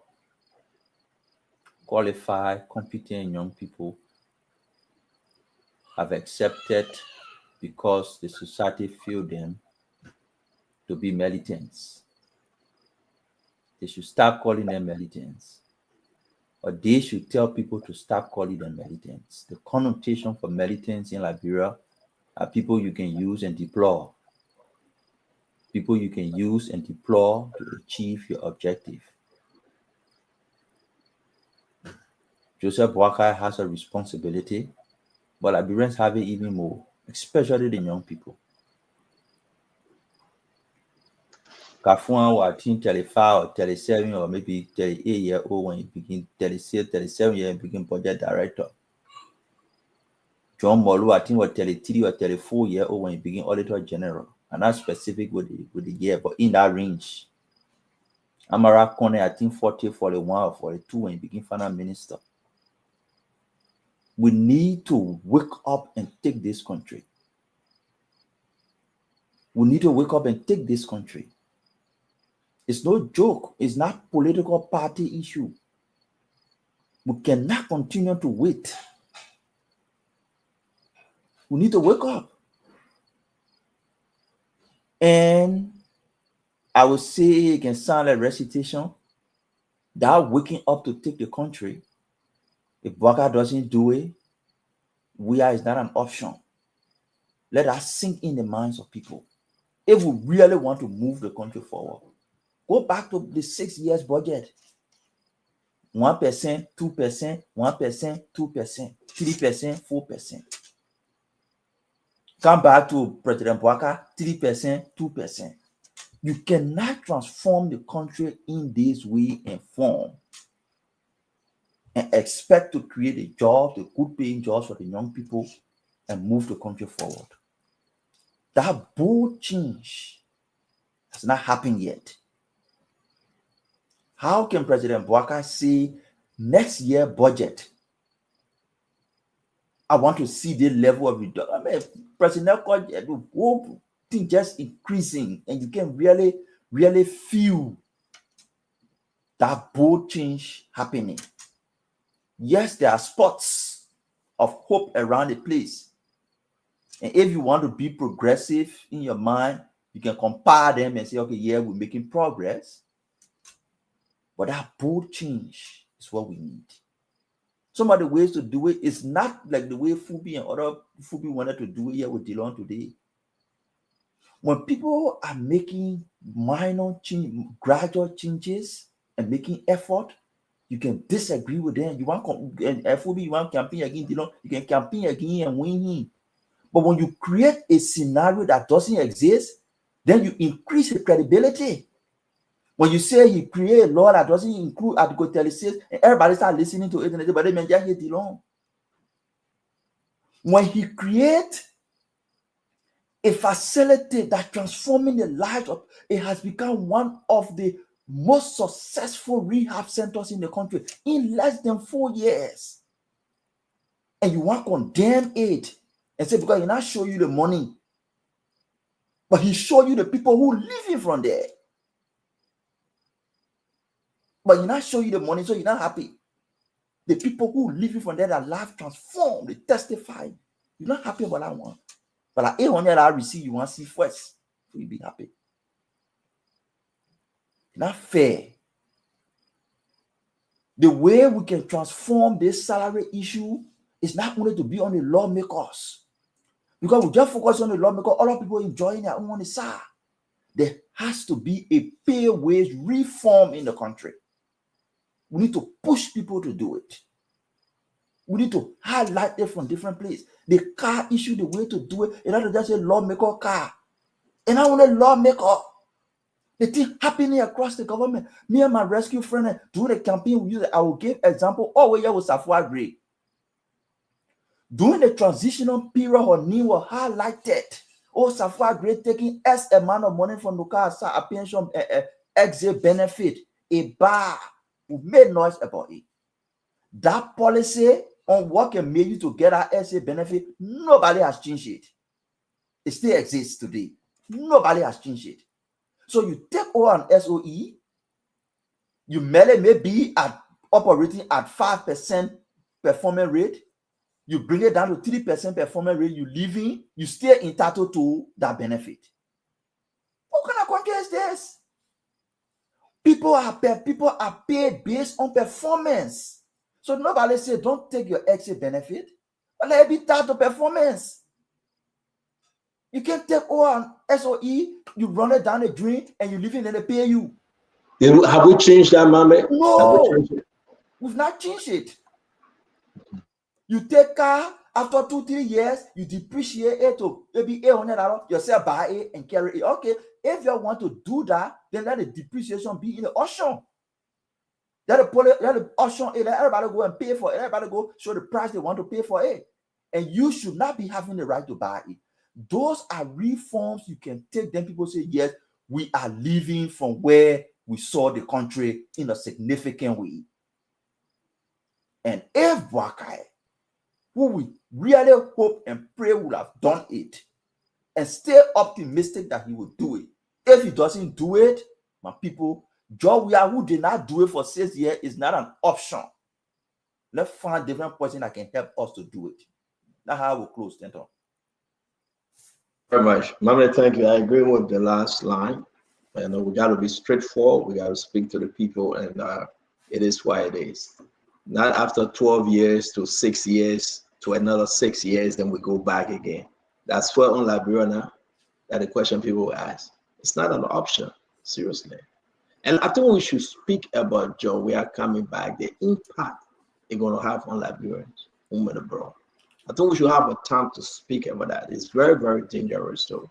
But we have the time. Dr. Fubi Heron, you take us home, sir. It's all yours. Yeah, so thank you. Look, Mama, you guys can get talk sometimes. The first thing, you give somebody, you tell somebody, say, we'll give you 500, I give you the 500 here to take care of the children. Then you just come and say, send the children laughing in the eye, okay. You don't care what you don't want to know what the person use the entire 500 on the children. You can't go that road. If you say you're putting this into, as part of public accountability, if you say you are putting this into this sector or the rehab, you should show it. And not about how many percent you put in outside. So you can even go back. That's why I said the first thing, if Dylan leaves office, will the rehab still be running? That's why I said put it on the government. You have the authority to do it. Work with your colleagues and put it on the government. So plus or minus you, the rehab will still survive. And you can even extend it and make it big. But you don't put it in your pocket and say you fund it from your pocket. After you leave government, you will not be able to fund it. It closes down. Is that the kind of country you want to run? After your life, your business collapse, nobody sees it again. You can't do that. You can't go that road. 2020, when they don't introduce that bill, I criticized him and said the first thing Article 36 is not highlighted. I didn't see your 2024 stuff. If he did it, that's fair. But I didn't see it. But I criticized him in 2020 when he introduced that bill.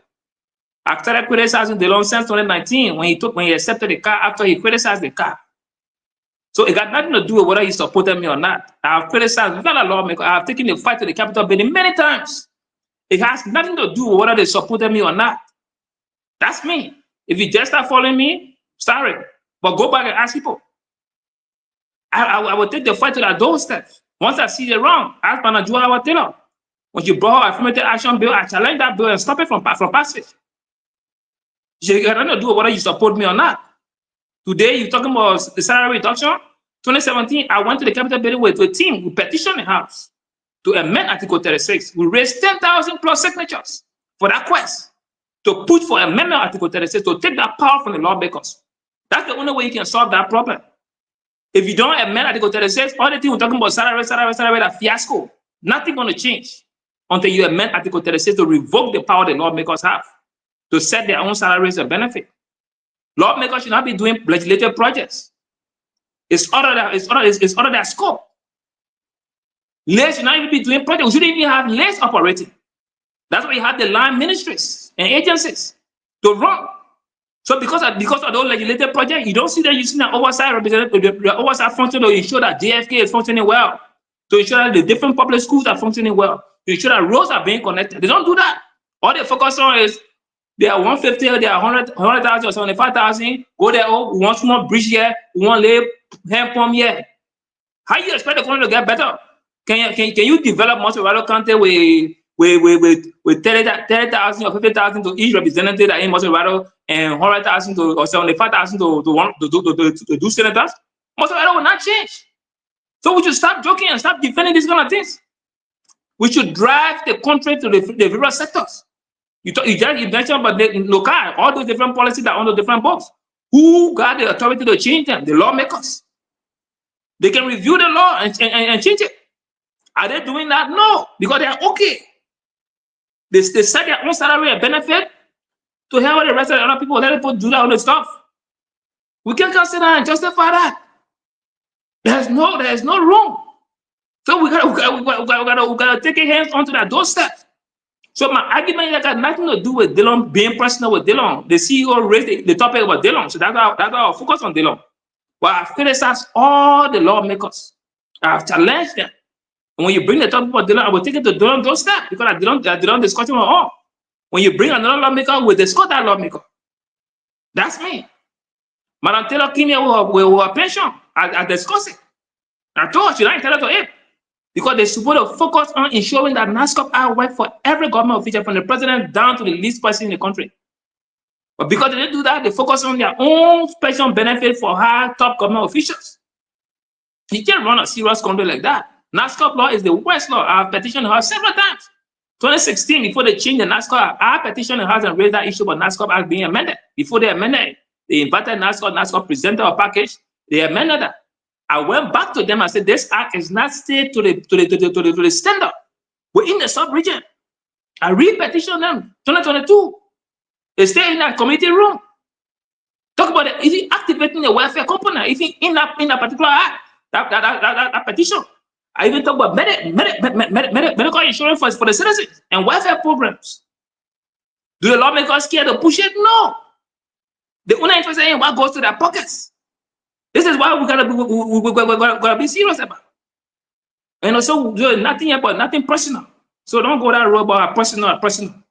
So on the issue of the EcoBank saga, Emre myself were schoolmates, for the Polytechnic. But the following the footage and the people talking about all change clothes, different color, different days. There are two different days picture. The one with the mug shot. That's a different day from the actual scene. That if you look at the video even has the day and the time. It shows you that Wednesday, 9:57, and you see the second taking. And when did it happen? Wednesday, in the morning, before that news broke out that there were armed robbers in EcoBank. And there are different stories around it. Oh, he was loving to the girl, or blah blah blah. The girl saying he want him, blah blah blah. But my own advice to people, if you have if you're in an abusive relationship or you have an ex that you don't want, and that person threatens you, try and report it to the police. Don't keep it to yourself. They're not boyfriend, give it business. Once you said no more love, and the person still wants to force it away, let the authorities know that look, this guy or this lady is still harassing me. I don't want a relationship again. The person stay calm. Because if women can poison you for that, if they can physically beat you, they can poison you. So somebody saw different guys. So we need to correct some of these things. What? If the men and I want to kind of spoon will find men for them. Yeah, no. Oh yeah, Councilor Gu, yeah, you there. I say we'll find men for them. I say we'll find. What you there do? You fire say one thing. Oh yeah, we are available. Wait, don't come make that. You got a mandate to even take more than 5.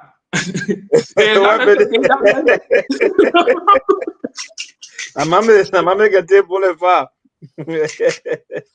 But our constitution support a customary marriage. You can do that. So there's nothing wrong with that. But on a serious note, you shouldn't be. You shouldn't be. There are a lot of people available. Somebody want you. There are other people that are admiring you. Go to them. You don't have to fight. You don't have to kill yourself. You don't have to kill the person. You don't have to attack the person. I don't understand how people can do that thing. You can part and still be friendly. And you should know how to. If you're able to make the person to fall in love with you before, even if the person said they didn't want you, should be having ways to be able to get that person back if you want the person. They say, oh, fire trying how to catch. So you have to find a way. But you cannot go to say you want to kill the person or you want to attack the person to the office. Depends how you call the fire off, Obi. You can call the fire all kind of way. You can put it back on some kind of way. If you take the fire stay and shove it in the water for you to catch, it can be hard. But if you just shove it in the sand, you take it from there. You can dry that stick after you leave the water. And you can still let it. Is that let's be serious here. They may get no right to take arm in the bank. No right. Absolutely no right. We can laugh. Nobody should do that. The country high, go on your hustle. Yeah. Listen, if that worrying in Liberia, man, the police did extremely well. I'm like, listen, to run Liberia right now is hard, and I think Gregory Kuma is trying. We can beat Gregory Kuma, LTM, we can beat it on whatever, but it's hard to go through all those terrain, and I think he did well with this one. And I think he tried to be more proactive. He tried to give the Liberian people more information to know that they are on top of the story. And I appreciate Greg and the entire team. They did extremely well on this arrows. And don't go, listen, if people go for the $20, $40 from the Bible send them, don't go ahead and go intimidate and harass them. That's wrong. Your girlfriend, when you leave her alone, go find someone to sit down. Carol Spoon will find one. For you. When I did this spot. You know what I mean? You know what I mean? Glenny Gosh, better call. You know, Liberia is a gullible society, and it's not as professional as other countries, right? I know some people say, "Oh, you know, in the US, the police can do it." You know, good to compare ourselves with the, I really don't like that, though. I don't like that kind of comparison. Yeah, but you have to understand that in America, people can discuss cases. They talk the cases all on the radio. People discussing from different angles. Yeah, they tell you, say, "Oh, don't do it," because the people coming from the very or society to serve as jurors. The evidence also people start discussing the other men say, "Oh, they can be a doctor, they can do that one, do that one." But when you present the evidence in court, there's no time to be discussing whether in the doctor or not. And yeah, it's strictly fresh in the minds of the people that look at you as it is. Or you bring it outside early, people start all kind of things. They start talking about, hey, jumping the minds of people. And some of the people, then you find them on the jury bench. They already done set up an opinion. Yeah. You're right. So on this note, I want to say thank you very much, my man. Yakezi, can you come on the show? Yakezi, we got to work for you. Mama, man, listen. We still got to go on this. Tomorrow, I'm meeting Councilor. And I please, let me tell you something. Before I close. Councilor. Before I close. Let me get that announcement real quick. I beg you. Because I need over time. Let me get this real quick. So tomorrow, those of you that want to meet Sir Joseph, tomorrow I'll be meeting him. He's here. Just text me. You have my number. Sir Joseph will be here tomorrow afternoon. We give the announcement before if you want to come. We got so many people have called. If you want to shake Sir Joseph's hand, listen. When you text me, I will send you the location.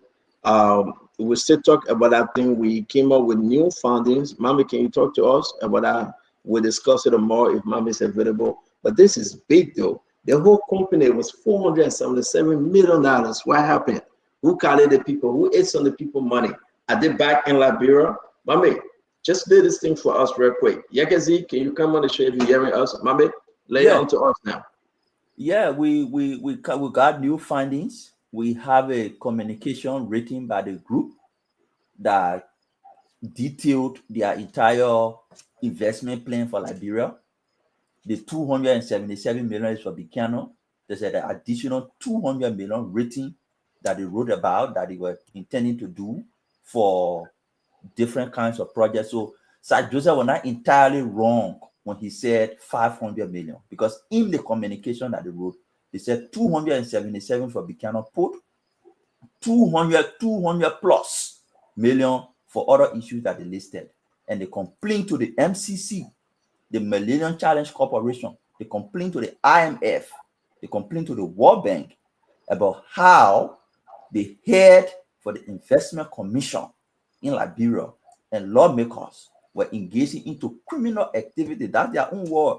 No, at the time, at the time, were engaging into criminal activities to undermine their investment, taking their information and providing it out to different people. That communication is there. So Sir Joseph was not like really wrong when he said 500 million. But for me, he said 500. He so said yeah, around 500. for me, and I get to defend Sir Joseph. When Akaro Gray and Sir Joseph were in CDC for ever since 577. Yeah, when Akaro and Sir Joseph were in CDC ever since, and he leave from there and come back and say Sir Joseph at BM, that's their business. And I get anything to do with it. What I have to do is, the major issue is group of people were leading the country. They engage into activities that undermine the country's reputation, that undermines the chances of bringing investment into the country. That is what I'm interested in. And that is what I will present the evidence to discuss about. What else I just said at BM, I already talking ever since he talking now, that's their business. Whether he lie, that's their business. I get nothing to do with it. But the information review. So what Mama is speaking, this is the Presty Port, right? Presty Port. So I can announce that I spoke with the liaison of this company. They're in Liberia currently. They are in Liberia. I have videos and I have documents that I'll be sharing tomorrow. Is it important to go deeper into this story, folks? You will want to watch tomorrow. The layout, the video, and while we're speaking, my man, let me send it to you right now. The layout, the videos, everything, and the document. What actually we are talking about, that document, why were they rejected? And what are they doing right now? Yes, I can also announce the Met President Barker. I can announce that. Yet I can also announce the Met legal advisor to the president, Bushman Keita. So we're going to get into it. It's a good for our country. Well, they put me We create jobs. We create jobs, and you want to follow us tomorrow as we discuss it further. I want to say it's always good having you. We say thank you a lot. Maybe our reporter, our producer sleeping. Maybe, I mean, we're putting it together. Mama, are you? I'm practicing. You testing? You see, Mama can do it now. You see my hair? If Mama mute you and me, you see my hair? If Mama, anybody, I can't ask you, Mama, if I want to show you a black Mama.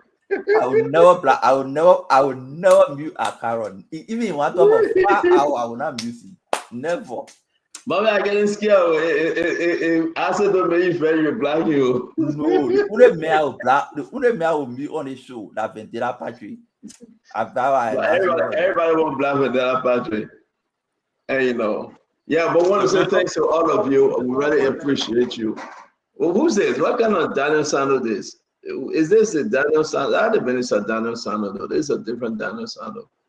So I let him find a garden because Daniel Sando that my chairman. But do you guys saw that? Fagon said they must pay and the garden agreed for Mika to pay and they showed him today. Yeah. You saw it? Yeah. But the visitor. The visitor to pay. And Mika boss went to Fagon. My man leader won. Fagon called me today. Fagon said they must pay and they gotta agree to give Fagon 40% of everything that come in. Can you imagine that? But I mean, my brother, that's a business they're running with the LBS. But we should do the same thing, Mama. They're not being fair. We should do the same thing because we cover. You said it. No, but you said it show the Labrin Post show. You said one of the Labrin Post show. You putting fuel in the generator.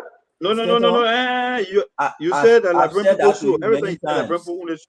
I've said that. No. The sponsor Labrin Post show. And that's spoon. That's sponsor. Spoon never book and pay. But this is serious. They put an agree to give Fagon money and they shook hand today. They agree. They gave Fagon money, they shook hand. But what about the other independent networks that are in the country? What become of them? Look at the picture. Look at your limit PS stomach. Can somebody give us that picture before we go? Mommy, I think you were showing the picture. Look at your limit PS stomach. Hey God, the man lives there getting thick now. The man lives there getting thick. Now all the money that they're collecting. Hey man, I hope I can find this before we go. Mama, you ready Palestine? Mama, all my thing you're not moving from there. But no, the thing against stay. We gotta create one again. Only take a few. Oh, I see why you moved the one in. Yeah, so when you put it there, the show over, we play for the more show. Oh, okay. Yeah. Yeah, but you get clearance here. You can be where Mama is. Only a car spirit that reaches in Mama can take that position. You don't get clearance here. No problem. Even one lawyer will be asking about. Yeah, you asked me a question. You're right, Mama. We don't know lawyer in that place. No lawyer there. A lawyer full of it. We'll do our thing. But man, I'm trying to find a picture that you won't between the struggle, eh? I'm trying, give me 1 second. Let me pull a picture. Though on a serious note, I want you to look at Jeremy Pierre's stomach. I thought Fagon got big stomach, but look at Jeremy Pierre's stomach. Seriously, this is concerning. I think we should ask the brother to come back and check his health. I mean, Jeremy Pierre, my brother, I can say anything about him. Yeah, but you're compare the stomach 2021, 2022, and now. Yeah, we're soon good. Let me put it on real quick. No, seriously, this is somebody wake Jeremy Pierre up. How can Pierre be like this? This is not right. This is not right at all. Look at Jeremy Pierre. Look at his stomach. Look at Fagon. I expected Fagon. You always let him put food in a packet. That's something like interior bushman. The man got food in a packet. Look at that. But look at Jeremy Pierre's stomach, my people. Mommy, what you make of this, mommy? That battle do more man. That do more that man eat. Then we gotta replace it. Look at the man's stomach, man. The man gotta go exercise. That do more in the shirt there. You see, Fagon in B shirt. Fagon get set. Fagon tuck his stomach in. Then he put it. Yeah, he put his stomach in and he put a B shirt over it. Can somebody send me Fagon other picture? Hey man, I'm begging you, man. No, for real though. For me, you gotta talk about this thing. This is concerning. Look at Jeremy Pierre's stomach, man. My stomach growing. So I don't need to sit back and I'll be down for 6 months. You can't go like that. You gotta say the truth. Look at Jeremy Pierre's stomach. What say you? I say pull the man's stomach, the 2022, 2023 stomach up, pull it up. Then we'll see what I pick out now. Okay, let me pull it up. But this is not right though. This is not right at all. This is not. Let's put the 2023, 22 stomach up.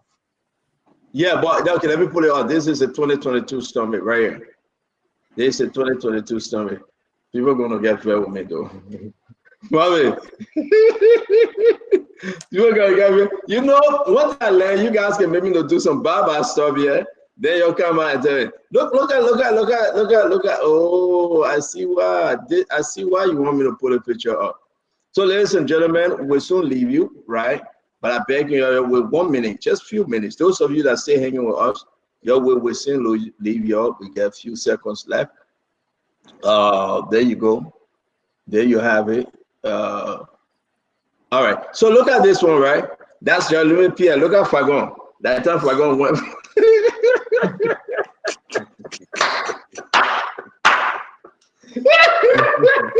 But look at the LBS rental.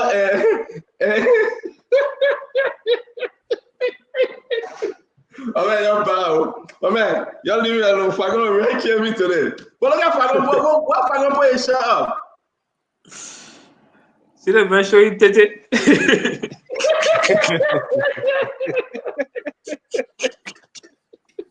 Oh man, I didn't know you guys wicked more than me. Oh man, that's very bad, mommy. Why you send me that picture? That tete la pelo on let's see piano. That tete. No, la pelo on the main chest. No. But you know, these guys say they are not good. If I stay on the show, they will make me to do the worst. We want to say thank you, though. LBS will never be the same again. LBS will never be the same. That is, man, LBS will never be the same. Never, ever. We want to say thanks to our brother. If I go, let me say, when I spoke to Madam T say, our agreement with Jeremy Pierre is different from Fagon and Jeremy Pierre, so I should get all of it, and I respect the decision of Madam Titi. I'm not going to push this. It is what it is. When she speaks, I listen. So I want to say to all of you, thank you very much for giving us your time today. We do appreciate you forever. Till we meet again tomorrow. That's Jeremy Pierre. This is Fagon. When he had stomach problem, he went to the hospital. You see Fagon showing titty and six-pack. And this is Jeremy Pierre. You see Jeremy Pierre. I don't know what one of these guys there. I think they need to go exercise. Till we meet again, that's me. They will get very men out of business, but that's me now, you know. Yeah, y'all have a good night. we love you all, and we can't wait to have you guys back tomorrow. All right, y'all have a wonderful, wonderful evening. To all my brothers and sisters, good night. Good night, very much, Fubi. Good night, Abula Mame. And good night to all of you. Yekezi is sleeping. He's asleep. And I want to say thank you very much. We come on the show, we laugh, we joke. You say your own, I say my own. Listen, all the guys there, we are all friends, you know. We'll try to make Liberia better. It's not too serious. But yes, indeed. Somebody need to tell the journalist, Pierre. He's a minister of information. This shirt is too small and his stomach a little big in it. I think he need to exercise. Somebody need to tell Fagon. Fagon and my brother, he get well with me. He lied and said, I want rest contract. But as you can see, he alone eating all the rest. All right. So it is why it is. And I want to say thanks to all of you. You have a good night. Bye-bye for now. Good night. Bye-bye. I'm going to end the show. Have a good night.